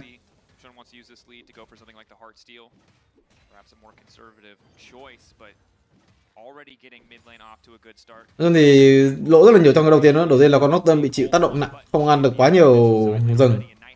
Thứ hai là con Gana tele lên rất là muộn nên là lỗ hơi nhiều so với chị của Bin. Ba đó vị trí của Hansama liên tục dùng WQ để đẩy đường, nên là tối mana hiện tại là không đi được nữa rồi. Hiện tại mọi người thấy đó là Jack và On, hai chất tướng rất là cute nhưng mà vẫn có thể đẩy lính vô trong trụ và có thể back về. Tempo quá tuyệt vời từ bên trí của BLG. Hôm nay thì đừng có swap lại, đừng có swap lại với cái thế như này. Không swap lại, Jack lên cánh trên, Jack bị cancel back về. Đừng có swap lại. Swap lại thì hơi lỗ cho người lên đường trên. Sau lại thì người lên đường chơi, nói chung là Kaisa lên thì không lỗ, tại vì Kaisa đi lên nó sẽ nhanh hơn vị trí của Bin. Nhưng mà Jack đi lên trên thì nó sẽ bị lỗ, đấy mọi người thấy. Lính vô rồi. Kaisa đang ở trụ 2. Hiện tại nếu mà Kaisa tới thì tới đây rồi này. Tới nhanh hơn vị trí của Bin rất là nhiều. Bin lên trụ đánh kiểu gì đấy? Đánh kiểu này thì Bin lỗ chết, tí bị bốc cầm đết solo kill thôi. Nhưng mà sao? Mid hiện tại đang là thắng. Nói chung là người đi cánh dưới rất là lời á. Cái quay đường dưới là quay cực kỳ lỏ cho vị trí của G2 tại vì họ dùng rất là nhiều mana trong sau băng trụ vừa rồi. Mid của họ cũng đang gặp khó khăn. Rồi, cái này back về, nói chung con Ly Bang back về lần đầu tiên mua được cái này là end game nữa. Nó không có con nào đi được luôn á. Bất kỳ chất tướng nào cũng không thể nào đi được ở cái Tham này. Level 5 mua được rồi. Rồi, quay lính để về luôn. Mid là end rồi đó. Boss thì sao? Boss thì chắc cũng end nốt rồi. Hansama của ma on xử lý kìa. Má nhìn nó xử lý kìa. Nó xử lý thế sao mà đánh? Rồi, boss G2 trừ. Dùng đột đường để đánh G2 anh ác đấy. Mà người đi làm top là bị Chicobin hơi lỗ một xíu, nhưng mà Broken Blade mà. Broken Blade chắc chắn là không cái áp lực back về ở trong bụi luôn không? Back về trong bụi xong hướng tới sâu không? Back về đi. Không để đường back về cũng được mà. Để đường back về, ok. Cái này W lên hơi lỏng một xíu. Cái này W lên kiểu này thì Cap có thể xử lý ra một cái lính thành công nhé. Thấy cái lính này rất là khó cho vị trí của Cap luôn á. Nhưng mà W vừa lỏ, W không trúng người mà W chỉ có W đánh tay quy thôi. Người nói người chi ở trên rất là lỗ nên là tại không hiểu sao tại con Kaisa không lên đường trên. Mà vì biết rằng vị thế của mình cần phải đánh khéo con đường trên. Broken Blade thì đang cố gắng lấy lợi thế có thể càng nhiều càng tốt. Tại vì mid bot gần như là thua nặng rồi. Bạn không có lợi thế thì chắc chắn là end game. Hợp lý từ vị trí của G2 nhưng mà hiện tại đánh nó không quá nhiều. Tempo đang là tốt hơn từ vị trí của G2 nhưng mà vị trí của L đang tiến ra đây. Bin back về xuống đường dưới di chuyển rất là hợp lý. Nhưng mà tempo của G2 chắc chắn sẽ tốt hơn. Mà không sao, mất tầm mình 2 sâu mà thôi, ăn con cua sao? À đây là cua 1 à? Cua 1 rồi. Cua te nhìn 2 máu. Trying to back up, make sure that BLG can't get any exit kills. Unfortunately, they can't grab the crab, but good recognition from Yike and G2 to realize, hey, BLG are on the move. We cannot stick around for the third grub. Very likely. Đúng, vào rồi có rắc lên đường trên nó hơi lỏ á. Cái pha đấy đâu cần thiết là phải để có rắc lên đường trên đâu. Đúng rồi thì những cái pha swap lên đầu game rất là lời luôn, nhưng mà những cái pha này pha kia nó khiến cho đội game nó rất là lỏ.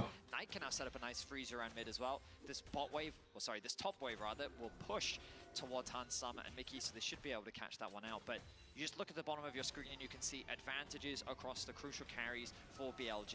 Knight has about a half a level advantage still in the bottom lane. Cua không được, nhưng cua 1 mọi người.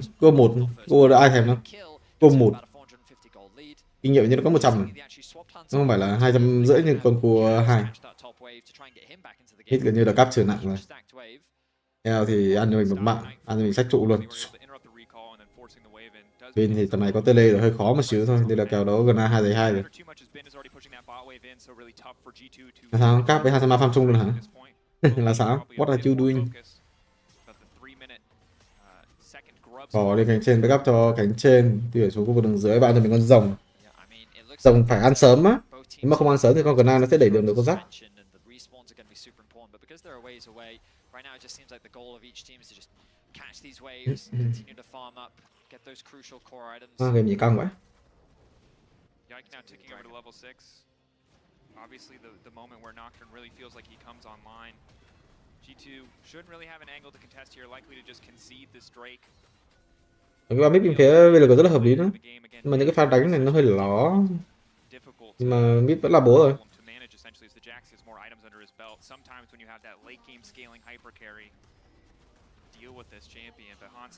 Thật sự thì con Oriana ở trong giải này pick toàn thua đường không à?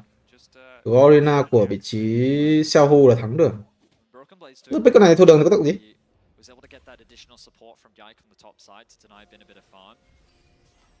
Áp được lên cánh trên từ chiều G2 chắc chắn là không được rồi, tại vì đây đang một con bò level 6. Working with Shun to deny Hansama a lot of farm. Now again in the top side, every time Mickey goes missing, he puts that pressure down. And he's been doing a good job of just helping Elk extend his lead. Vòng ở chỉ Broken Blade đang hóa to hơi khó khăn để có thể gây áp lực vào đây, E vào đây. Rồi không thành công. Làm sao vẫn đã sách trụ hay chăng? Quick tấn công tốt ở vị trí của L bị gây áp lực nhưng mà on tới rồi. Nhưng mà có lẽ sẽ bị băng trụ ở đây, chắc chắn là sẽ bị băng trụ rồi. Chắc chắn là Quy băng trụ ở đây, xử lý hơi lỗi. Ăn cho mình một sách trụ, nhưng mà đối phương tele tới rồi.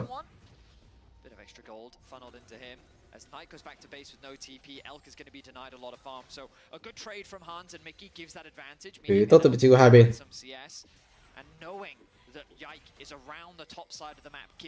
Game đấu thì đúng căng luôn này. Mọi người thi đấu ở cảnh yếu rất là tuyệt vời luôn đó. Broken Blade thi đấu ở cảnh yếu xử lý rất là tốt. Eo thì mặc dù hơi lỗi một xíu nhưng mà vẫn gọi là không tham lính này nọ. 40 giây nữa cần back về để lấy tempo sâu ở vị trí của hai bên. G2 vẫn có một cái tempo tốt hơn. Tempo của họ tốt hơn hẳn, còn tự chơi ở cánh dưới có thể để được đường. Hiện tại lợi thế bên phía BLG đó là khả năng đánh nhau của họ, tempo của họ lỏ hơn một xíu mà thôi. Mà mid vẫn là thế trận một chiều cho vị trí ở cái này, đẩy đường tốt. Mà nó cáp giữ TD giữ này, cái thế này cũng giữ TD được đấy. Cái thế này giữ TD được. Mắt sách trụ kìa bro, sách trụ kìa bro. Rồi ping không? Mấy cái ping liên tục là tưởng rằng là cây xa có thể xuống được dưới. Tại vì cây xa hoàn toàn có thể xuống được dưới pha này để có thể thành cái thế đổi tài nguyên.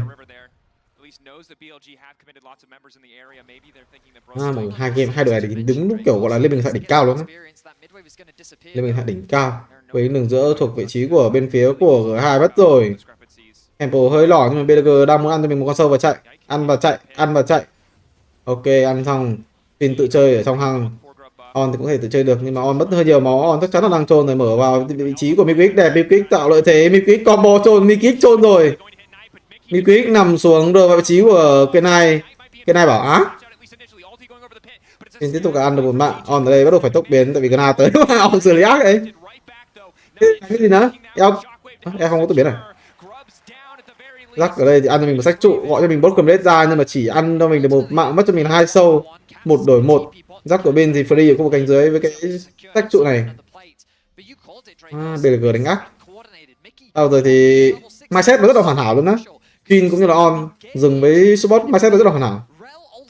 Vấn đề là vị trí của eo á, những người gọi là nó người ngoài cuộc nó không có để ý những cái pha như này. Tiên mất tốc biến chi đấy? Cái này sẽ mất tốc biến à? Này chạy ra kia W cái là xong. Bay vào luôn. Tốc biến này cái gì ấy? Cái này là vị trí của eo hơi khó, cần đứng ở trong tốc biến để né cái R từ vị trí của Ansama, R Oriana gì đó.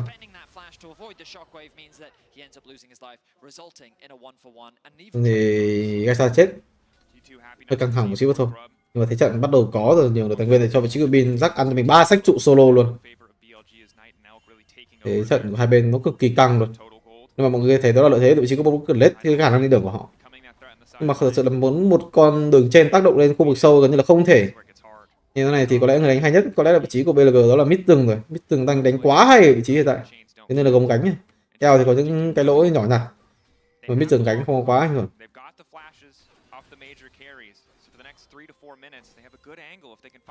Phía BLG đang rất là tốt, cánh của họ mạnh hơn hẳn, rừng mạnh hơn.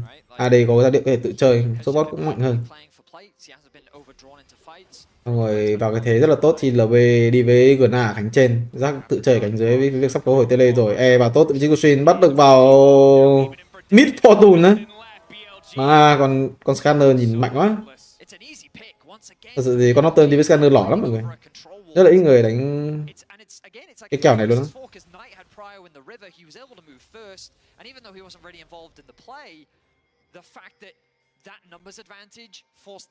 Nên thì hầu nhất tướng dừng carry nhiều hơn. Có Scanner chất tướng có thể đánh theo hướng carry được. Vừa có khả năng đa dụng, có khả năng carry.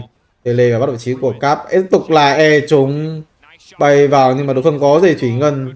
Tiếp tục là pha xử lý hơi hưng phấn. Back về lên trên, vị trí của Bin hay không? Back về lên trên bro. Khu vực đường dưới sẽ do vị trí của cái này hoặc là L đảm nhiệm. L cần back về ra mid.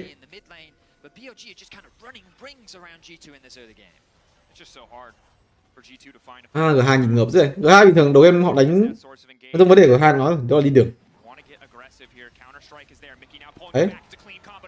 Bây giờ trôn rồi. Thấy đối phương nhưng mà không chạy. Cái này mắc lỗi. Mạng cho đối phương nhưng mà có lẽ là không ảnh hưởng quá nhiều tới con rồng này. Không có tele chi cái này. Đoạn giữa game là con LB đang mạnh thì lại chết ạ.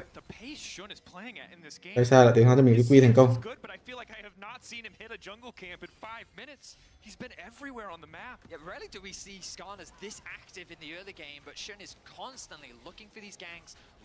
Cái này hình như hơi trôn cái Tham này, là Tham rất là mạnh cho những chất tướng như kiểu là LB luôn á. Kiểu có tele mình vừa đẩy cánh mình vừa gây áp lực á. Cái pha tele vừa rồi bắt đầu vị trí của Cap fail xong rồi trên đường nó lỏ quá. Nghĩa là Bin back về lên trên, cái này tự chơi ở cánh dưới kết hợp với con bò chẳng hạn. Bin ăn cho mình sứ giả gì đó. Thì tại cái thế hơi khó rồi. Thế này cái này không có tele, mình thì ăn sứ giả trụ 1 tòa đồ thuộc về vị trí của G2, thậm chí là trụ 2 luôn không? Cần back về chiếc on, nếu không chú hai sẽ mất. Back về hiện tại mới back về tới chiếc on. Say the Broken Blade has TP. Maybe if they wanted to defend top that they could, but instead they're going to concede it. They're going to allow Broken Blade to push in another wave on the bot side. He's almost a full level up over Bin. Rồi mới nhìn những cái pha trao đổi đúng kiểu lên mình tại đỉnh cao. Kiểu nhìn cái game này chắc chắn là không buồn ngủ được như game vừa rồi. Cái game vừa rồi má nhìn nó ngủ.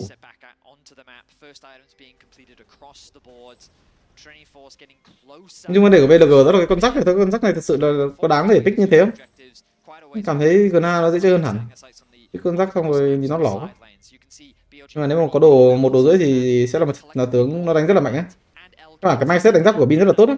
Nhưng mà kiểu cảm thấy đầu game nó phải dành kiểu đồng đội có rất là nhiều thế mà đánh ra cái thế này ấy. Đổi đường hay đường này nọ. Rồi chí ở Gna rồi. Mình cánh của BLG tiếp tục được đẩy cao. Bin lên trên không? Bin lên trên cái này thuộc dưới không? Ê đánh trên đường lỏ rồi. Bin cần tele lên hướng cho mình hai quân lính ở cánh trên. Chứ không phải là ăn cho mình sách trụ. Cái này lên sao kịp? Cái này đánh cần hy sinh thấy không? Cái đánh cái này đúng rồi quyền cho Bin luôn á. Khi mình là người ăn sách trụ đấy và Bin là người có tele lên trên. Quân lính này đâu ăn kịp đâu, quân lính này nó không kịp được. Như thế này bình thường là sẽ tele ăn đấy. Mình ganh cho thằng có tele và thằng tele đấy là thằng ăn quân lính này. Mình sẽ là người ăn cho mình cái trụ. Nhưng mà Bin không?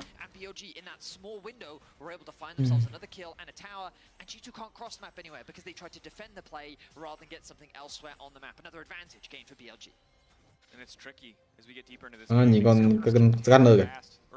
Không mạnh. Trổ kéo luôn. Cái vấn đề của Scanner đó là cái bộ triệu của nó rất là cần chất tướng tay gần. Tay gần đối đầu với Scanner gần như là không thể nào chơi game được. Cái bộ chiêu E của nó gây áp lực vào những tướng như kiểu là Reo hay là Gna, nói chung là mấy con tay gần đấy, mấy con cận chiến đấy, rất là nhiều luôn đấy, rất là khó để có thể chơi game khi đối đầu với Scanner nếu mà bạn làm mấy con Reo như này. Bây giờ ngắt rồi. He's going to be able to get away on the Rift Herald as well. Escort that one to safety. He's just using it as an escape tool. And BLG extend the gold lead now to about 3k. Cái bài sách của On gần như là hoàn hảo luôn á. Mọi thứ On làm gần như là hoàn hảo luôn. Kiểu cái 100 điểm nó chưa bao giờ dừng lại luôn á. 100. Đây lộ gây áp lực, đợi quay lính mid clear xong rồi back về. Ok, quay lính mid mình clear xong rồi back về. Má nhìn nó. Back về và mình sẽ đi xuống cái cánh của con Gna. Chắc chắn rồi, cái cánh của con Oriana chắc chắn là không phải cánh không mạnh. Đó, đi xuống cánh của con Gna luôn. Đó mà nhìn nó gần như là mọi thứ đều là hoàn hảo ấy. Rắc của bên trong kèo này thì bình thường sẽ là giữ lính. So you can see how it's kind of awkward for G2 now. Caps has set up a bit of a freeze on the top side of the map, knowing that there's no objectives to play for. So it's Knight, who in theory is being starved of experience. Hai đồ cai xa, NB có tele. Cái thế đánh hay dưới đúng bú luôn á.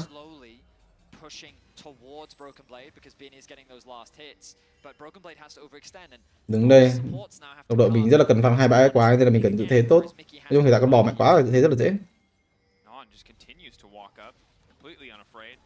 Cắm một cái mắt để gọi là cái mắt này, nói chung là cắm thì phải đừng lộ á.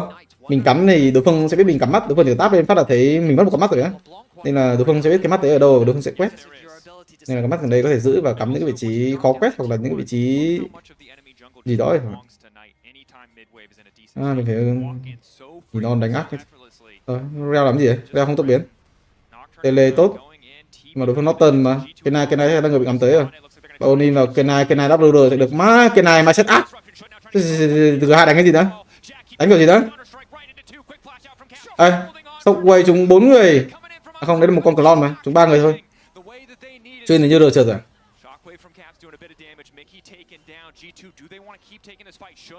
Bây giờ đánh ác vào rồi, có lẽ là On đoán rằng là đối phương sẽ Onin vào vị trí cái này nên là kêu cái này chạy.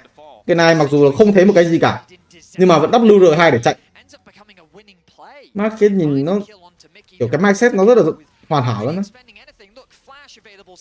Mọi thứ gần như là tham điểm từ đầu tới cuối.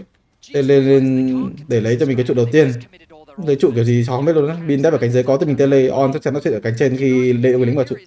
Rồi pha này cắt đấy nên mọi người thấy quay lính chạm trụ là chắc chắn là On có bản đấy. Ngày hôm qua cũng có nói đấy. Tức là kiểu support nó phải đánh đúng tempo của cái thẳng cánh bên kia. kiểu quay lính tràn vô trụ phát là có bản đấy luôn đấy. Đấy, quay lính tràn vô trụ phải on chuẩn bị xuất hiện này. Thế lỗ. Đó.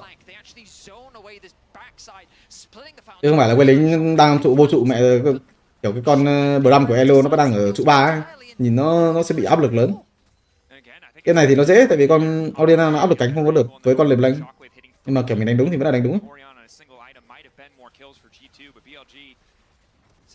Ăn thì mình cua trên vừa ăn được con rồng dưới xong ăn thẳng đúng cua trên luôn. Rồi hiện tại là sẽ cắm mắt bừa mấy cái mắt ở cánh trên. Cắm bừa mấy cái mắt ở cánh trên back về với Ebaron. Đội hình này Ebaron rất là dễ. Đội hình này ép trụ 2 rất là khó, không phải ép trụ 2 được. Cắm bừa mấy cái mắt xong rồi đẩy quay mid đẩy được cái là back về. Hoặc là quay tóc ok back về. Đấy, quay mid đẩy được cái là back về. Xong rồi từ này chạy ra Ebaron. Hoặc là đi giết Gna. Xong rồi muốn Ebaron thì Ebaron không thể chạy xuống cánh Gna chơi tiếp được. Chạy cánh Gna thì có lẽ nếu mà không có côn thì sẽ chạy cánh Gna. Hiện tại nên chạy cánh Gna tại vì hiện tại Xuyên vẫn chơi back về, Xuyên đang dướn cái dướn đồ ở đây, đang dướn cho mình là cái khiên băng ở đây. Đấy, Xuyên 8 tiền đó, có dướn đó. Không chạy được cánh Gna. Tại sao cánh Gna là hoàn hảo. Trong kèo này thì tiếp tục là Bin đóng băng lính xong rồi on đứng ở sau gây áp lực. Con Gna có thể là không được chơi game luôn đấy.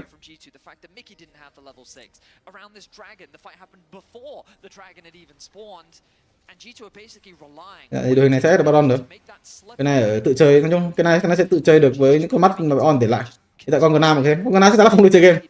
Lính thì bị giữ à không, lính xuyên lính Bin đẩy rồi. Nốt đổ đẩy chi à? Con Gna mọi người thấy mặc dù đây là kèo nói chung là kiểu có những tham minh có lợi thế hơn nhưng mà kiểu người ta cứ kiểu đối phương đông hơn ấy, khó đánh lắm. Xuống bot cắm một cái mắt xong rồi tiếp tục lên cánh trên, nhìn nó thi đấu. Nói chung thì mấy cái này support anh Hàn thật hết, những thằng nào đánh nhiều kinh nghiệm người ta đều làm được. Cái vấn đề là làm sao mà họ có được cái lợi thế ấy. Để đi đường có lợi thế thì mình đánh dễ.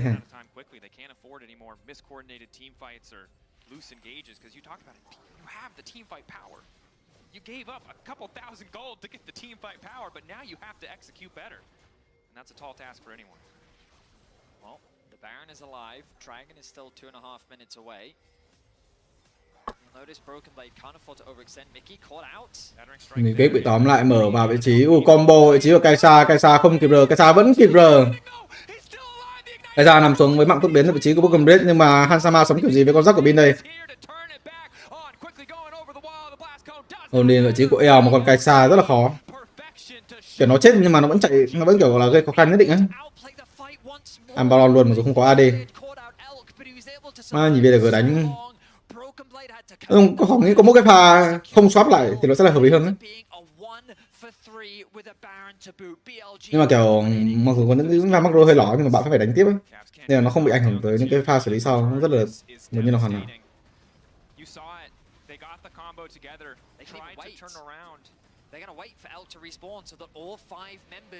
Đường thì cũng khó được hai cái đội hình này không gặp đối phương đổi đường còn đổi đường lời chứ khó đấy.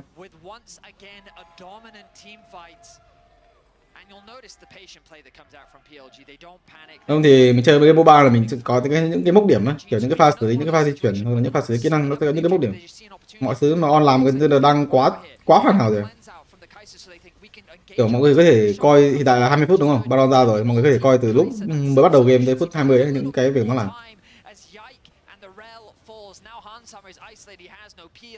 Kiểu support bên VSET mình hay là mấy đứa nó mà kiểu có những cái trận đấu như thế này ấy. Nó ghê. Bắt vào ai đây? Bắt vào Kaisa trôn, Kaisa không có CPL tiếp tục là trôn vị trí của EL má, EL nó từ toàn trôn không à? Rồi on không có chiêu cuối, on muốn cứu vị trí của EL, on chết rồi nhưng mà đang collapse tới vị trí của cái này cũng như đó là vị trí của Bin. Một pha 2 đổi 2 nhưng mà sẽ là lời hơn về tempo cho vị trí của 2.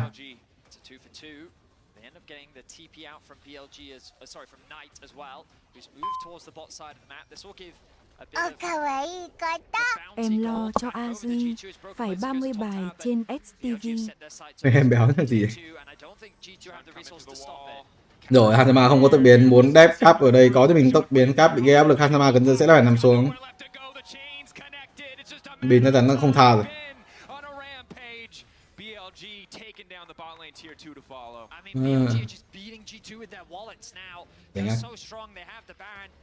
Broken Blade's able to get the tier 2 back, but BLG don't have to stop. The wave clear is gone for G2, which means that BLG can set their sights on the bot lane tier 3. Knock down the inhibitor, likely to follow. BLG will back away instead. Not wanting to concede anything else. Spot the Scryder's Bloom, know that Mickey is behind them. Calls on the barrel in the studio for G2.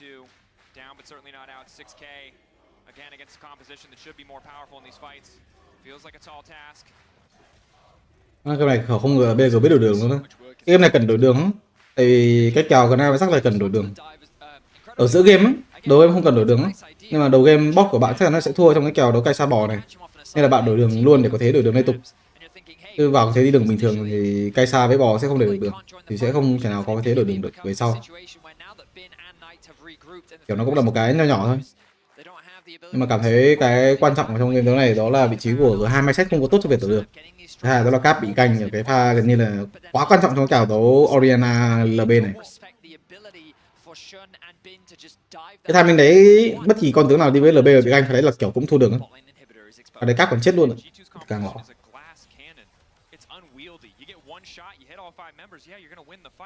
Hôm nay thì Mai cứu rồi. Thật ra thì đối phương đánh Skarner con Nocturne là chất tướng đi Skarner không ổn nữa. Kiểu nếu mà đối phương có pháp sư thì ok mình pick Nocturne ok, đối phương không có pháp sư thì đâu có pick được Skarner, đâu pick được Nocturne của này đâu.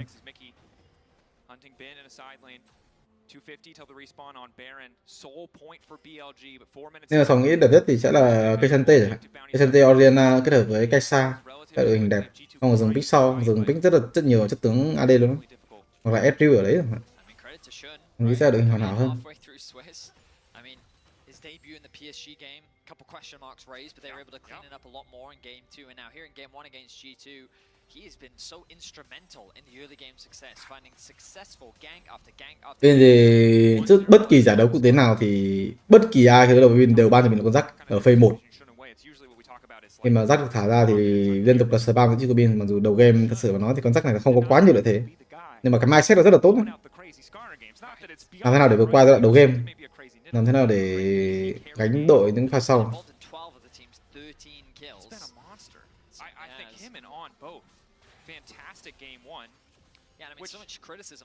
Tại thiết này thì có 2 mai đánh.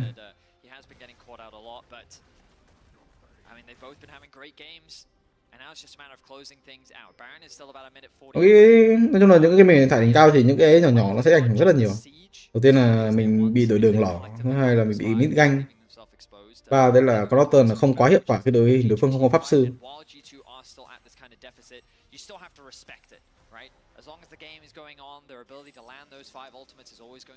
G2 được đánh giá là một đội mạnh ấy. Nhưng mà ở những cái game mình thải này thì cái lỗi nhỏ khó. Về Baron một phút giây nữa, tham mình này là tham mình đẩy quay cắm mất BO3 à không, tham mình này hướng tới chỗ 2 chứ.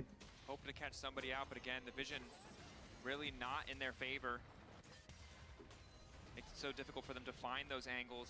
You mentioned it very early on in the game, Betty, but the poke, LeBlanc at this point in the game, very free to just throw a combo down. The same as đốt cái cặp G2 BLG này xong nghỉ nhá mọi người.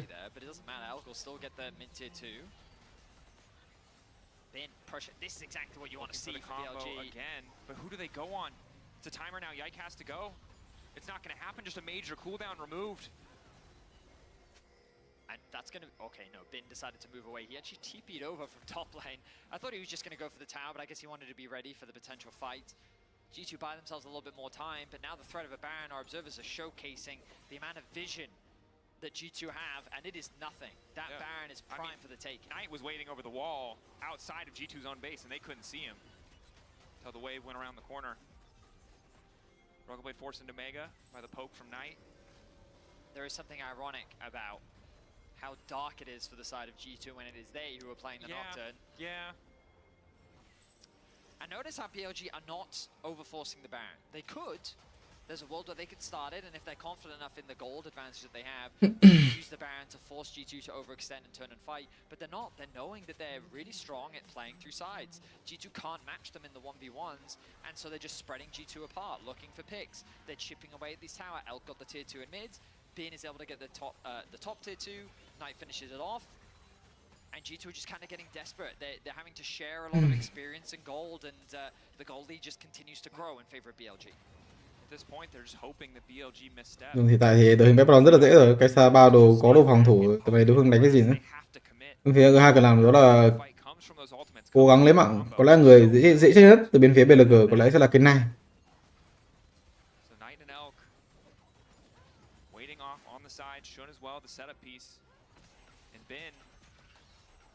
Still having a great game and still terrifying. Now bear in mind, the dragon is spawning in 35, and BLG have the ability to play through both. Back về liên tục luôn, cứ cắm mắt phát là back về để chuẩn bị thêm vòng tốt nhất. Tại vì về sau không ép Baron trong pha vừa rồi, tại vì hiện tại là có rồng á, họ muốn đánh chậm, họ muốn đợi rồng. Mục tiêu của họ không phải là Baron, pha vừa rồi có thể ép Baron nhưng mà không nên mạo hiểm như thế. Hướng tới rồng, cái là an toàn hơn rất là nhiều. Tại vì vấn đề của bên phía G2 đó là họ sợ đối phương ép Baron rất là nhiều, mọi người thấy. Này nó chưa back về, nó không có mắt. 5 giây nữa thì rồng ra rồi, nó chưa back về thì sao mà đánh? Hiện tại chỉ có thể ép Baron nhưng mà cái lượng tầm nhìn của bên phía G2 đang là quá ít. Nên là những cái áp lực mà bạn đánh theo tempo từ vị trí, nhưng mà kiểu bạn tận dụng những cái mắt rất là mapping nhé. Hiện tại là ép Baron kiểu gì không có mắt. Bây giờ thậm chí là cho rắc solo dòng luôn, không cần để rắc ra đây luôn, 4 đến 5 ở vị trí này luôn, rất là láo. Không có TD tại vị trí của rắc, mắt trôn tại rắc phải chạy ra chứ.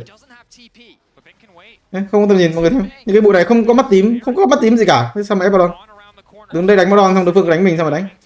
Nhưng quyết cố gắng dấn vào vị trí đối phương mất W rồi thì hết áp lực rồi, phải đánh cái gì nữa? Sẽ end game. Trời ơi, có bò hàng mà đứng nhìn luôn, không kịp chơi game luôn. Mai chơi game. Mày ở bin hồ tele lên lính đánh trên là chết rồi. Nhưng mà eo bắt đầu trôn, eo lại trôn nhưng mà không sao, có thanh tẩy, có mình đồng hồ, có cho mình tốc biến. Broken Blade nhảy vào, eo nằm xuống, eo lại trôn rồi. Không sao.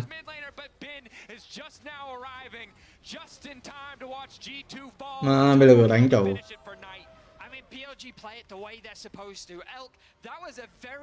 nó liên quan đến cái cặp boss ấy. Hiện tại BLG hơi vướng một cái con Jin nhiều quá, con Jin nó khiến cho on nó bị bắt đầu phải đánh theo eo, không thể biết nữa. Mà hiện tại thì game đó này bên phía BLG thì hiện khác hẳn trong những cái game đấu trước. Tại vì bất kỳ kiểu game nào BLG đánh họ cũng có lợi thế đi đường mà. Mid rừng của họ luôn có lợi thế, mid của họ luôn có lợi thế. SofM ơi, cặp Twitch với Norton cần điều kiện gì đầu game không? Tại vì như Gen G đến mid game trông dễ vận hành trong combat ấy nhỉ? Bạn Nam nhé, bạn nào đấy nhé. Rồi thì tại cái cặp đấy chỉ có Gen G đánh thôi. Các con chuột thì kiểu nó rất là khó để có thể có tài nguyên, nó giống cái cây sa ấy. Cây sa thì nó lên là giao điện, con chuột thì không lên là giao điện nên là nó càng khó vận hành hơn. Nên là cách Gen G đánh nó là cái con chuột đi cánh, cách kiểu như là chắc chắn là không ai học được rồi.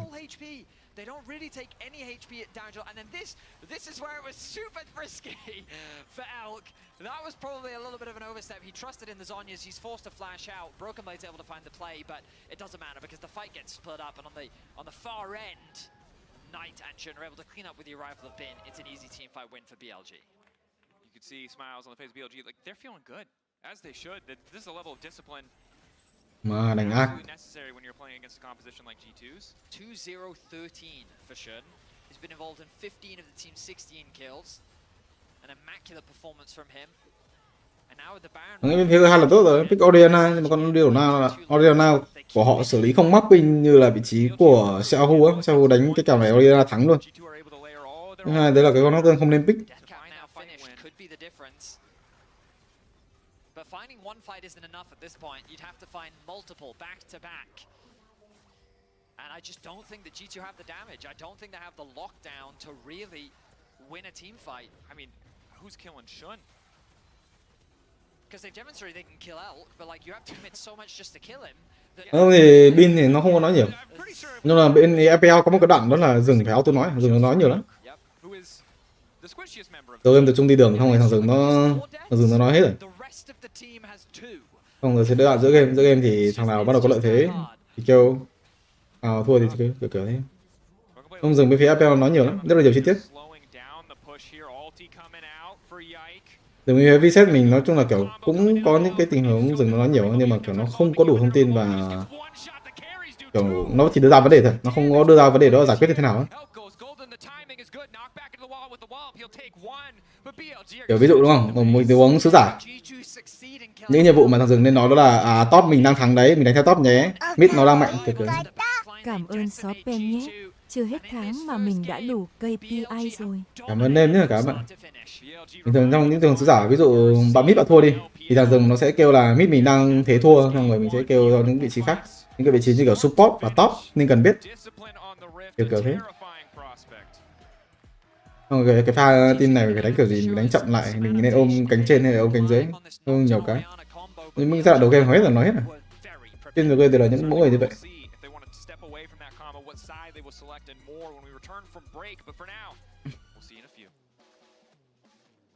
Đánh nó hắc.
Red Bull gives you wings. And if you're wondering why I move the way I do, I just feel so good, good, good. I just feel so good, good. I just feel so good.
Thế này là chút mà học chữ Hán á.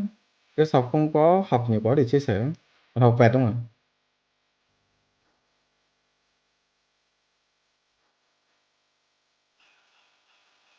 Kiểu mình cứ ở trong cái môi trường đấy, xong rồi người ta dùng cái từ đấy 100 lần, 200 lần, mà mình cũng không được thì dùng 500 lần đấy.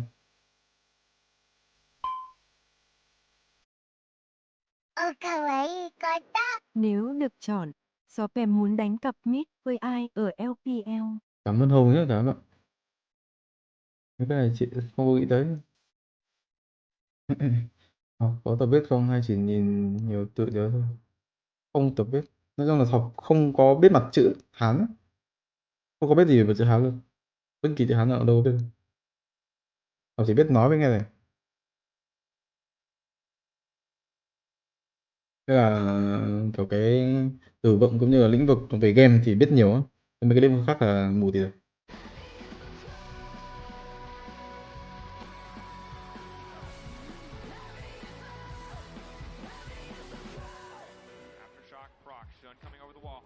crucially pinned. Ulti fall, they're leaving him for dead. They know there's nothing left. BLG. Maybe I'm looking le blanc. I'm looking le blanc. I'm ulting. Nice. Oh, it's a messy fight. Hansam already taken down. Bin is here to turn it back on. Quickly going over the wall. The blast cone does not matter. BLG. Counter strike there. Beautiful CC coming through. Shockwave there. Hansama getting one pop. Cap's got nowhere left to go. The chain's connected. It's just a matter of time. Bin on a rampage. It's BLG that hits first in this best of 3. That music was entirely too cheery, okay? It was pretty cheery. If you looked at G2 shellacking, I said before the series I was not going to despair before a game was played. I will despair now that one game has been played, unfortunately, for the side of G2, but for the side of BLG. There were so many questions going in, Emily, about you were definitely nervous, right? Because of how they've been playing. And this was markedly better. Mùa sau SofM còn làm huấn luyện viên nữa không? Cảm ơn Hồng nhá, mùa sau mình vẫn chưa tính á. Màn hình game của Sof nó thi đấu tiếng Việt. Màn hình game của Sof thì bình thường là để tiếng Anh á. During the Swiss stage at this tournament. And I think the big thing for me is that Shun coming in, right, as the substitute jungler seemed like a little bit of a Hail Mary decision mid-Swiss stage. He was so active early on the map with what they wanted to do, especially that early gank to set up mid lane right here. You see him coming in on the Skarner, and this like immediately sets Knight in a great position to be able to take over the game on LeBlanc. Yeah, look at these stats, by the way. Skarner average at Worlds, 2.6 kills plus assist at 14.4 in this one. Team proximity at 14, usually at 44.5%. In this game, almost at 50. So the time he spends around his teammates in the early game.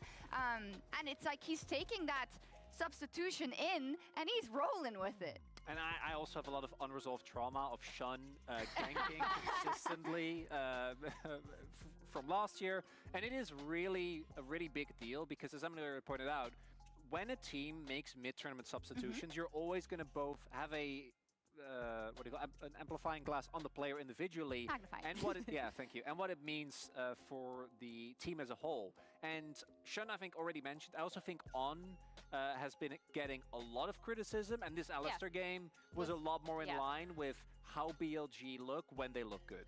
Yeah, G2 did try to fight back, but Jad, I know that you're disappointed that they did not cook. I'm actually really disappointed. I think BLG, LPL BLG showed up a bit more than Worlds BLG to this state. And you can see G2 had a couple near misses. They had a couple fairly good engages with Nocturne Rel, or there was one really nice one in bot lane when they were already down like 8,000 gold, where they got 2 kills in a 4v5. But overall, this is the engage I was talking about. This is actually a really nice play. This is the 4th game in a row that they played Nocturne North. Yeah. Which is insane when you consider on the year, this team played 20 or more unique champions per role. They're one of the most diverse teams in the world. BB has played 30 unique champions. And we see a Gnar run back. Not that any of these specific champions were necessarily the lone culprit, but I feel like when they're this diverse, when they're this crazy with what they can actually pull out, to not leverage that at the World Championship with their backs against the wall would be a tragedy. Red herring, right? And like it could be that it is just one of the symptoms of the things that they are as a whole dealing with, because it speaks to me of non-confidence in some of the other things you have practiced that you need to bring out in games like this specifically. You think that you're not completely on point, so you're going back to comfort. It's totally understandable. It's just that this might be your last game. Additionally, going into the next game, this is a lot more high-level stuff. There's also a lot of plays where just flash. Like if the Skarner is on his way towards you, and you're not, just use the flash. Obviously, it's going to make things a lot harder, but I do think that there is, if you're the coaching stuff as well, a lot of situations where you can point guys. We'll play around it, but at least it keeps the game playable for longer. Yeah, and I think for the side of BLG, the things I'd commend them for, again, recognizing where they want. They brought out a composition that they were comfortable on, and they also recognized where they wanted to allocate that gold. Shun was so active early, especially, again, getting gold onto Knight, and Knight is a player at this tournament we've talked about, even when he's locked in stuff like the Ahri, which he is incredibly good at. Their compositions and their gameplay have not been able to facilitate a lot of carry performances from him. In this game, Knight, Bin, and Elk were all major threats in teamfights to the point where when one of them went down, On was able to peel enough that the other two carries could get it done. Yeah. And hey, maybe game 1 is overrated. The whole day. It's Nếu năm sau draft pick thì phương Tây liệu có thể vô địch không? Cảm thấy bể tướng rộng năm sau rất lợi thế với con bài dị của họ. Cảm ơn bạn nào Brett nhé. Chung thì mấy cái đấy khó nói lắm. Năm nay còn chưa vô top 8 năm sau vô địch kiểu gì? And win the next 2 games. They are still only 2 games away from quarterfinals. They also dropped the first one when they played BLG at Worlds last time. They recouped in game 2. It's just that it seems like such a mountain to climb, right? When you look at, because you laid out a couple of things for G2 that you said that they are usually, when they're at their best, good at. And I just don't think we're seeing any of that now. And it feels like you need to tap into all of it immediately, which is hard, but it can happen. And we've known for some of the players on this roster, like Mickey, like Caps, to come back from positions like this. And listen, this is 2 years straight that this roster has been together. They've completely dominated the LEC. I want to see them continue. I want to see them go on to Paris, do their European tour because they've earned it. 2 more games they have to do it. Game 1 looked really bad. They need to bounce back. They need to reset in order to do it. Yeah, Paris, they have a lot of memories there and a lot of things left on the Rift, even in Paris. So they absolutely want to make it back. But BLG, the first seed from the LPL, they look poised to take it. Well said. BLG look absolutely terrifying, but as a fan of good League of Legends, I just want a game 3. Of course, if we get there, I might say something else when we get to that game 3, but for now, I'm just a fan of good League of Legends.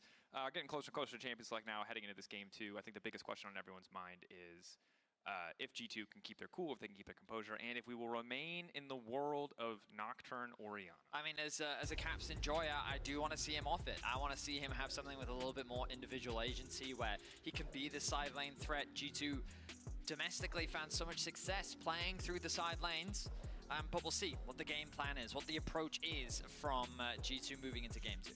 As we enter Champ Select, powered by Omen and HyperX. Already seen the Ahri ban, so very much the same. But now the debate coming in. Jax. Hai ban tắc rồi. Ahri gần như là auto ban. Tiếp tục là đội xanh. Rune, Aurora, Kalista. Gần như là 3 tướng không bao giờ được thả ra khi BLG đội đỏ rồi. R2. Scanner hay là Oriana đây? Phạm nghĩ là Banase. Thì Scanner lấy Scanner thì cũng thế thôi, tại vì người ta sẽ đánh vô công đi với Scanner của mình. Rồi lấy Scanner vào thế Gna rồi, rồi.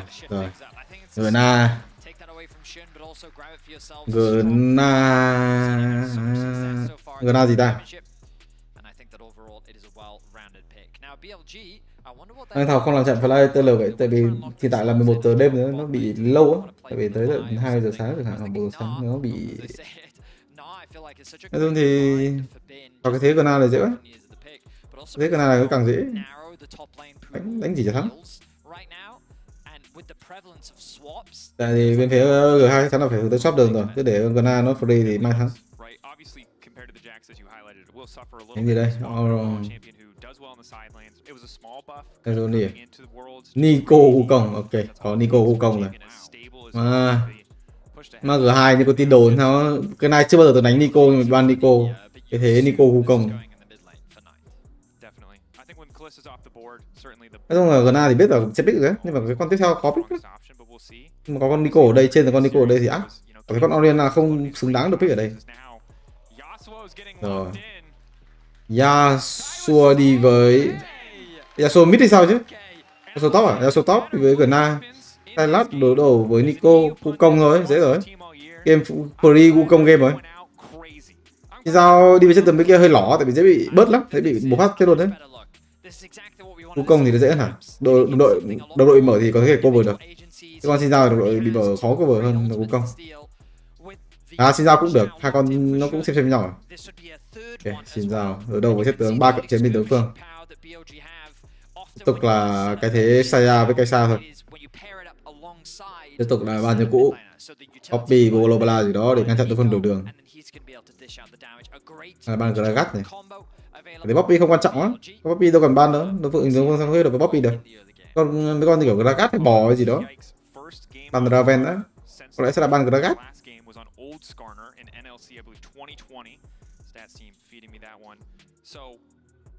While I have no doubt that this has showed up in scrims, G2, this is last stops. This is last chance. They're pulling out everything they got. Also, into the obviously very conventional answer. Silas, some pretty good ults to take, but Shun on a champion with as much early game impact as Zen after that game one. Bàn Big nhìn khó dữ vậy, với gái ban gì đây? Ban Poppy. Tự ban Poppy rồi. Trước là ban Poppy thôi, đúng không? Đó, trước là ban 2 đêm mà. Tự ban Poppy luôn. Tự rằng slot 4 đối phương với Poppy. Rồi họ không muốn thấy có Poppy tay on cho mấy. Ban gì đây? Ban hướng tới cây sa thì đây ban cho cây sa. Ban SDU hoặc là ban Varus, là ban mấy con cutter cây sa slot 4 đấy. Slot 4 tôi nghĩ là cây sa hoặc là Saya để biết rồi, nên là ban cho những con đấy. Ban Varus rồi, Varus Bram à? Nhưng mà ban chất tướng đầu game có thể lấy lợi thế không được dưới. Varus với Daraven là chất tướng như thế. Để đừng để họ hướng tới con cô giới quá nhiều. Đây là cái lối đánh quen thuộc vị trí của G2 rồi. Ban cái Saya hay là Ezreal. Saya gặp Ezreal khó lắm. Ezreal đi, pick Ezreal đi. Pick Ezreal còn gì đó, cái thế pick Ezreal rồi. Pick Saya gặp Ezreal. Tôn Ezreal chứ. Ezreal xong có thế Bram họ đánh cái gì? Đây. Bên kia Ezreal Bram. Bên kia Ezreal Bram mình đánh Rakan. Bên kia phải đánh Ezreal Rel. Ezreal bạt không? Bên kia đánh Ezreal bạt không? Ezreal bạt là bên kia cảm thấy có lợi thế, mình phải đánh xa Nautilus. Cảm thấy không đủ đam để giết đấy. Ezreal bạt nghe nó lỏ cái Jhin bạt không? Jhin bạt. Jhin Leona. Nhưng mà cảm thấy kiểu gì cũng ra thế Rakan. Cái thế Rakan thì quá đẹp so với BLG rồi. Thực ra thì không cần Rakan nữa, cái kiểu Ezreal Bram hay là Ezreal bạt hay là Ezreal Rel. Ezreal gì đây? Quá nhiều chất tướng có thể pick ở đây.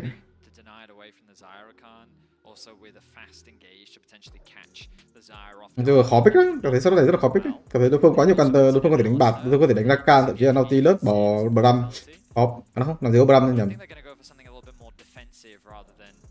Ezreal Rakan gặp con Nauti, đấu mà ai pick ở này vậy? Cho họ con Nauti.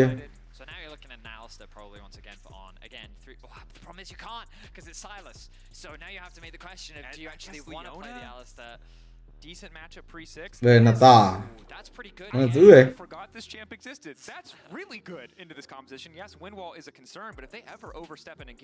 Cái này cảm thấy in these team fights as long as Renata has those cooldowns available, because Bailout is also so good against compositions that are reliant on dives with the Sylas and the Yasuo. What I will say is BLG in my opinion have drafted thế Ezreal Rakan đi với Saya thì bình thường là shot 4 nó sẽ là Rakan đấy.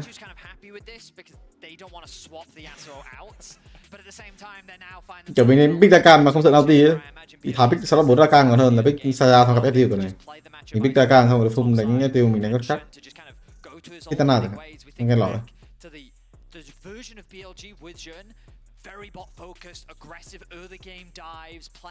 Ra đánh được á. Họ đánh Ezreal mình đánh Saya vẫn được. Họ đánh Saya mình đánh Ezreal. Đương như thế rồi. Các bạn là con Rakan này nó hơi phiền. Thì con Renata đi với Rakan thì thật sự mà nói đánh cả đạo thắng này.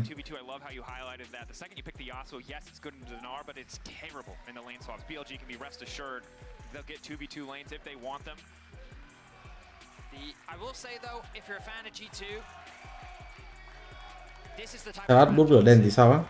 Ý là chất tướng đấu sĩ thì nên cần lên đổ máu. Tỷ số mana trong một con đấu sĩ nó không phù hợp. Mana chỉ trong chất tướng pháp sư thôi.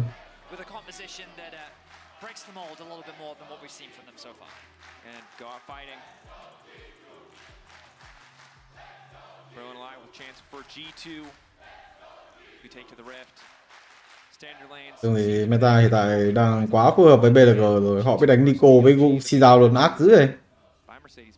Dữ rồi bro. Đội hình quá đẹp luôn á, Gna Nico Xin Giao. P2 cảm thấy cái gì cũng thắng à. P2 cảm thấy nó hơi lỏ một xíu. Nhưng mà có lẽ không phải vấn đề.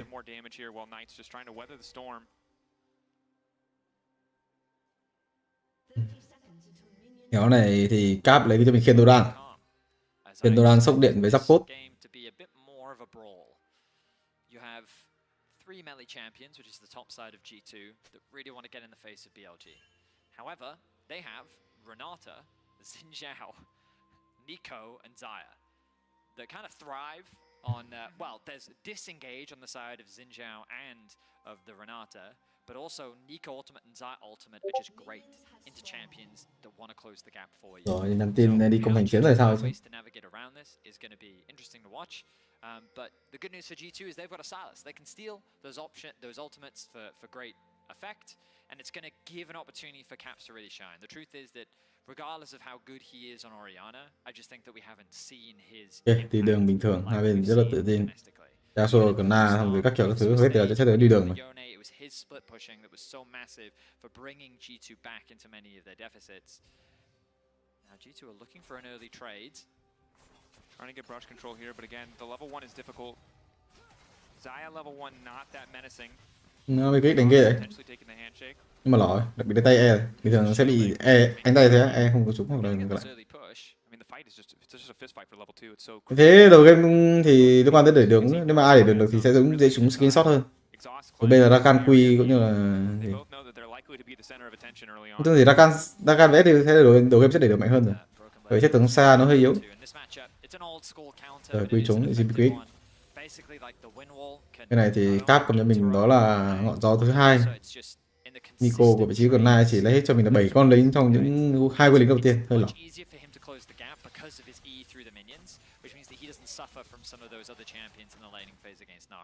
Yeah, it's similar logic to why Aurelia can be really good, right? It's really easy to get on top of Mininar, whereas you see in so many other matchups, Mininar, the movement speed, the hyper procs just keep champions at arm's length.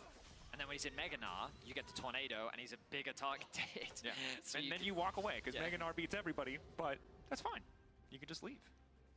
Cap's going to struggle a little bit in the early laning phase, but for the time being, he's doing a good job. Of course, you're going to see him lose a lot of HP. Running the Electrocute for those short burst trades that he's going to be able to take once he get a few more levels under his belt. But in the meantime, he's just going to have to accept the fact that it sucks. Oh, Caps. Yeah, he's going to be forced to flash there. One more auto. Caps going back in for a little bit of extra healing. Will at least survive a disastrous early lane. Sticking around Doran. Nhưng thì con sát này nếu mà muốn lấy hết điều thì hơi khó. Vì mới có tay giải muốn hết điều khó lắm. Nhưng mà Kiên Doran tôi nghĩ lấy hết dễ mà, bao giờ mắc lỗi thôi. Cảm thấy cái E của con Slap phản xạ cái E của con Nico rất là dễ.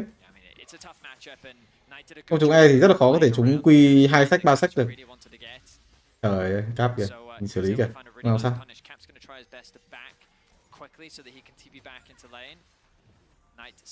Thì mình còn cua trên. Tôi cần biết tanh trụ. Đánh Yasuo, nói chung là chảy thang này con Yasuo rất là dễ bị tanh trụ nhé. Rồi cái kèo quay này không ngăn cho mình là con cua trên từ vị trí của G2, nhưng mà Yasuo phải tự chơi với một con Xin Giao. Có cho mình là lốc, chuyên đánh rất là cẩn thận, sợ rằng scanner ở trong trụ. Thì đơn giản là lấy lợi thế cho Bin mà thôi. Rồi nếu mà xuyên Onin hơn thì có thể Yasuo sẽ chết đấy. Nhưng mà nếu mà Onin mà con scanner ở trong trụ thì rất là khó.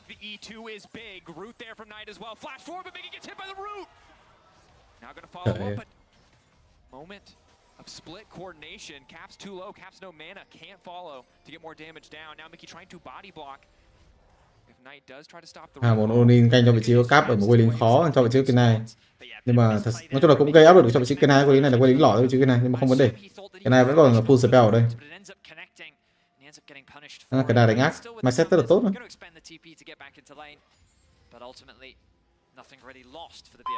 Quay lính này vẫn là quay lính cực kỳ khó chịu luôn á. SofM ơi, này là giả sử nhé. Giả sử là năm đó SofM vô địch CKTG thì SofM sẽ chọn tướng gì làm skin? Đó, mật nam đấy. Đấy, giả sử để chi đấy. Chắc chắn là con đó rồi.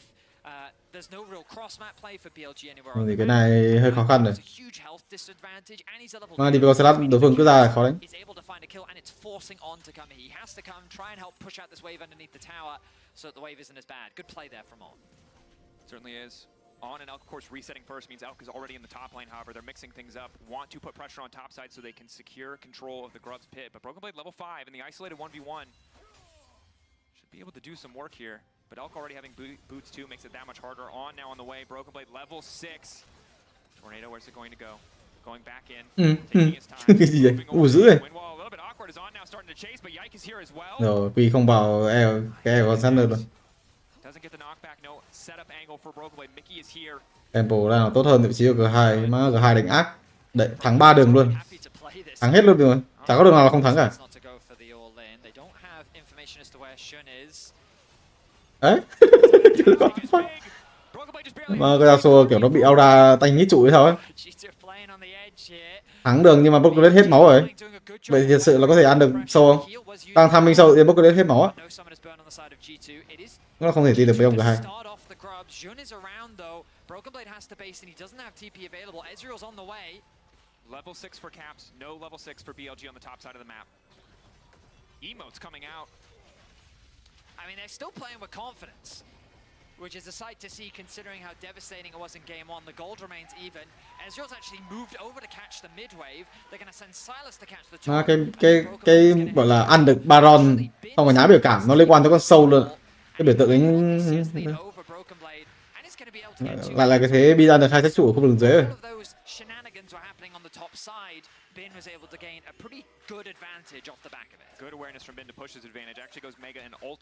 Đây cách BLG đánh teamfight. Ra teamfight giả vờ gây áp lực để một người nào đó ăn cho mình sách trụ. Đây là cách khi bạn thua. Rồi thì mọi thứ đang diễn ra rất là hoàn hảo. Bên này thì bị cancel back về, vậy thì Salat có thể lấy sách trụ ở khu vực cánh trên. Đấy, Bin là người ra nhiệm vụ đi cánh trên mà. Salat chắc chắn là biết từ đó, nhưng mà không, Bin có tele, Salat buộc phải back về. They've moved Elk into the lane with Broken Blade and they had been TP top to catch that wave. BLG shop đường ác. Kia đường gần như là tuyệt vời rồi. Đẩy đường không thấy mấy con rồng. Không thấy con rồng á. Hiện tại Gana lên cho mình giày 2. Con Yasuo rất là khó để có thể đi đường. Nên đổi lại đó là vị trí của Cap sẽ là người được đảm nhiệm trách nhiệm đi đường với con Gana. Là Miquick kìa, mình quá quen thuộc từ vị trí của Miquick kìa. BLG đánh ác, nhưng mà kiểu G2 cũng có những cái màu sắc của mình ấy. Đổi đường rất là hợp lý. Nói chung là con sát này mặc dù là Gna lên cho mình là giày thép gai ấy, nhưng mà cảm thấy con Gna vẫn đi được thắng ấy. Chất tướng nó thế rồi. Con Gna rồi 2 cái thứ thắng bọc kèo. Thật ra thì cái thép gai cũng giảm đi được sát thương từ con Salat.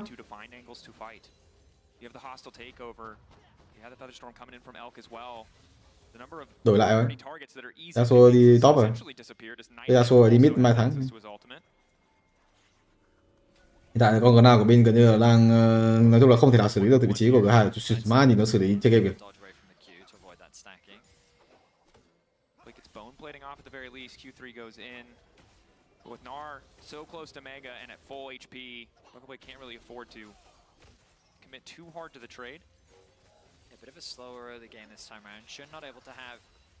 Khó được G2. Rồi này hơi khó để vận hành. Đấy, mất xe rồi. Tiếp tục là quay lính cực kỳ khó. Cái này không có spell, bước được phải back về. Đó, nhìn mấy ông G2 chơi game đúng kiểu pick con Salat xong cứ ra gánh mic của này. Mà cả bot họ win nhiều quá, Edirakan nó win. Dạ không phải win nữa, nó chuyển ra sông. Cái đường đánh nhau ở sông mạnh hơn đấy. Con Data đánh nhau ở sông không mạnh bằng con Rakan. Nó cần đánh theo đường đi đường nhiều hơn.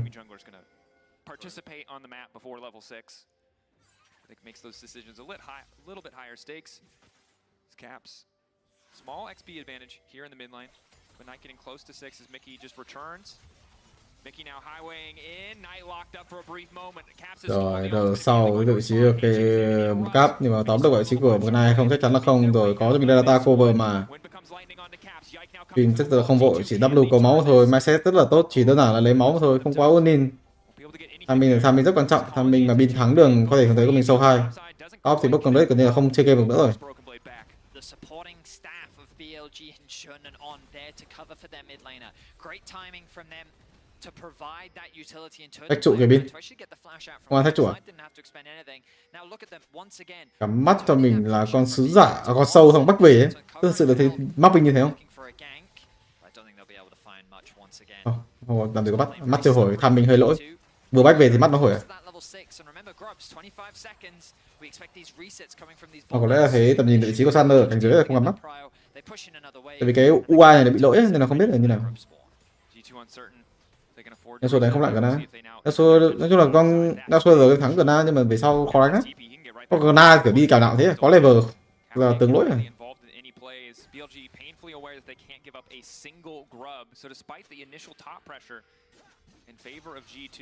Cào đấy Yasuo nó phải đánh ghê thì mới thắng được Gna. Nên là có cái timing Yasuo thắng Gna nặng mà nhưng mà bị nửa đường ấy. Nhưng mà con Gna đi với con Yasuo là sao lên giày 2 được. Nó cứ lè và cứ quay để về nó chay là lúc đấy mai lên giày luôn, phải back về tele, lúc đấy thì tele đánh nó lại.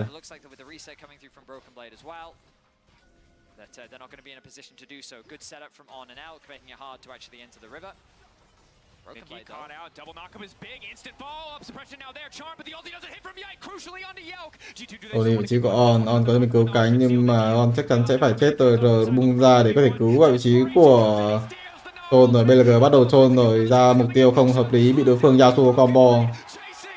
Mà chất tường độc sĩ bên phía của G2 đánh giao tranh ở sông ác quá. Toàn mấy con lao vào Yasuo, Rakan, Sylas, Scanner.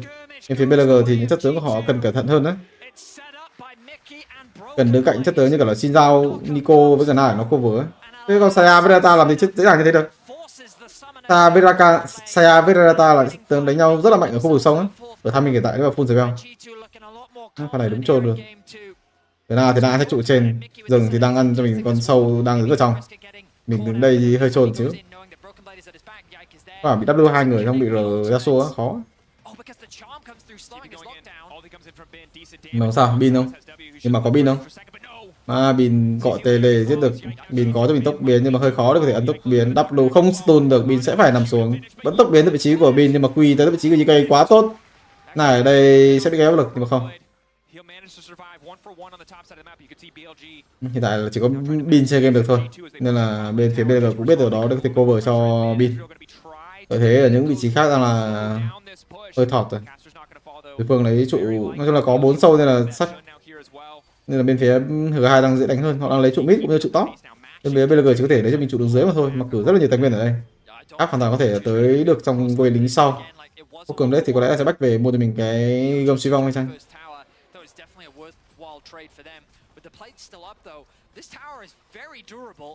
Caps should be able to get within range to be able to deny that. Here comes Mickey too. Do they really want to go? No, this is too ambitious of a play. Okay, so let's kind of take stock of the situation. For the first time in this series, G2 have found themselves with a gold lead. They got themselves 3 plates in mid lane, they got a single plate in top lane, and they defended their bot tower. Caps has been sent to the bot side of the map, no TP available for him with the dragon available. Nhưng thì cái con Rata này nó không có quá nhiều hiệu quả. Rakan này nó vừa đẩy đường, nó vừa ra áp lực vị trí cái này, mặc dù cái này là kèo thắng. Bot của BLG nói chung cái phase 2 nó hơi lọ, phase 1 cảm thấy thắng rồi. Phase 2 nói chung tổng nghĩ pick Rata đông ngon thôi. TVS đi Rakan. Nếu mà là kiểu Rakan kết hợp với con khác thì có lẽ sẽ ngon hay chăng? Kiểu hai con thì đừng có máu nhiều quá. Không có tốc biến, bị quy 3.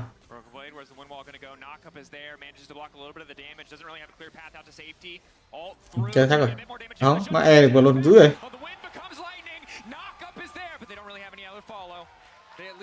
Tiếp tục là đánh theo cánh của Bin. Nhưng mà những vị trí khác bên phía G2 sẽ làm tốt hơn chắc chắn rồi. Salat phải đều đang lấy trụ của bên phía BLG. Các điều nhìn cũng mạnh luôn á. Một đồ rồi, thậm chí là trụ một thằng vào đồ luôn. Khó cho bên phía BLG trong cái đấu này rồi. It's so easy for him to collapse, turn plays around, and just provide that assistance for his laners. And look at mid lane right now. Han's in a 1v2. On just can't match this roaming pressure coming from Mickey. And I think it's so good that you call that out because while the Renata is incredible into this G2 composition, you've denied On the same agency he had on that Alistar to make so many of these plays. He now has to stay beside his AD carry. Can't afford to roam individually, will probably just get caught out by this G2 composition. So it's G2 was set up on the objective. BLG hovering in the area. Knight no TP, but he's on his way. Cap split pushing in a side lane. Tail is old as time, but G2, can they navigate this one well? Bin with Meganar coming. It doesn't look like they want to try and take this fight, but they're staying in the area, maybe hoping for an exit kill, maybe hoping for a mistake from the side of BLG, as Caps is already recalled. He's not going to get that, though. Objective secured for BLG. I mean, it's an exchange across the map. Khó cho BLG rồi. Thế này có game 3 không anh SofM? Cảm ơn em nhé, cảm ơn. Nói chung chưa biết được. Hiện tại BLG vẫn chơi được á. Top của họ vẫn đang ở một trạng thái tốt. Nhưng mà cái thế trận nó đang hơi khó. Thế trận đang nhiều người phía cửa hai quá nhiều rồi. Cap bắt đầu di chuyển với con salad của mình.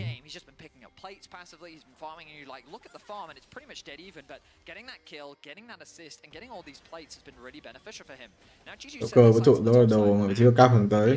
Bin ở đây đang rất là muốn phòng thủ, không có tốc biến tại vị trí của Bin, bị combo. Bin gặp khó khăn rồi. Mà một pha di chuyển thế được đối phương nhưng mà Bin vẫn rồi. Bin ở đây có lẽ cũng sẽ phải nằm xuống hay chăng? Đấy, tốc biến rồi này. Khó. Salad Yasuo đang là bố ở cái tham minh cánh này. Cái tham minh cánh nặng quá, xong rồi hai con tướng nó nhìn nó đúng mạnh luôn đấy. Các bạn là có con Rakan luôn đấy. Pick Scanner. Không pick pháp sư để đổi với Scanner, hơi trồn đấy. You hear Berlin come alive, but it's still Knight pushing on a side lane. 4K lead, G2 in a fantastic spot, no doubt. But remember, this is BLG. This is a team who have team fought out of bigger gold leads in most of their impressive games. So this is a team you can't afford to disrespect, but BLG clearly not respecting the potential here for G2 to make a play. Look at Bin trying to move. So first he's CC, then he's knocked up, then he's knocked up again, and then he's thrown into a wall. He never had the chance. One more auto could Nhưng thì đội hình nó cũng không liên quan đến đội hình. Cảm thấy đội hình hai bên nó rất là xem với nhau. Từ đó chất tướng đấu sĩ đối đầu với đấu sĩ ấy. Nên là có lợi thế phát là khó khăn luôn. Không liên quan tới con sâu 2 thôi, sâu 2 bên phía BLG trốn.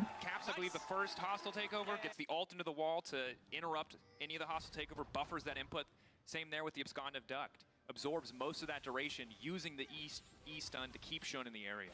And now we're getting into a situation where Broken Blades he can't lose in a side lane. Like, who's gonna stop him?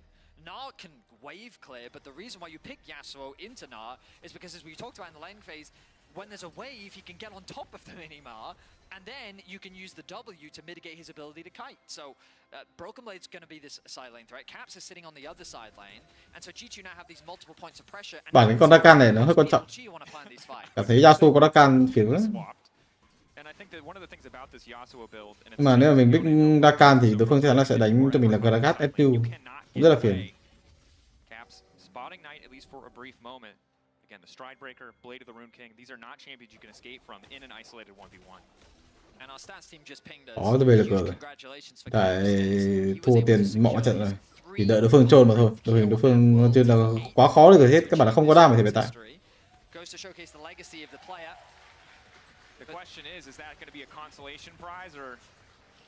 Nhưng mà Rakan nó phiền.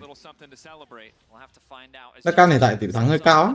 Tại vì chất tướng meta hiện tại thiên hướng về cánh hơi nhiều. Con Rakan là con swap gần như mạnh nhất trong cánh rồi. Hiện cái này có Nautilus nhưng mà không phạt đối phương mà có Nautilus.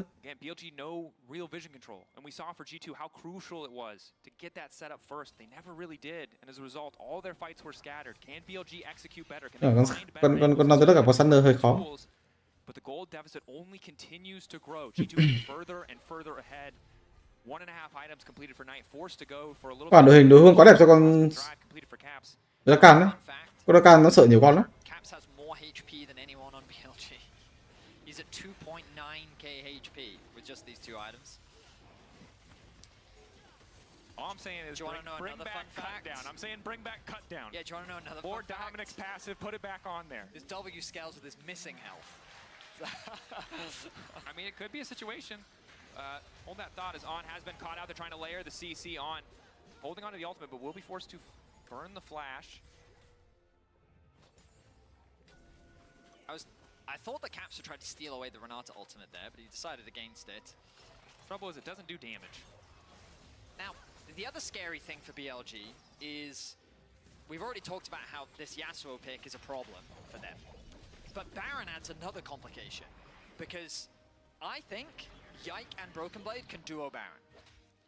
especially with one more. Which means that there's always that possibility that G2 can just keep their Ezreal mid lane, they could put Sylas in a side lane, and quietly, unbeknownst to them, this duo on your screen could just be taking that objective. And I think one of the big things we talked about when Điều khó hiện tại thì đợi đối phương throw. Mỗi những áp được với lính cánh mà xem, với lính cánh gần như hiện tại nó chỉ có thể để yên ở đấy thôi. Ezreal's queuing that wave before Zaya can even walk up, ulting that wave before Zaya can even get in the area. Anh rất là khó, đối phương mắc đồ dễ quá, có cánh, có Ezreal ra càng. Mắc đồ gần như là quá dễ. 1v1 with the Herald in the jungle. Not where I expected to see it, but of course for BLG a bit of an awkward game state means they are forced to use it in less than ideal circumstances. Mickey potentially caught out, Ben ready to go over the wall. Wall up, not going to hit. It's okay, Mickey really needs to be careful though. We've seen him get caught out a few times in this series. Admittedly, he's only at 1 death so far, but he is sitting on a ward once again. Notice though, Caps in a side lane. Now, as someone that's been casting Caps all year, that's where you want him to be. This is a statement that I've missed saying so far in the last 2 games for him. But yeah, it really has just been him in a side lane for so much of G2's success this year. He was doing it on Azia, he's been doing it on Yone here at Worlds. He does it on as many champions as he can. And he is continuing to get strong. He nearly has a 2-level lead, well, he's got a full level lead, I should say, overnight. And he's got a 1k gold lead as well. He hasn't bought any boots yet. I imagine Merc Treads will be the direction that he goes. We'll have to wait and see as the pressure really starts to mount more for BLG. They find themselves at such a significant deficit. They're now looking for G2 to make mistakes, which they've made. In this position before, 100%. They've overforced Barons. They have a tendency to get caught out, as we've been seeing at this year's World Championship. So they need to really lock in now and try to equalize this series if they want to keep their world stream alive. And G2 have the tools to pressure side lanes, to not give a 5v5 to a BLG comp that would love to have it. We saw BLG play with that level of discipline, the necessary level where they could just outmatch G2, never give them those good angles. Need to see if G2 can do the same. Spawning Shun, Bin vs Broke Blade on the top of your screen. No one getting a greater edge. Cái shot từ BKT là lụng rồi. Difficulty for BLG. They don't really have mid prio. They don't have top prio. So they're taking some risks just to walk in here. Only really know they're safe once Cap shows on bot wave, which he has done now. So all of BLG now stepping up at least for a moment to see if they can get down some vision. I'm thinking about what ultimate. It's probably the Gnar ultimate. It's the Gnar ultimate. Về Hebron vị trí ở V2 có tầm nhìn. Có thấu kính, nói chung là quá khó, chỉ có thể cướp mà thôi. Nhưng đối phương có rất là nhiều chiêu thức để có thể mở, chuẩn bị đánh nhau to rồi. Pin thì cùng một thái nộ không quá tốt, sắp hòa bé tới nơi rồi. Bắt buộc phải tele tới chứ cái này R xuống dưới luôn á. Hả? Tiện bóc gì đấy? Machine vẫn còn đó nhưng mà đối phương là một con Sylas nhìn quá áp lực ở đây. Onin vào rồi Xuyên có lẽ sẽ phải nằm xuống hay chăng?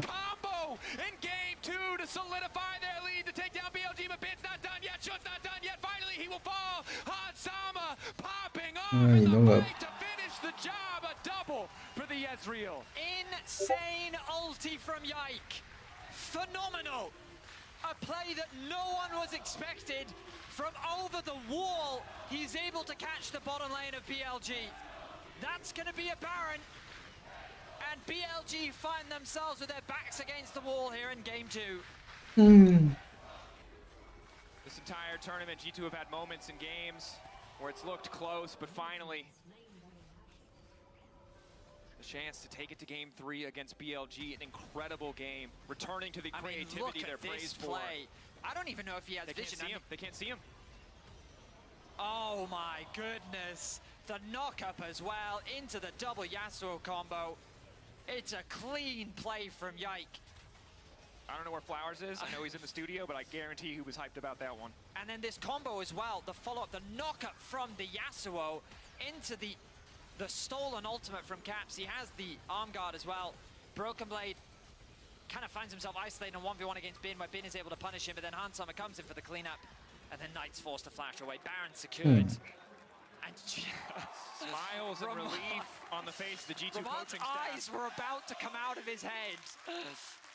They're looking to equalize this series, bring us to 1-1. But this was the G2 that Europe was waiting for. They are delivering. This is what they need, right? A team that looks so out of sorts towards the end of the T1 series. Now finding their footing when it matters most. It's only game 2 in a best of 3. Do or die series. It's not done yet. I mean, if they do win this, it's ultimately going to come down to a single game, right? And I mean, I think this is the thing. It's just your entire year for both of these lineups in a single game. That is more pressure Broken Blades than most people are ready to deal with. Broken Blade, will he get caught on side? Holding onto that Q3 as long as possible. Gets the double knockup. Crucially, Elk now trying to follow. Windwall is there. G2 locking down towers on the bottom side of the map. Pick will be there in time, though, for BLG. Can they turn back to defend? Only 1 minion remaining. G2 likely to need to back off here. Potentially a bit desperate. Yike fishing. Won't get anything yet. Recalls from Elk as G2, 2 pressure points. The call for a fight, the pings on the way. BLG ready. 3 members isolated. TP flank, TP flank. TP from behind. Để tới bên phía G2 bắt đầu trôn rồi, một thằng chết, hai thằng chết rồi, nhưng mà Cap ngăn chặn việc đó lại. Bên này EK thì bị tóm lại. Cap gần như đang ao trình hoàn toàn vị trí của Bin rồi, Bin không chơi được game. Đấy, nhưng mà Shin lao vào bị ăn CC, nhưng mà Bin vẫn làm được, nhưng mà Bin không có chiếc cuối, thì làm được cái gì?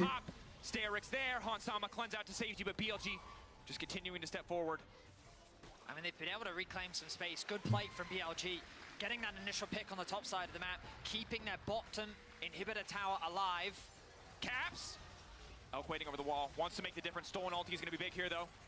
Yeah, so G2 in a bit of an awkward spot. Windwall from Broken Blade to try to save. G2 sticking around. Nhìn game đấu nó phiền. Xong thì cái con Gna với Shinhao với Nico chắc chắn là không phải câu trả lời cho cái đội hình P1 bên kia rồi. Cái P1 thì lợi thế mà đội hình của họ có đó là Gna lấy Bin mà thôi. Thực sự thì Nico với Shinhao đối đầu với Scanner Salad là một kèo nó thua hơi nặng. Bản cái kèo Nico Salad thì bên phía Gai làm tốt quá, còn support nó có ra hỏi à? Có liên quan tới phase 2 thắng là tại vì có cái Edu nó thắng có xa nặng quá. Cái xin giao đối đầu với Scanner cái kèo này hơi lọ.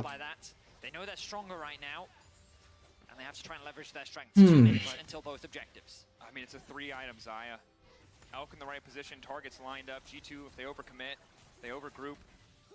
The angle's there for BLG, despite the gold deficit. But Han Sama and G2 are playing without fear. Mickey waiting off to the side. Does get rooted, handshake, good patience comes in from On. Holding on to the hostile takeover. Cái này thì xa 3 đồ, nhưng mà con Edu đối phương là 3 đồ rưỡi, nhìn nó lực hơn hẳn. Bin không có tê lề, rất là muốn đổi cho mình cái trụ 2. Cái đấu kiểu thua bao giờ 2 phát thua luôn. Ở đội hình này đúng là pick để đánh cái đoạn đấy. Ra thì cái đoạn đấy nó quan trọng. 2 tháng thì người đấy có lợi thế.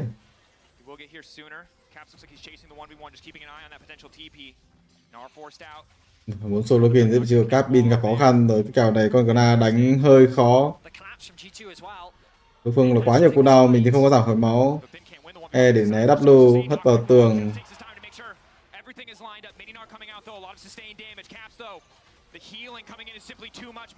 Vẫn có con Dakan luôn.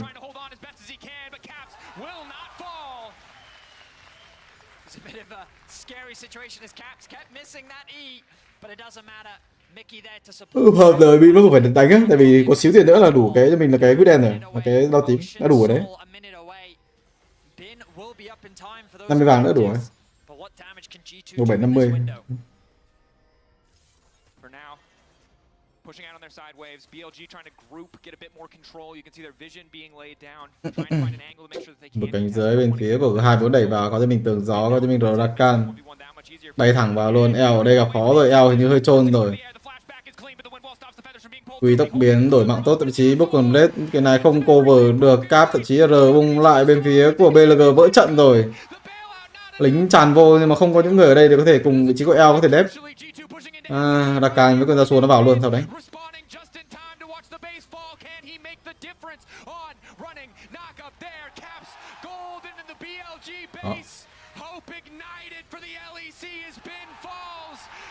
Cái thế thì khó dữ.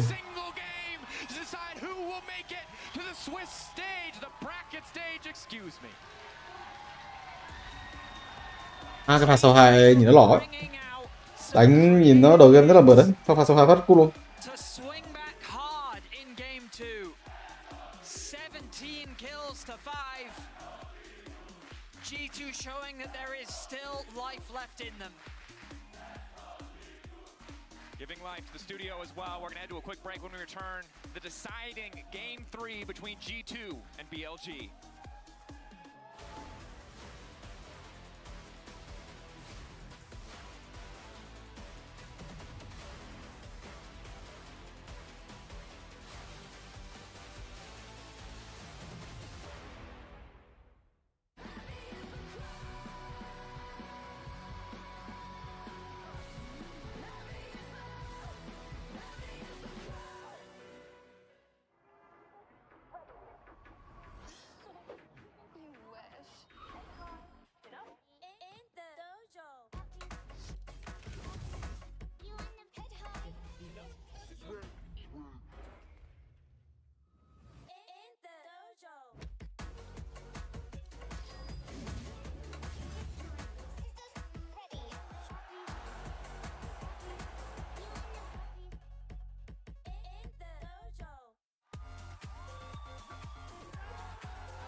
在抵达那一刻之前，你能做的只有等待。如果故事再重来一次，我想 Jackie Lau 还会做出相同的选择。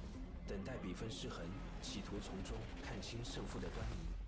等待一切安静，好听清自己脑海里的声音，直到抓住那一刻。他们可能会因为激进而失误，但是不会因为胆怯而畏惧。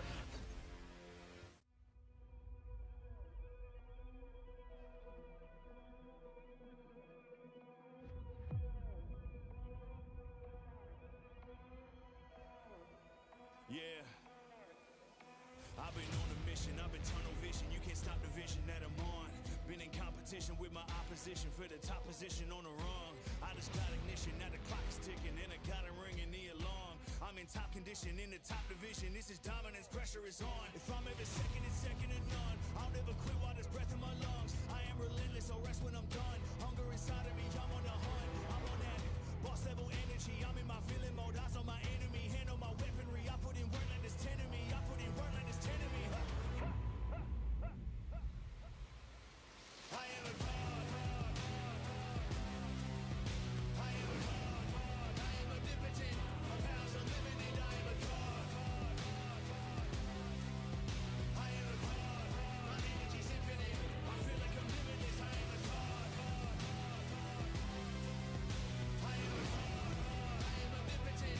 My powers unlimited. I am a god. I am a god. My energy's infinite. I feel like I'm limitless. I am a god. I'm ready to go. One in the chamber. I'm in the zone. Focus like laser. I want the throne. It's in my nature. I roll alone. I like the danger. I go renegade. I won't ever break. I don't play around. I don't hesitate. I just level up. I just elevate. I'm underrated, but I'm undefeated. I'm imitated, but never repeated. Hunger inside of me. I gotta feed it, so I stay relentless until I succeeded. I'm sending a warning to my rivals. This ain't a war wage for survival. Homie, I came here for the title. I can feel it in my veins. Raw power unchained. This world is mine for the taking. This world is mine for the taking. I can feel it in my veins.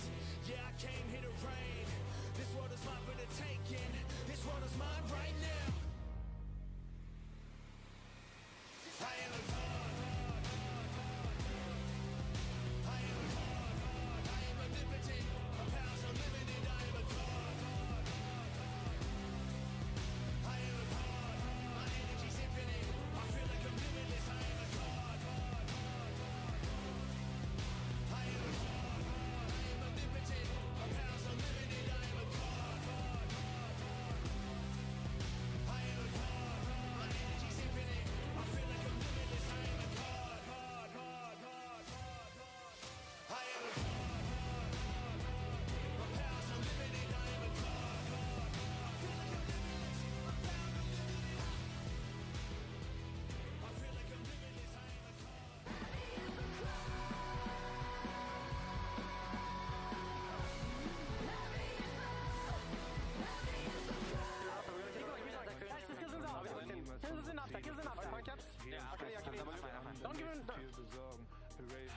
Phần này rồi hai người ác. Nó hitbox, what the fuck?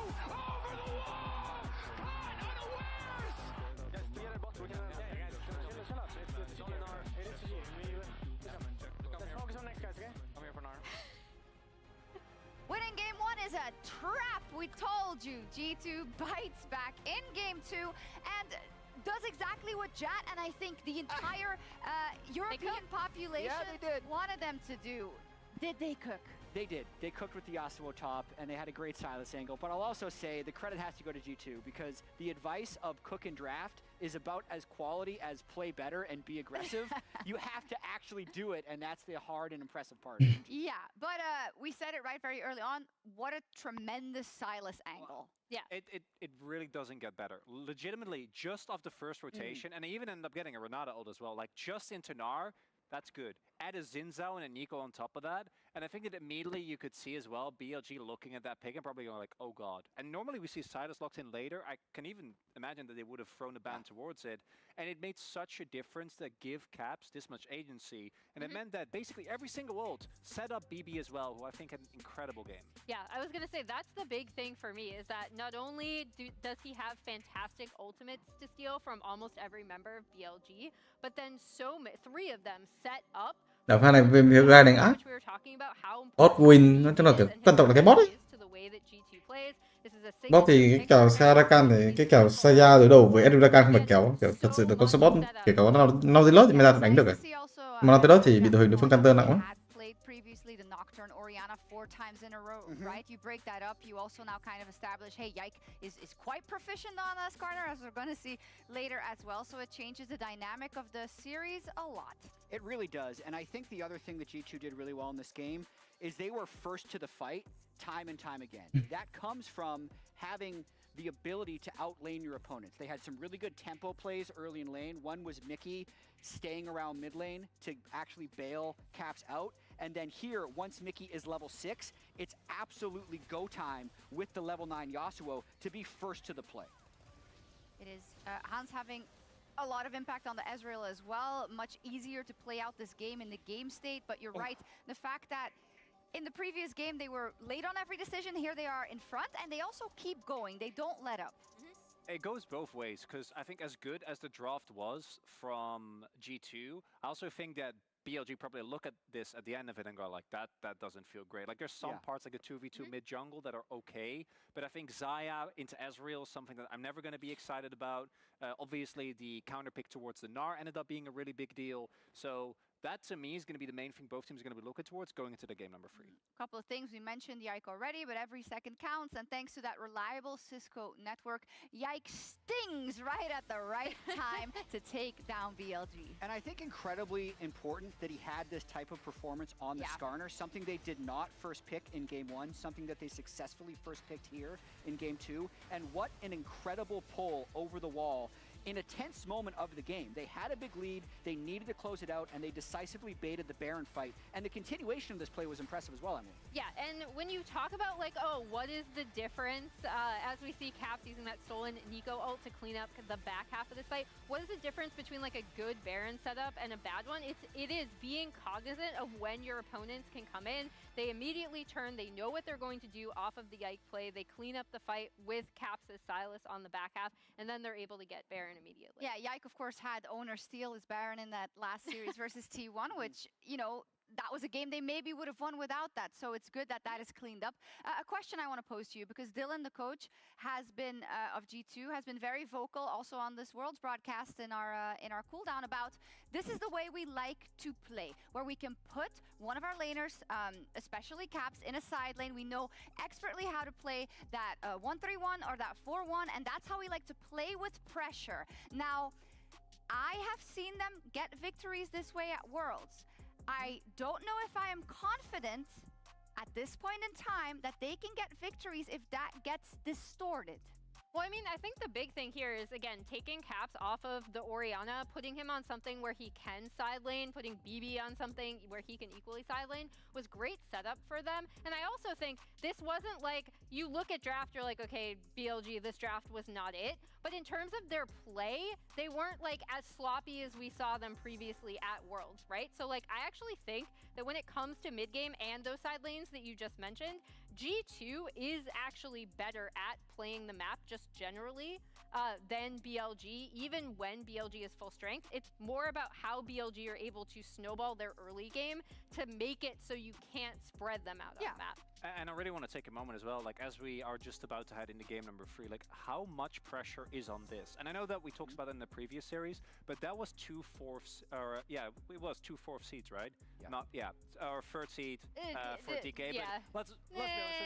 Yeah, in terms of strengths, what does it mean if you don't make it here? The #1 seed from the LEC, the #1 seed of the LPL, both teams completely ran their regions. One of them won't even be able to make it to quarterfinals. Yeah, and this is massive for BLG because, again, the ceiling for this is they are the best team in the world. They went out, they got Knight for this roster for the purpose of making Worlds. This is a game you have to win to continue. Shocks, how important is the Yeah, G2 win for here? G2, 600 plus days with this roster. Every single part of your practice, of your scrims, of your life dedicated to getting the international results that you have not gotten yet. This is the time, boys.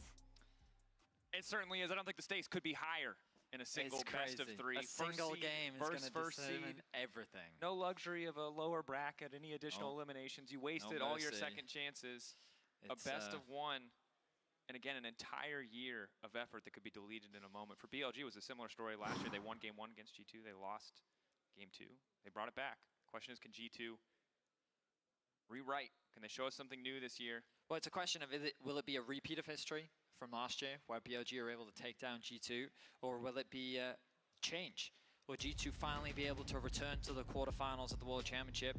As Poppy going to be banned, Jax, G2, this will be their first red side game of the World Swiss stage, and it's going to start with the Jax ban. This could put them in a difficult position. You see the Poppy Dinar taken away. G2, Aurora, Yone, the red side must bans, but they're not taking them off the board. But they won't get their pick of the litter. They won't get to pick first. Yone usually the one that's prioritized. Haha, BLG forced to ban the Yone away. G2 should respond. They have to get rid of the Aurora now. They don't have You're in much an of a interesting choice. spot because then is it first pick Callista? Is the response Ashe? We're now in a draft arms race. The entire plan from both sides. BLG ban gần Azone và Poppy. Aurora, Ari và Giáp bị ban đi. Có Scanner, có Nocturne, nhưng mà Pick Scanner cảm thấy là bẫy ấy. Tại vì cái con Scanner này đâu phải tướng mạnh như thế đâu. Game vừa rồi thì công nhận 2 game vừa rồi rất là mạnh. Cái tướng Counter Scanner là cái tướng pháp sư nhé mọi người. Bạn cứ pick pháp sư là Counter à? Ví dụ như là Zara người lửa, mà vị trí của hai đã dùng rất nhiều. Ban cho mình Gna rồi, ban cho mình rắc rồi, cá sấu Zara không là 2 chất tướng Counter nặng. Nhá cho mình con xin dao. Xin dao ở chất tướng nói chung là đâu có liên quan tới con Scanner nhiều đâu. Pick xin dao, có lẽ hướng tới Syndra à? Có Kalista. Liệu có pick Kalista hay không? Wait a minute, is this Zin top? Calm down. Okay, sorry. You're right. We can't forget the fundamentals. Just because it's Don't game talk 3, about it's super Hovers. crazy, Don't the talk stakes about are Hovers. insanely high. Not Can't lose Kalista thôi. in the chaos. Kalista mở ra thế Syndra mid. Pháp sư đi mid. Cá sấu, xin dao cá sấu, cái what the fuck. Nhưng mà Zara cá sấu trong slot 3 big mid thì nó sẽ là hợp lý hơn là đội hình Counter chuẩn cho con Scanner ấy.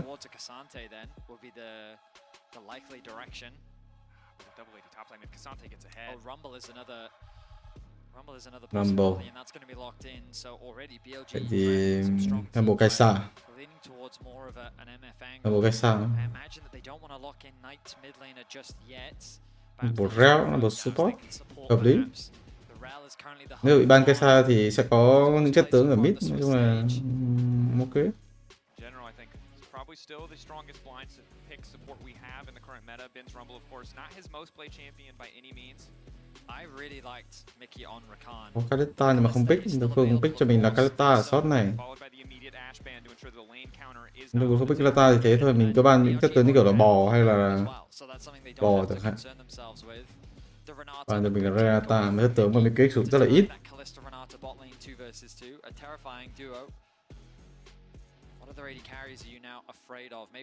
Xài các bạn đi Pha Tôn hai chất tướng được gọi là counter Kalista nặng. Game này có lẽ sẽ là một game đấu Jihin. Jihin Smolder. Jihin dây sai xí tân á.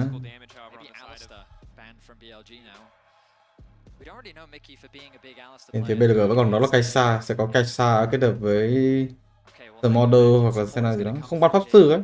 Cảm thấy pick những chất tướng AD như kiểu là Chitana, Jayce hoặc là Smolder rất là sợ con Cinderella hoặc là Oriana luôn đấy. Bỏ, không ăn bỏ luôn. Đấu mà. Có Leona bỏ luôn, Leona bỏ chắc chắn rồi. Hai con này là hai con tốt kết hợp với Kalista trong trường hợp này tốt nhất rồi. Bỏ, hợp lý là bỏ. Parik. Free game rồi, Smolder Kaisa đúng free game luôn đấy. Điên này. Parik cũng được. Cứ pháp sư mà nhánh tới họ không có mở luôn đấy. FTO. Gì là con Patrick pick được nhưng mà ai pick ở đấy? Ê, pháp sư thì sao? Silas pick trước á. Công nhận đối đầu với Cap Silas pick trước cũng được. Sao Ezreal thì sao? Chúng ta bắn pick nó ổn định chứ team họ không toàn đấu sĩ không mà mình không pick Ezreal á.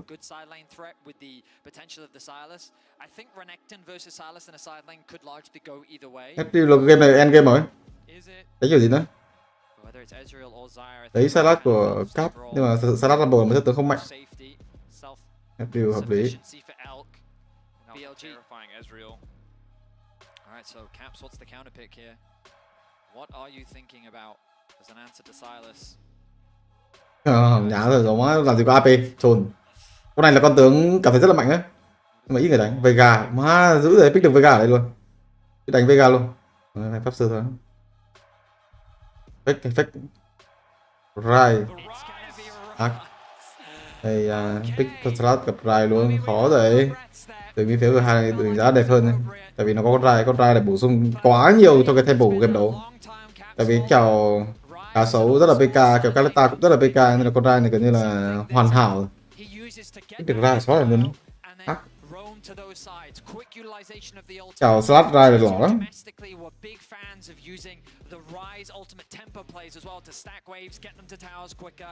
Split pushing is so powerful with Rise that Caps and G2 are going to be leaning on that here in this game. And these 5v5s are going to be insane.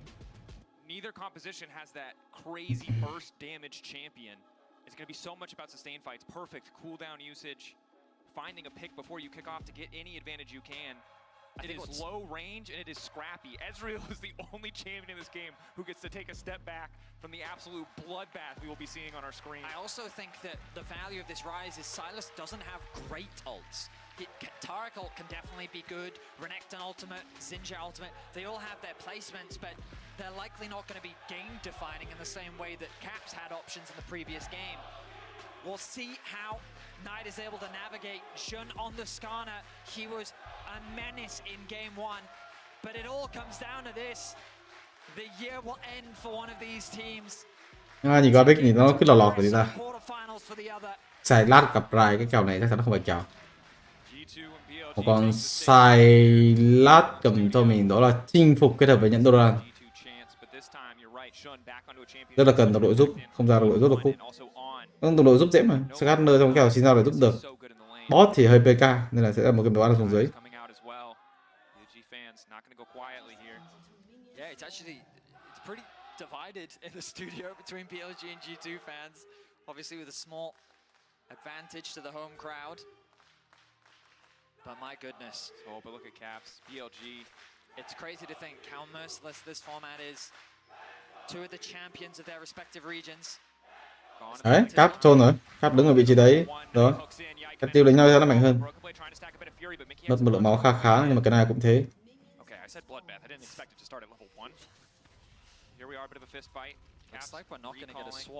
Lợi thế là có cho BLG từ những vị trí mà họ đem lại.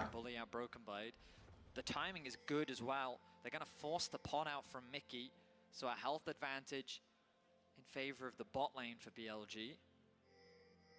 Looks like no steal, no invade, nothing too crazy, just a bit of information. Yike can be starting on his top Ra side. đồ với salad lên cho mình, đó là cái 5 ngọc. Mà giữ mất tập code rồi.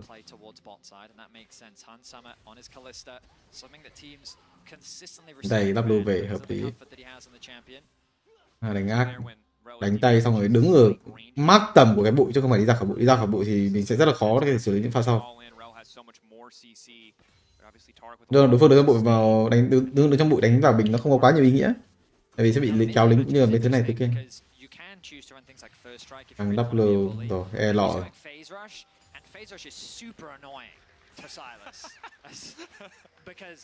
Thằng này đánh cái này nó hơi lọ. Cây lỏ phát là về sau khó lấy hit lính lắm. Nó sao? Đồng đội bot tan để mà rừng cũng thế đẹp. I mean, it's the most apt way to describe it. Yeah, no, you're right. It's completely correct. He's going to be irritated. In the laning phase, he's doing perfectly fine for the early lane. Ryze can't really kill you. He doesn't have that kind of damage in the early game. So it's mainly just going to be a lot of trading back and forth. Notice that he's running Conqueror as well, rather than going for the short bursts. He's expecting more of these longer drawn-out fights to be happening in a side lane as well, which does make a lot of sense when he anticipates going up against things like the Renekton and the Ryze later on. A Renekton, Ryze, the Xin, your electrocute probably isn't the difference between you finding that kill unless you get really fed, but Conqueror in an extended trade where you can get a lot of healing, a lot of additional damage could make the difference. Level 2, of course, went in favor of BLG, that's why they have this initial push here. Also, Tarek just doesn't do much, right? Level 3, a little bit better. Yeah. But now junglers are making their way to bot lane. Jun has completed his full clear, and Yike is looking to do the same. Jun with a little bit of a faster one. He's going to be shadowing the bot lane as information is starting to be gathered. Scribes. Cua dưới, hợp lý. 2 cua. Ăn cua lại đi bro. Biết đối phương đẩy nhưng mà đánh ra thắng mà. Thôi rồi. Knows that Jun is in the area and instead will be making his way towards the top camp, but Mickey saying, I don't need to back just yet. I'm going to be working with my jungler, maybe providing some cover for Caps, knowing that he's prone to a gank right now. We'll have to see what the Taric initial item choice is. Obviously, you kind of want... Trôn rồi. Là sao?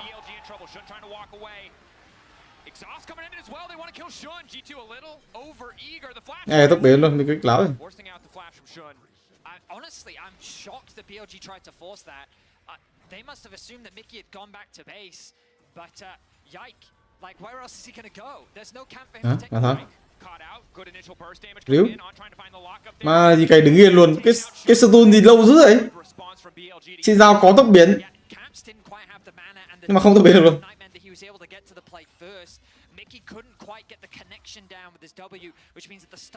Vẫn còn tốc biến trong cái kèo đấu Salad, Scarlet với cả Rai này.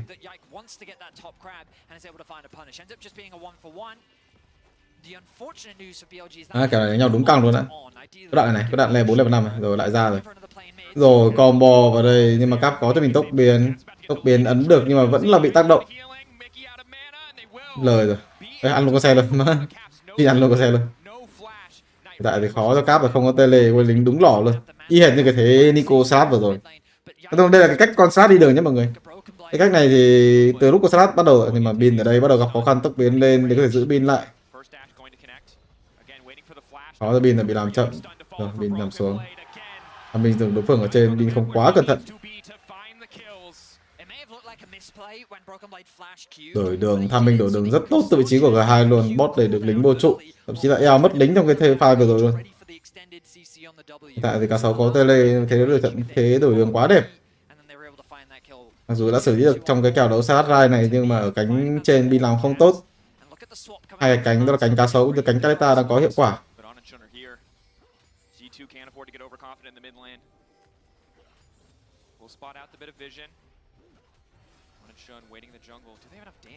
Đánh 3 ở đây Salad đã là level 6 quá khó để cho mình thấy G2 không có tốc biến. Cái lượng bớt của con Salad là quá mạnh. ultis he can steal aren't fantastic. Caps is kind of bleeding a lot of XP because the amount of time he's having to spend sharing it with other people. But that, the ultimate gives him so much additional damage to his overall kit. Without that level 6, they don't have enough to fight it. Kalista is here. Rồi liên quan cái kèo mid rừng này bắt đầu cứu. BLG cũng phải tập trung vào mid rừng. Hợp lý. Tương BLG này cái thế rất là tốt. Xử lý cái kèo slot tốt rồi. Cái kèo slot xử lý như này là lụm rồi. Ăn được 3 sâu luôn. Lợi thế quá lớn đấy chứ. Đối vương hiện tại men rồng. Bình thường tầm này ăn rồng không rồi thì ok, tempo còn ok. Nhưng mà việc là cá 6 xuống canh dưới eo di chuyển ra là sao? Eo bình thường là cái thế đứng ở giữa mid bot chứ. Di chuyển ra hơi sớm thì chứ có eo không có tên lên mà. Mất cho mình một thách trụ hơi khó hiểu cũng như những đợt lính. Eo pha này mất lính hơi nhiều nhé, mất rất là nhiều lính luôn đó.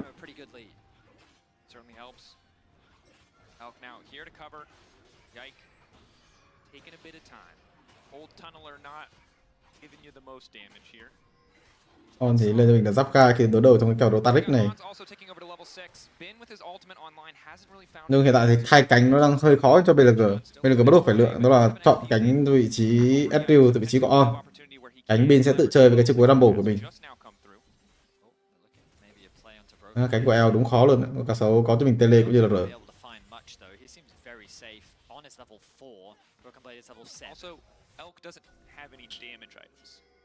Renekton has ult. I mean, if you hit him enough, eventually he'll die, but... I don't know if you've ever tried to 2v1 a Renekton with ult without damage, but it doesn't... It's a tricky proposition. Now, you'll notice that Jeune already ticked over to level 6. He has just been clearing his camps faster than Yike, who's been trying to look for players on the map. Okay. Nhìn con cá 6 có lực. Mà 1-2 đánh không lại luôn. He should feel pretty safe. Elk's priority is the farm, right? Nice little trade there from Broken Blade using the empowered Q to get a bit of health back, and also Bully. Bin going to drop the ultimate in the top wave to make sure he can catch this wave. While Broken Blade does have to be careful not to step too far forward. Deleting that wave further out, further away from the tower stops any potential dive coming in from the side of BLG. But this is what the fans want, right? A very even early game, no one with a clear advantage either side. The goal down the middle is... Cái đó nhìn đúng căng luôn. Thế trận thì mid rừng bên phía BLG đang nhỉnh hơn. Nhưng mà G2 đang nhỉnh hơn khá nhiều ở cánh. Nhưng mà những cái cánh của bên phía BLG vẫn đang làm việc rất là tốt. Ok, cái cá 6 không có tốc biến ở đây chắc chắn là sẽ phải nằm xuống rồi. Câu hỏi được mạng như cho ai mà thôi. Biết được cá 6 ở timing này hiện tại là quá hợp lý. Xử lý quay lính và bách về có thể được đường lại mà thôi. Pin thì hết cho mình chiêu cuối rồi, không thể tự chơi được nữa. Bắt buộc phải nhường lại những cái sách trụ dành cho vị trí của Hansama. Bách về di chuyển xuống khu vực đường dưới, vị trí của Pin di chuyển quá hợp lý. Pha Broken Blade cứu cánh rồi. Cái pha này Broken Blade mà không chết là kiểu đúng khó luôn á. Cái thế đúng khó. Cái đấu nhìn nó đúng căng luôn đấy. Nhưng mà thấy thế trận này thì tại có lẽ sẽ là tuyệt vời hơn cho BLG rồi. Salad rất là xanh, SD cũng rất là xanh, Scanner rất xanh. Cái thế đẹp.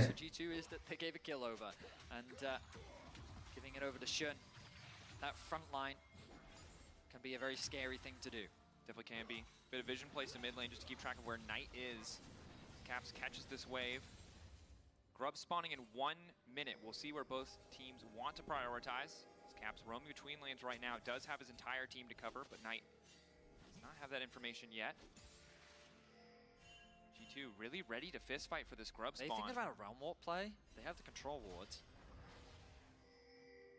Looks like no. He's just gonna go catch the wave. Grub's gonna be Đi xin nào làm gì đấy, level 6 đang làm gì đấy.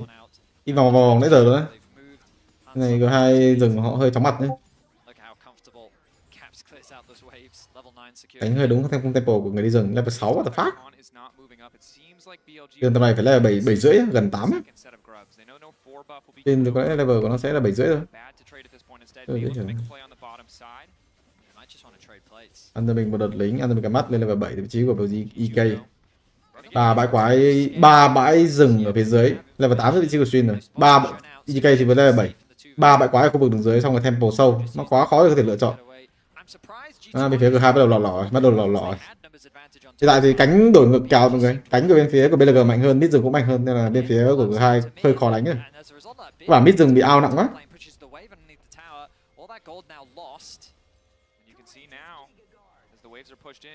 Đấu sâu free, thậm chí là cua cũng free luôn. Không free cho lắm. Đối phương vẫn muốn nấp nả ở đây nhưng mà tele xuống khu vực đường dưới từ vị trí của Salat, từ vị trí kênh này để có thể ngắm vào con cá sấu này. Nhường tài nguyên dành cho vị trí của Edrill rất là hợp lý luôn, mã di chuyển hợp lý dữ ấy. Đối phương bên này thì xuyên gây áp lực ở sứ giả, ăn trộm được một con sâu, xong rồi kéo được đối phương ra đây lấy được tầm nhìn tốt. Bên phía BLG di chuyển ao trình nha. 4 sâu thì cái trụ đường dưới mất chắc rồi còn gì nữa. Khu vực đường giữa ai đép này, khu vực đường giữa sẽ cho bin đép với cái chiều cuối của mình. Hay là bin đờ đép top. Top má quay xe à? Quay này quay xe hơi lỏ. Bin nên là di chuyển ra đép mid thôi, đừng có rờ. Bên này thì chỉ có 2 sâu lấy cho mình sách trụ rất là khó khăn. The good news is, if you want to look at it holistically, is a lot of that gold lead is sitting on. Yeah, he's got about a 900 gold lead over Mickey, which, in the context of the game, doesn't really mean that much. The bad news for G2 fans. Cái thế của phía BLG đẹp hơn hẳn đấy. Hiện tại cái thế này rất thắng chắc rồi gì đó. Cái phía BLG2 đánh được gì đây? Hiện tại lợi thế của bên phía BLG2 đó là họ vẫn có tele ở vị trí của Rai, có thể make play ở một pha cánh. Cánh của họ vẫn đánh được, cánh của Salat với Gamble cảm thấy nó chỉ có thể đánh được phòng thủ thôi chứ không thể nào tấn công được. Cánh của Rai đang quá mạnh với cái thể thủy ngân như một đồ rồi.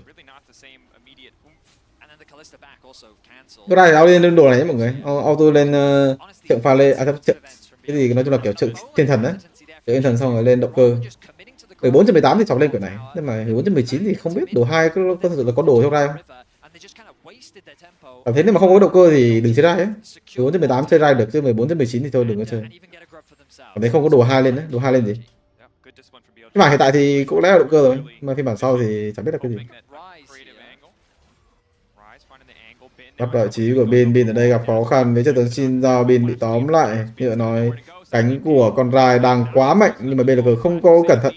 Đứng ở trên mắt ăn cho mình con cóc và bị ganh.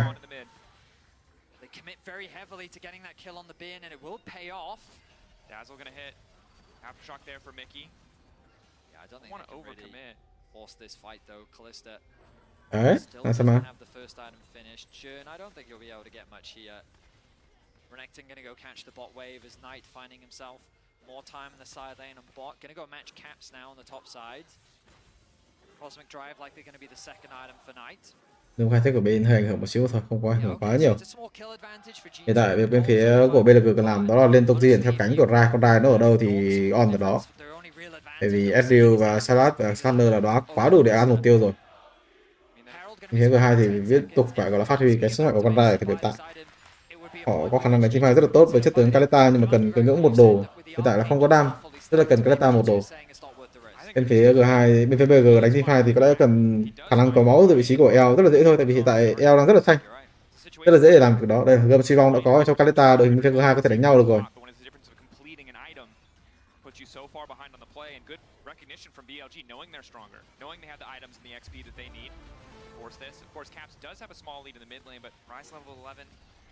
Big of a deal, and you can see bot lane, as you so well highlighted, Vedi, only one of those little blue graphs matters, but the elk one, always a bit concerning. It's building up into a game that's going to come down to teamfights, Dragos. Right now, BLG, I would say, getting the better of G2 when it comes to the Ông vẫn chưa về trong phòng vừa rồi. But in the mid game, BLG đầu Tết nên về vì đâu đánh nhau rồi. Sau này thì khó về rồi. Sau này nếu mà về thì sẽ bị mất trụ. Cái trụ trên mất chắc là gì đấy. Mày khó về lắm. Không thể nào có cái thế đẩy mid về như lúc nãy. Thì cái thế lúc nãy là thế đẩy mid không về. Hiện tại thì còn nó cứ lộ tầm nhìn của này thì đối phương sẽ bị gây áp lực ở đây. Back về không phải là để mid, quay mid để được back về được rồi.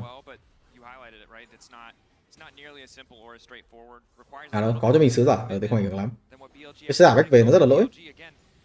Cap ở đây đang hướng tới cho mình đồ 2, nếu mà phiên bản hiện tại thì có lẽ là lên chợ pha lê mọi người. Chợ pha lê. Lên thần là chợ pha lê. Phiên bản hiện tại thì vẫn là động cơ mạnh hơn.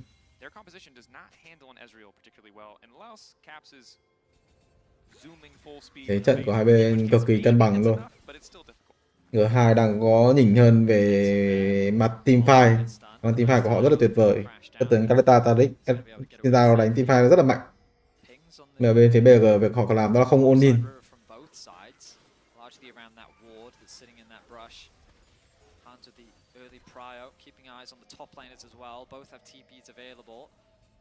bot tower though. I mean, these outer towers for BLG making it very difficult for G2 to really gain much control on the map. Broken Blade taking a rough trade there with the Leandry's finish for Bin. He is just chunking down the HP of Broken Blade. Difficult 1v1 matchup, most certainly. The Dazzle doesn't connect. G2 really grouped around this top side, maybe hoping to find a pick. Not really a lot to play for on the map right now. Tầm này G2 nhìn mạnh lắm. Nó liên tục gây áp lực ở những cái bụi. Bên phía BLG bắt buộc phải gọi là gây áp lực lại vào những cái bụi đấy. Nếu mà bỏ dễ dàng quá thì cái trụ được trên của họ mất chắc. Nhưng mà bên này quy tốc biến trượt, đối phương là có Kalista, bên phía BLG xử lý hơi lỗi rồi, đội hình của họ không được ôn in nhưng mà vẫn tóm được vị trí của Taric. Taric có được Kalista được thì cứu lại on, chắc chắn nó sẽ phải nằm xuống rồi. Nhưng mà vẫn đổi lại được mạng từ vị trí của El, chắc chắn là lời hơn rồi. Ezreal ăn mạng lời hơn Kalista ăn mạng. Mà Onin Q3 vào vị trí của El tốc biến được, EK sẽ phải nằm xuống tiếp tục làm mạng. Bất còn biết tới đây nhưng mà Kenai có cho mình tốc biến, Kenai chắc chắn nó sẽ rất là khó chạy. Bin tới dứt điểm được vị trí Broken Blade, đổi mạng rất nhiều, 3 đổi 3 ở vị trí này nhưng mà 2 mạng cho Ezreal. Asama cũng có cho mình 2 mạng. Hai bên có lẽ đều chấp nhận được. Nhưng mà thì đó là cái mindset không rõ ràng từ vị trí của BLG. Đội hình này nó không nên đánh kiểu đấy, nó nên từ từ đấy à. Để cho Ezreal 2 đồ. Nó phát thanh pha vào rồi thì Ezreal 2 đồ nhanh. Mà còn Kaleta cũng vậy. Cái pha này Oni sao mà chết rồi. Nó có cho mình là tốc biến full spell. Giày thủy, nó không phải giày thủy ngân, đây là giày cooldown nhưng mà có rồi Kaleta mà. Cái này may mà đấy là mạng với Taric kia chứ. Taric trồn.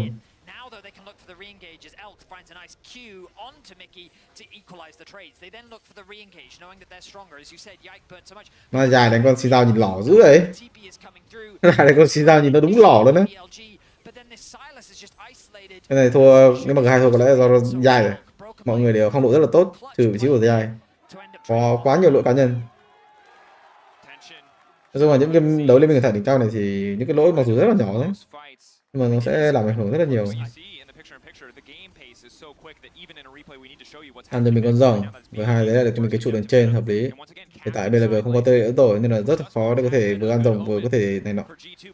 Mà họ có cho mình sứ giả, họ có thể hút sứ giả ở đây, nhưng mà việc hai phải làm đó là Áp tiếp tục là đẩy tiếp ở quay cánh trên cũng như là bách về tele hay chăng?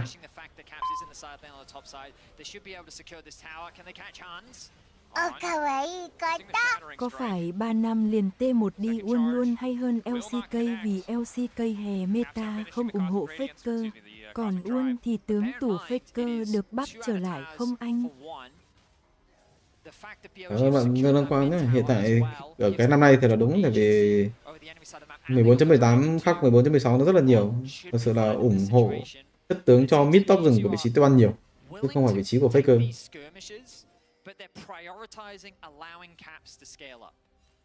Hiện tại thì Rai mới lên đồ gì ra? Rai lên động cơ mà nó không thế. Đi điểm xuống đường dưới hợp lý, có cho mình tele luôn. Cờ vũ trụ mà để con Rai mapping nha. Hiện tại thì hơi khó anh cho vị trí của BLG rồi, con Rai nhìn nó lực quá. Hai đồ có tele. Cánh của bên phía BLG gần như không chơi được game nữa rồi. Cánh của con Rai đang là quá mạnh. Asama cũng mạnh. Đội hình này ép Baron rất là dễ luôn đấy. Con Rai rồi Baron ăn Baron cực kỳ nhanh, ép Baron rất là dễ luôn. Cảm thấy Baron vừa ra, Asama mà có đồ phát là ép Baron rất là dễ. Rồi, Onin vị trí của Cap Onin được hay không? Cảm thấy không được á, hiện tại con Rai nó hơi mạnh.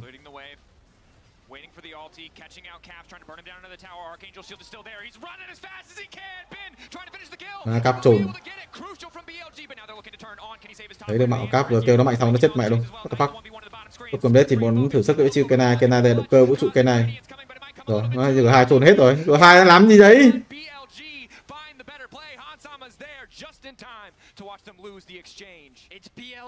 Đép cái bot kìa, nay đi rồi.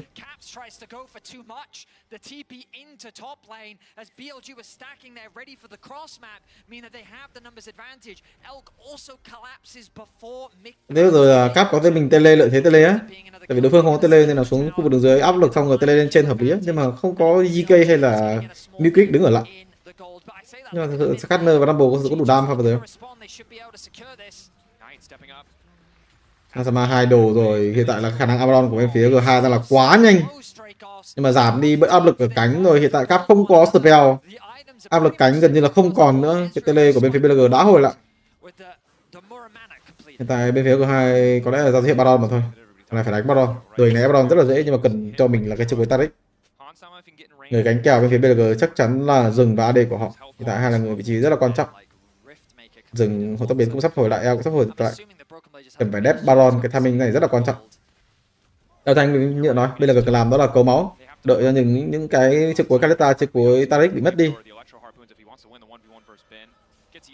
Cái đấu nhìn đúng căng luôn đấy. Hiện tại lợi thế xong nghĩ là bên phía BLG mà thôi, tại vì người mạnh nhất bên phía G2 đã mất cho mình spell rồi.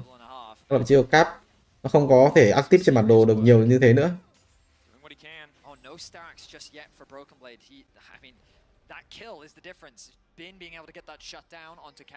Và có thể ăn Baron nhưng mà bên phía BLG biết điều đó, kiểm soát Baron rất là tốt. Tầm này mà Hasama bắn được Baron, tầm bắn được cho là kiểu có rảnh 15 giây 20 giây để bắn thì ăn Baron rất là dễ. Tại vì đội hình của họ nó có chiếc cuối Taric với Shinzao nên là đánh chụp vào nhau đánh rất là mạnh. Kìa là đúng căng rồi. Lợi thế hơn dành cho BLG, hiện tại chỉ có cap chơi game thôi. Cap hiện tại đang ở đâu? Cap hiện tại đang back về. May mà Big Adrio chứ sọc Big Costa đấy, sọc chả biết thắng kiểu gì nữa.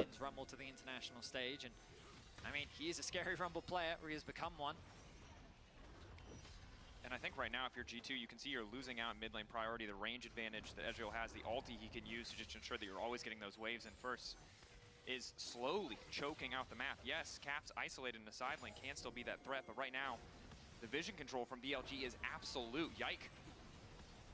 Not going to be forced to take the blast cone, but luckily spots BLG in time. Question is, can they really start the Baron at this stage of the game? Probably yes. With the Rumble on 2 items, he's going to do a lot of burn damage. Scary affair.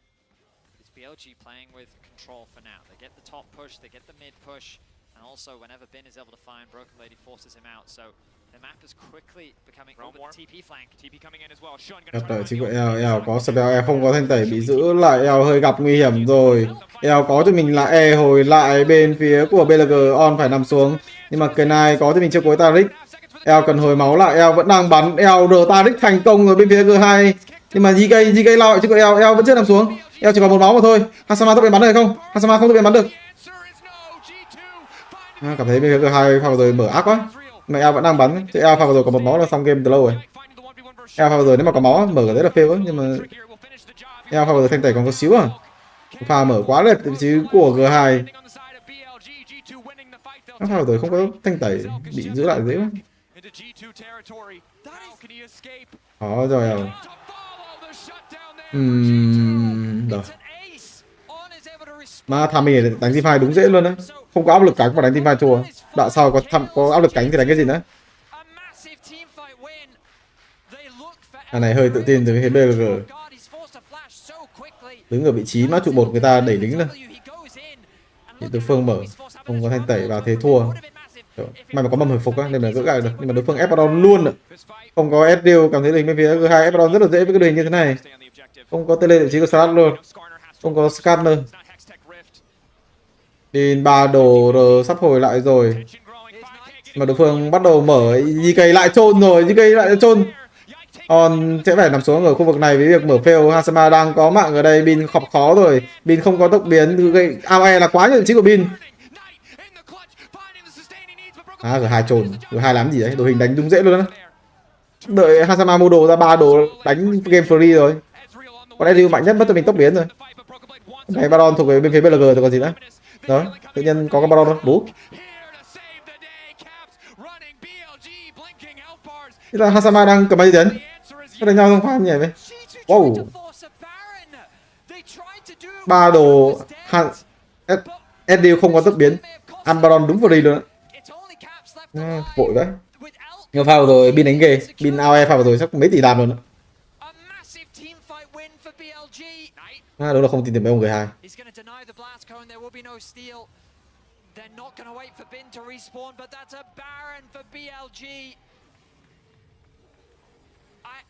Why did G2 try to do that?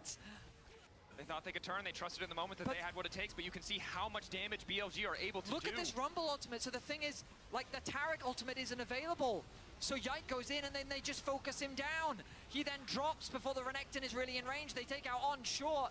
Mickey's still tanking up the Baron, trying to keep it low.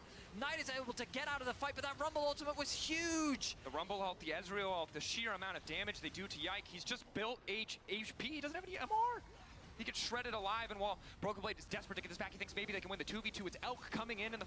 Cái này xử lý ác. Ê, để cancel cái W của vị trí bottom lane. Game này kiểu là đánh gác.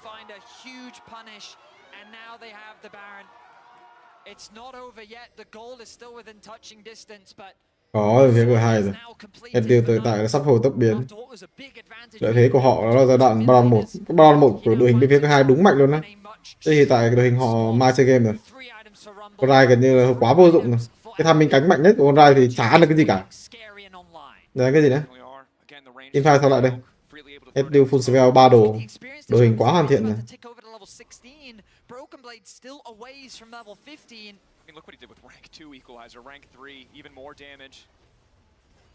Onin tới từ vị trí của G2, Onin là vị trí của EL pha này là có thanh tẩy có nó là SDU bro.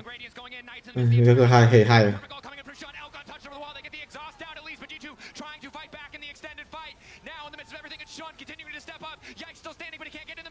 Nào trồn dữ vậy.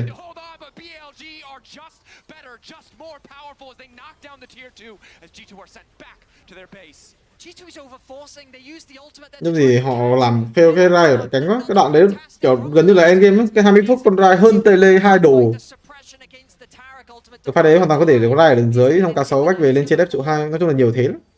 Tele cũng được nhưng mà phải cần có người ở gần. Đánh pha đấy xong bị lỏ, xong rồi một pha sau Onin tìm được cái thế Onin tại vì BLG kiểu tạo cơ hội á. Họ đứng ở vị trí rất là láo để có thể đẩy với bit, nó bị R sau lưng các bị thương. Không phải đang thắng không để anh thua.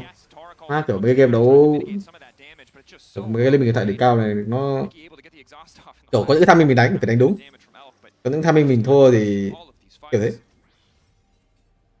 Cái thể hiện nó nhảy liên tục à?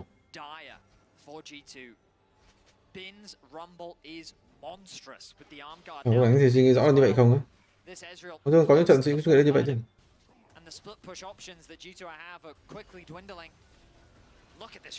Hiện tại thì nói chung là mình đánh game mình phải biết được là vấn đề của mình đang nằm ở đâu á. Teamfight hay là cánh hay là AD mình yếu quá, rất nhiều vấn đề. Hiện tại thì BLG nên nói là giữa game hoặc vấn đề ở cánh. Nhưng mà sau một pha giết được con Rai cảm thấy game này dễ rồi. Xong đánh hồi BLG lại trôn đấy chứ, nó đứng ở trụ 1 nhà người ta đẩy xong bị con Rai thì trách vào được. Tầm này thì free win rồi. Tầm này thì chỉ có fail nhưng mà kiểu đối phương cũng rất là khó win đấy. Đội này dễ quá rồi. Nói chung là đứng trước một cái thế trận đó là trận BO3 cuối cùng ấy. Ít người sẽ chôn trong những pha này nữa. Mày cứ đánh rồng Baron, cứ ra ngoài cánh đánh là win. Ra ngoài sông ấy. Đại phía hai vẫn cố gắng đánh cánh của họ là con Rai của họ. Mà cánh có khi đánh còn không lại con Salad. Đùa chứ đánh lại. Secured by the side of BLG, 5 minutes. So they're able to force a fight, and right now they've set up to take better control of the map again. So hard to match this Ezreal in the mid lane, the pressure he provides. Elk is just so terrifying now. Thằng mình Baron 2 phút nữa. Chuẩn bị có cho mình là đồ 4 lết rìu rồi. Rai vẫn chưa thuật lắm á. Rai này. Nào Rai này, nói chung là mọi người chơi Rai mọi người biết tầm này nó phế rồi, chả có chỉ có mỗi cái R. BLG can just buy time. Baron respawns in about a minute and a half. Continue to control the top side of G2's jungle, push out these sideways. Look, bot is passively going to push thanks to the super minions. Mid from Knight, top from Bin. Broken Blade will take over to 16 soon. A crucial level as you get the third point in your ultimate. G2 going to hold on if they can. BLG should be able to secure this top tier 2 though. Lấy chỗ 2, back về tham minh Baron hợp lý rồi, đừng có đẩy, đừng. No. Đẩy mất spell phiền lắm, đợi Asong đánh đúng free win đó. Back về đồ 4, chạy ra đứng coi con Ezreal, đừng cho mấy thằng xin giao Q3 cái gì đó. Nói chung có mỗi xin giao Q3 hết rồi. Có nghĩ cái này xong rồi chứ, đánh cái gì đấy.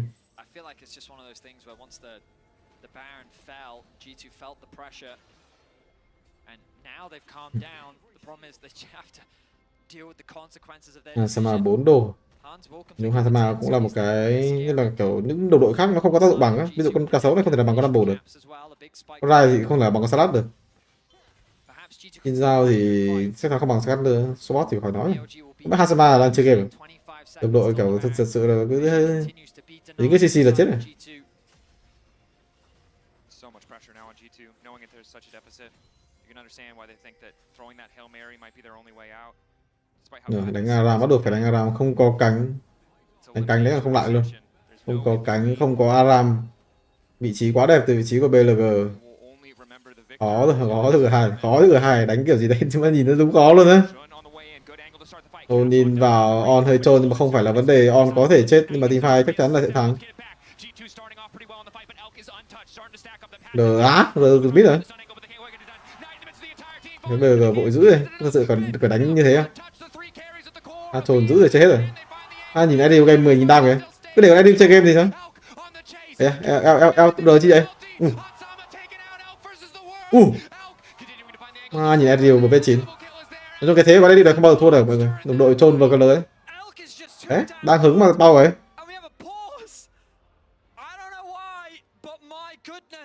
A team fight that was initiated by BLG, turned around by G2, and then saved by Elk. This Ezreal.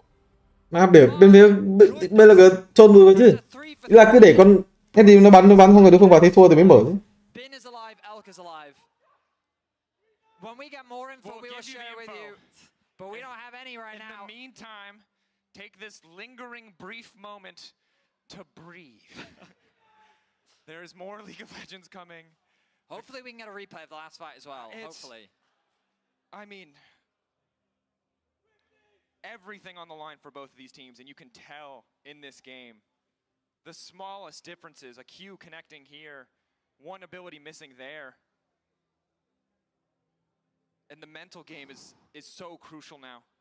Who can weather the pause? You're not allowed to speak. You have to sit in silence. You have to sit there knowing how you played that fight, whether it was incredible, whether it was terrible, that is going to sit with you in this moment, in this pause. League officials are investigating a report of a potential bug. Okay. We'll keep you updated as we know more. And we'll actually see what Shox thinks as we send it over to the AD. I was asking for us to crosstalk with you guys. Hello. Yeah. How are you? I was ready. We were going to get some water. We were going to take a break. Yeah, but no. Well, what happened? Well, the pause we're finding out. All I know is that Ezreal hits like a truck. That's completely succinct analysis. I don't have anything else to add. Elk seems pretty good at League of Legends. He does, and it's kind of weird that one of the best ADs is in this elimination match right now, but here we are. It's odd. I came here and I was like, Elk is about to destroy them, and so we have an ongoing debate. I'm curious what your thoughts are. At least I'll speak for me. I won't speak for Emily and Crossford. We don't know how long this pause is going to be. I feel like the G2 comp should outscale. Yeah. I feel like everyone can build Bruiser. They can eat the burst from anything that BLG throws at them. How can you scale when you're all dead? And then Shox definitely disagrees with this. Who kills the Ezreal is kind of the problem. Yeah, that's kind of my question. Nobody kills the Ezreal. Like the Rise is very scary, but all everyone else has to do is like meatball in, and if Elk is there, untouched, landing Qs. We got to see that fight again. That's that what I would fight like. was so incredibly close. I think we're going to see it on World Feed in just a second, which is like the global one, so everybody gets to take another look at it. Nice. League officials are investigating a report of a potential bug. Hansama is the player who paused. So. Again, the fact that this final game between these two number 2 seeds it's crazy. Is still this close, this deep. This is a really big thing. Okay, good. So initially, phải này on đúng trồn rồi đó. Nếu gì đợi clear hết lính là game nữa. So the Rumble ultimate doesn't do a lot, right? Xin cũng trồn nữa. Bây giờ một thằng trồn thì thôi, hai thằng trồn what the fuck? Cái này đánh ác. But then they get trapped. Bị out thì còn nói thì out như là what the fuck. He's arcane shifting in. Mày phải đây chúng cái quy vào lính. Quay đi nếu mà thực quy nó bị giảm đam nhiều lắm. Tại vì cái E nó không hồi. Yeah, maybe. Who knows? Like maybe his buttons, like because he. Regardless, though, I feel like it was. I think it was pretty telegraphed. Like you could see as that fight played out, right? And you get the initial 2 kills, and we were just talking about this. How I feel like LPL teams, but BLG do really well in what I coined sequential play, which means they see the end of the fight as the fight begins. And they know despite losing those two members, their positioning of their AD carry, especially a fed Ezreal, and the way he can weave in and around in space is tremendously valuable. And that is what instills the fear of the angels in me. And it's understandable. Actually, looking back at that fight, I really think that the time that is brought there by Bin and Knight đúng chôn rồi. Cái pha đầu tiên chôn rồi thì ok, kiểu vẫn thắng được ấy. taken down is to me the biggest difference. Kiểu không cảm biết là on chôn hay không, nhưng mà on làm đủ đẹp rồi á. Cảm thấy vào thấy thắng rồi á. Chỉ đơn giản là đợi bắn gì đó. Quyền đừng có chôn thì vẫn đánh được mà. Quyền pha này hơi chôn.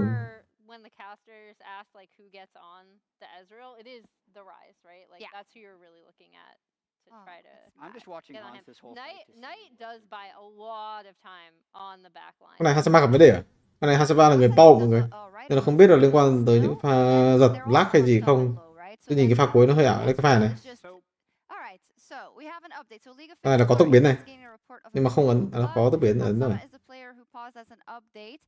The issue in question involves Hansama being able or able to cast Rend. Yeah, that's what I saw. So he had a ton of Rend stacks on Rumble. Yeah, tournament officials are determining whether this was the Kaleta của Hansama không ấn E được.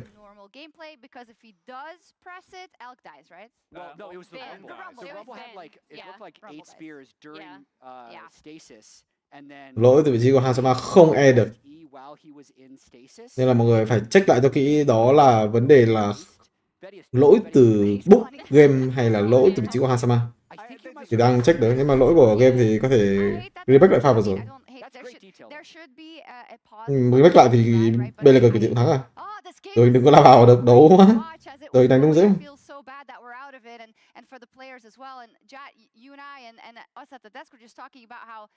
These are the series you live for in League of Legends esports. This is it.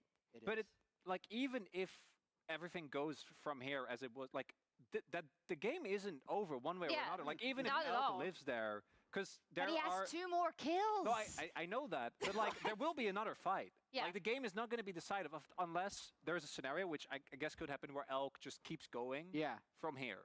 I've seen that a few times. I'm not saying it doesn't. I'm not saying it's not going to happen. Okay, you argue it for me, because G2 outscales, right? Emily? In theory. So, but even if they outscale, but Ezreal outranges. That's the one Ezreal thing. outranges. Chứ còn Ezreal mấy cái game vừa rồi kiểu 6 cũng làm được á, nhiều dễ mà. Bởi đối phương có có xin rào. Cả cái pha đấy chỉ nên có xin rào được. Which I think they are good. Again, like if I'm looking at where these two teams are at their best, I do still think that G2 plays the map a lot better, like plays split map pressure better in those mid to late game situations than even like a BLG who looks at their like LPL best.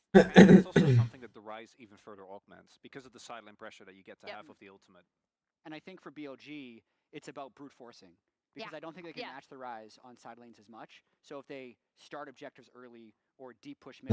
Mấy con đấy dễ mà, này, để học tất lại mấy con đấy đều của học cho mọi người coi.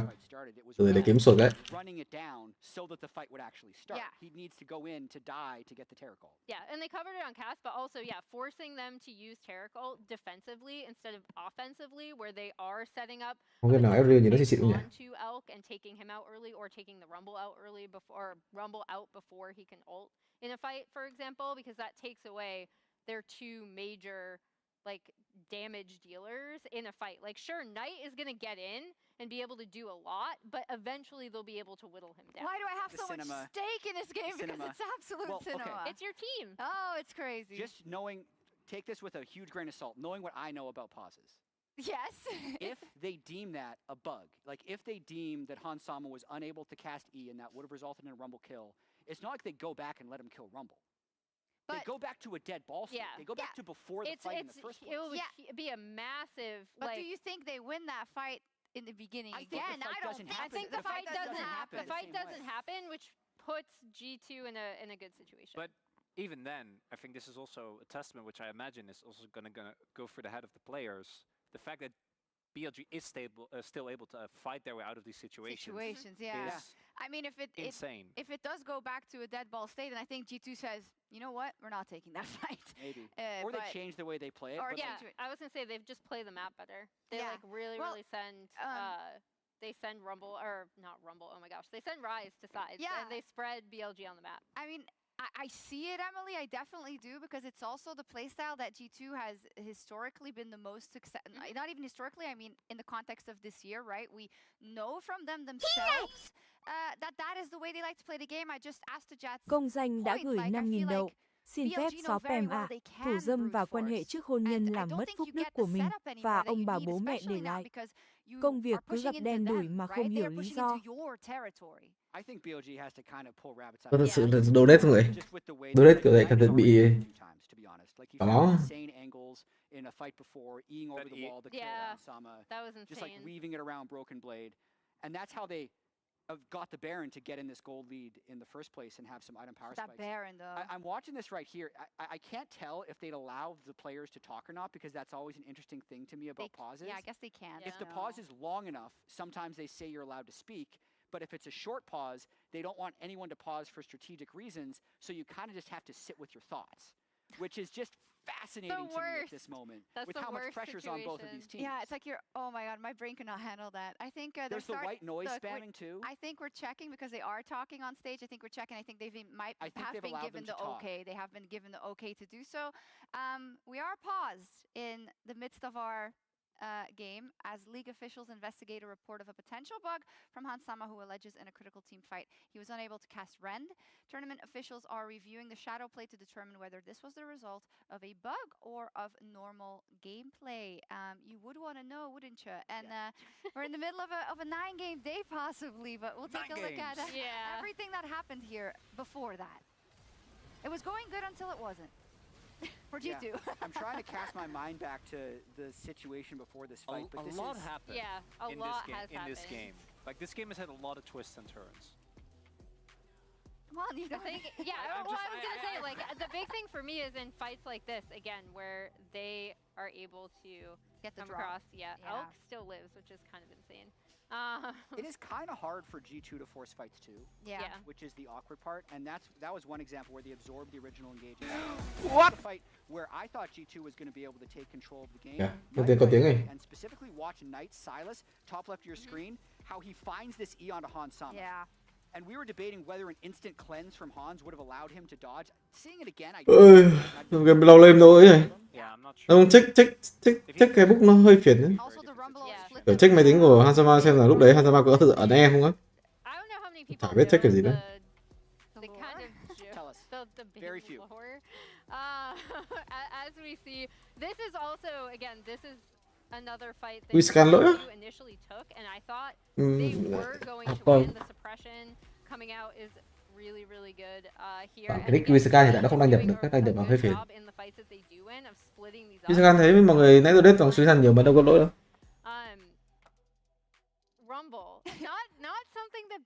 Bước R không phải E, nãy nó bảo Ren gì mà. Ren làm sao thành R đâu. Nãy là con cái ta nó R rồi mà. Can I just say how much I love seeing Rise and Pro play? Like those realm warps, it is fun. I don't know if I'll keep having fun if this game ends. There's a lot of lore in EU connected to Rise and G2 mid laners. I'm sorry, but my head's down. I'm trying to look up Rend. It's okay. We're still awaiting. We're still awaiting you're looking up like I will say, okay, I see that players have taken bathroom breaks as well, which I mean, this is good for them, I guess, in long games like that. Oh, it's crazy, just the pressure. They can talk now, I mean, they can talk over it, and that's where it becomes so interesting, right? Because I feel like when you play a game like this where you go up against a composition that you weren't necessarily prepared to go up against, right? You are learning as you go. So every team fight that happens and every skirmish that happens as BLG, you are figuring out how to play this more correctly. And I feel like they're very close to solving the Rubik's Cube, because we see now what Knight realizes what he has to do to mark Hansama. We know that Bin, you can say whatever about the Rumble, but he knows how to split G2 up expertly so that Elk gets the space to arcade shift towards Hansama. I mean, you're seeing, it's like poetry in motion, and I feel like once they've solved it, it's problematic. Yeah, I mean, I'm still pretty concerned about BLG in this. And for it to all come down to this, I think is just massive for this team again. Like to take a step back and look at stake setting for this BLG lineup. Again, they fall short, they go out, they get Knight for this year, right? They're like, okay, we got this. This is our world's roster.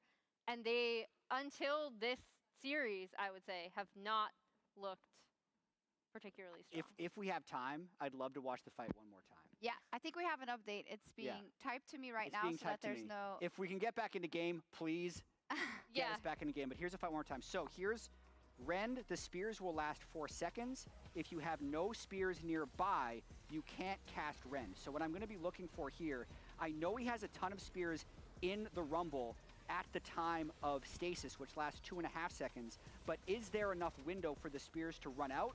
And then if he had no other spears in anyone, he would then be unable to cast it because he'd have no Rens on the map. So there is a verdict. Well, tell us the verdict while we're watching this. So we have it in a pause as league officials received a report for Hansama, who was alleged he was unable to cast Rend in a critical team fight. But tournament officials have determined that there is no bug. The game will be resumed where we were. Go ahead, casters. Yeah, so I'm watching right now. Không e được này. Spears in the game are in bin. He stays about half a second before there be any more spears. Công danh đã gửi 5.000 đậu. Nhiều lần donate nhưng thấy SofM khá dễ tính và cởi mở. Cảm ơn bạn. Nhưng điều tôi nói là sự thật. Anh em cứ quan sát xem đúng không nhé. Yeah, absolutely. Cut me off. We're in game. All right. I'm ready. We're ready too. We're ready. Let's start it. Moments away. Oh, we're not even ready yet. We're in the position to be ready. I saw the ready checks in game. We saw ready checks in game. The fans are clearly ready. Get the energy back up. We are. Thường thì cái này là người ta thích được á. Nên nếu mà e cooldown thì nhìn phát là ra. À kiểu mấy thằng check máy nhìn phát là ra. Nên sẽ có thông tin luôn, có thông tin để mình đợi được. We're not gonna have an opinion because that's up to the league officials. Yep. But we did, we'll just continue forward. Ready checks coming out. I mean, so to give context to the state of the game, it's 18 kills to 18 kills. BLG have a 5k gold lead. I see the unpause happening right now. So as of this moment, Broken Blade is alive, Caps is alive, Elk is alive, and Bin is alive. Để tiếp rồi. And we're back. So everyone is Không có lỗi. Vậy ra đó là Hansama. Lỗi từ Hansama chứ không phải lỗi từ book game hay gì đó rồi. Tiếp tục là chơi game cái thế trận như thế này hơi loạn một xíu. Xuyên hồi sinh trước và có thể ăn Baron rồi. Giáo viên môn sử đã gửi 5.000 đậu. Lỗi này thì phương án xử lý là gì vậy SofM? Cảm ơn giáo viên môn sử nhé. Lỗi này hiện tại được xác định đó là lỗi của Hansama nên là không có tiếp tục game thôi. Ăn Baron dưới vị trí của BLG dùng của họ, dùng của bên phía G2 không có nên họ quyết định phải bỏ, không có AD luôn. Mua bắt về bôi cho mình là cái ăn giải thuật.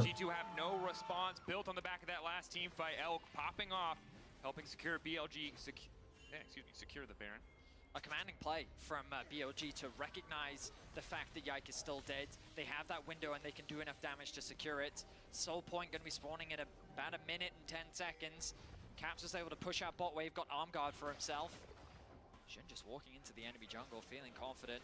Broken Blade going to go catch that top wave. 18 levels, level 18s being picked up across the board from multiple players. We're truly into the late game now. We're really at the point of the game where a single team fight likely to decide it all. With BLG in such a dominant position, G2 winning probably buys them time, gives them a bit more space. Look at that cooldown on Elk's Q. It doesn't have one. It doesn't have one. If he hits something, it does not have one. And of course we are still. Tiếp tục là cái áp lực cánh. Nhưng chỉ đội hình này chỉ có thể làm thế được thôi. Nhưng mà bên phía BLG đang có 2 quầy lính mid và bot, hoàn toàn có thể đẩy hết 2 quầy lính này back về và back lên top. Thì gần như là endgame rồi, nhưng mà hiện tại là 28 giây nữa rồng, back về và ra rồng, cái gì nữa? Mà BLG vẫn mong muốn ép à? Back về tele tới vị trí của cá sấu, chả biết để làm gì, cá sấu chắc chắn là sẽ bị all in, what the fuck? Rồi, broken blade lọ. Rồi, endgame. Good. 3 members left standing. BLG, one final push, looking to close it here, looking to go straight for the throat.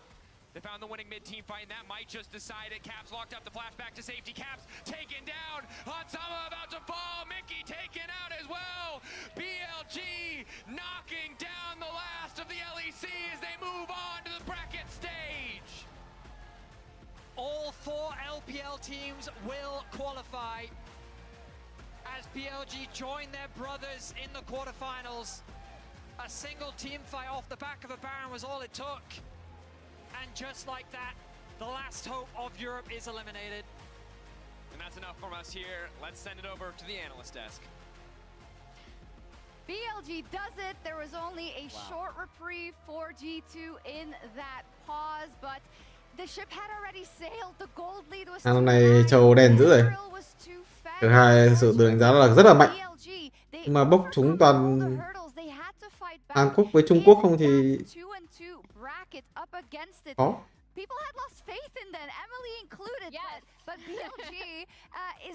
Thật ra thì ở cái nhánh 21 thì bốc đen thì xong rồi cái nhánh 20 thì chắc nó phải gặp HLE rồi. Nói chung là kiểu chắc chắn sẽ gặp đội mạnh rồi.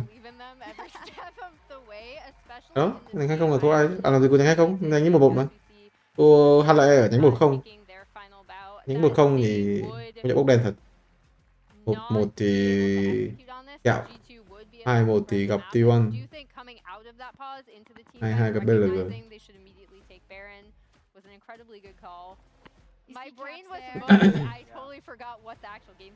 Nghỉ nhá mọi người, bye bye mọi người.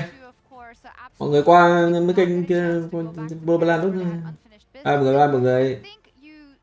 Believing in a series like this, even if you are the underdog, that you can do it. And I think after game